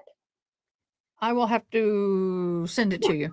She can't read. I was on the phone with Ronnie. I was like, we were talking and I said, I can't find something to condition my hair because it is so dry. I would like it a little silkier, but I'll tell you what. At least there's some sheen to it now. Yeah. It doesn't look like straw. Mine just when I wash and condition my hair, even with conditioner, it is so knotted and it feels like it's ripping if you try to comb it. Oh, that's it is terrible. Have you ever used like Mitchell's hair gloss. Paul Mitchell? Yeah, his hair gloss. Frizzies, FREEZIES or something like that. That is great. And you put it on while your hair is wet. You put it in your hand. Same. And you put it on while your hair is wet and you just work it through and you don't rinse it out. And it's amazing. Well, that's what this is. It's a leave-in, but there's a difference from a frizzies and a conditioner. Yeah, there is. Frizzy stuff. My hair doesn't, it's dry and brittle. That's not because frizzy. cuticle on your hair is lifted up. And that's why it doesn't have a sheen, and that's why it's brittle and dry. Because the cuticle is lifted. And people don't realize their hair has cuticles, but it does. So,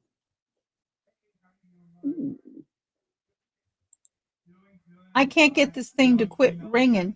It's not supposed to be ringing. I go out ringing after midnight, out in the moonlight. Oh, Ronnie. Well, I did it. The way I did it was, when it was wet, I put it in. And then when it was dry, I put it in. And then at night, just a little mist. I'm talking a little mist on the ends at night. It's not oily. It looks like I don't look like I have as much hair as I usually do because it's not standing up on end. But I understand that. you can see if you just look at my ponytail today versus the past. Big difference. Yes. Big difference. I do understand totally. Come on, y'all. We need a verdict. We need a verdict. They do need a verdict. Lady Di, yes, I see you and I waved at you. You did? Where'd you see me? In Discord. In Discord? Well, I got it covered up. Let me take a look. I was trying to figure out where Lady Di. That be Diane. No, that's.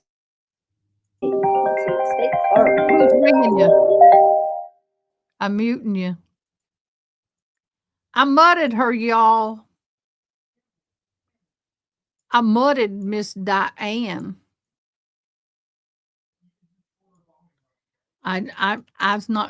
We don't need to have all that ringing. Ringing. She's just a ringing.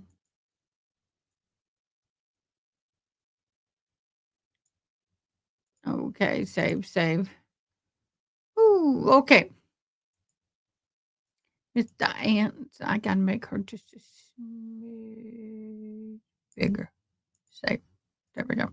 Had to make some corrections because my name was underneath the thing. You doesn't look like that. You're so pretty. Oh, it does look good. I just want to play with it. Silky. Play with my hair.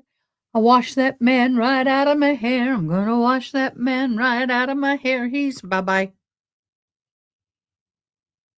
Oh, okay. Baby. Are you talking to me or your phone? You. I was putting it on quiet so it would shut up. Oh, well, thank you for honoring my time with you and being a professional interpreter by muting your phone.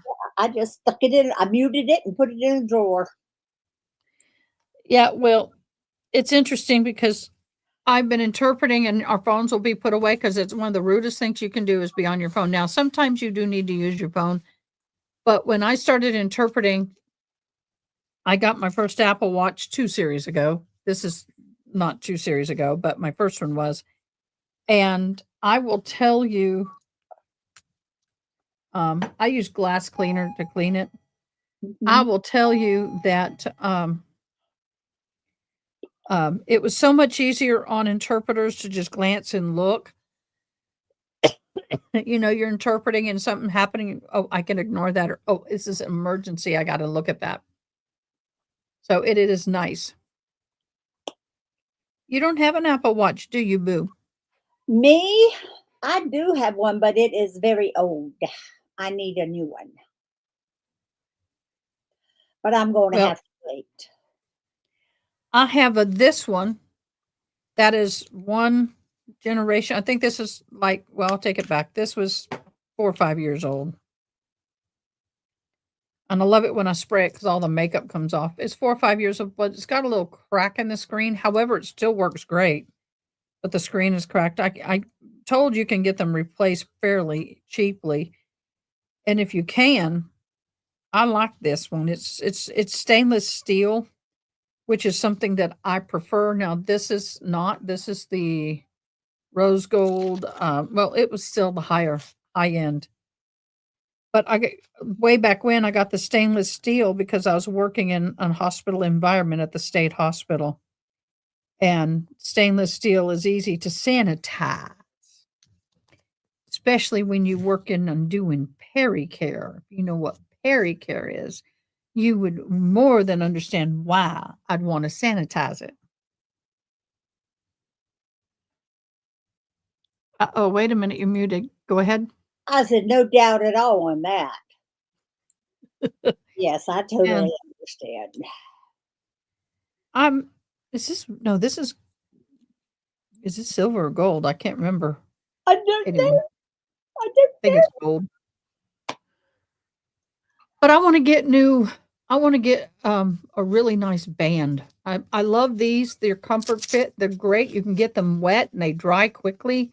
They're good if you're working in environments where you need that, but I want something pretty. Go to But I'll have to wait. Amazon. I found beautiful ones there. Oh, I'll wait. The one I want is actually I have to go to Dillard's to get it. It's I think it's a Vera Bradley one, but I'm waiting. Yeah, sometimes Got we to pay the bills, huh? Yes, yes, I'm aware of that.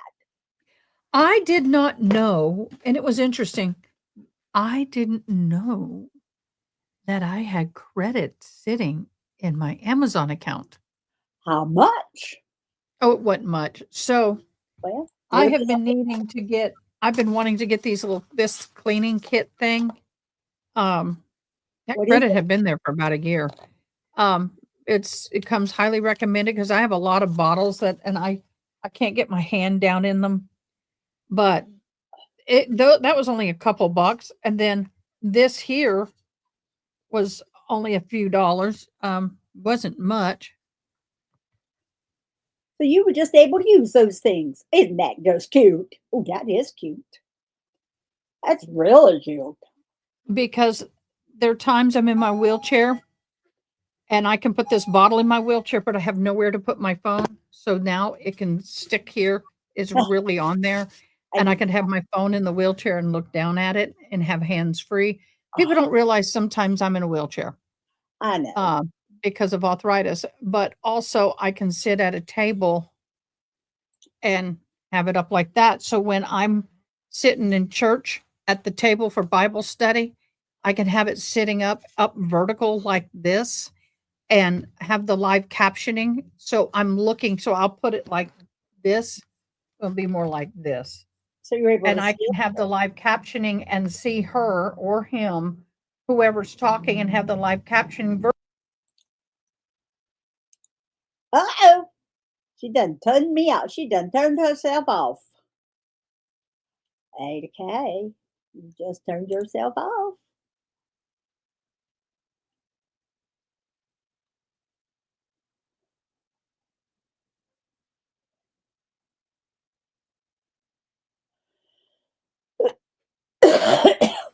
Well, she'll be back. She just lost. She just lost herself. She'll be back.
Will do. Well, hello there, everybody. I just got a message from AdaKay, and she says, please, please tell everybody that StreamYard went down and she's working on it. So don't go anywhere. So, everybody, hey, guys and gals, just hang around. She'll be back. She's trying to get it working because it's not a working right now. Let me tell her I did.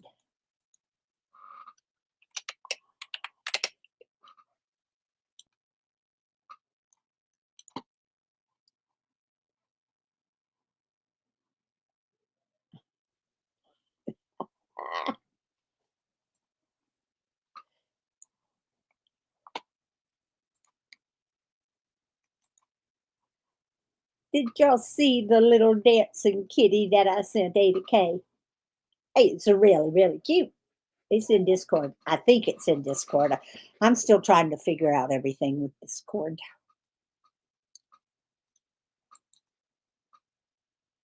It's a little kitty, which I happen to really, really like. It's about the way I dance sometimes. I used to dance better, but it's just the way that it is. What is Nitro? I'm exploring while we're here. Unlock a world of perks with Nitro.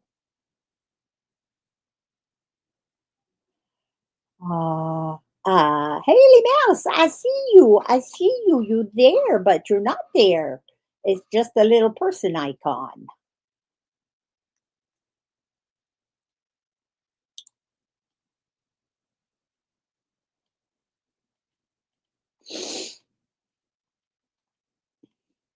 So,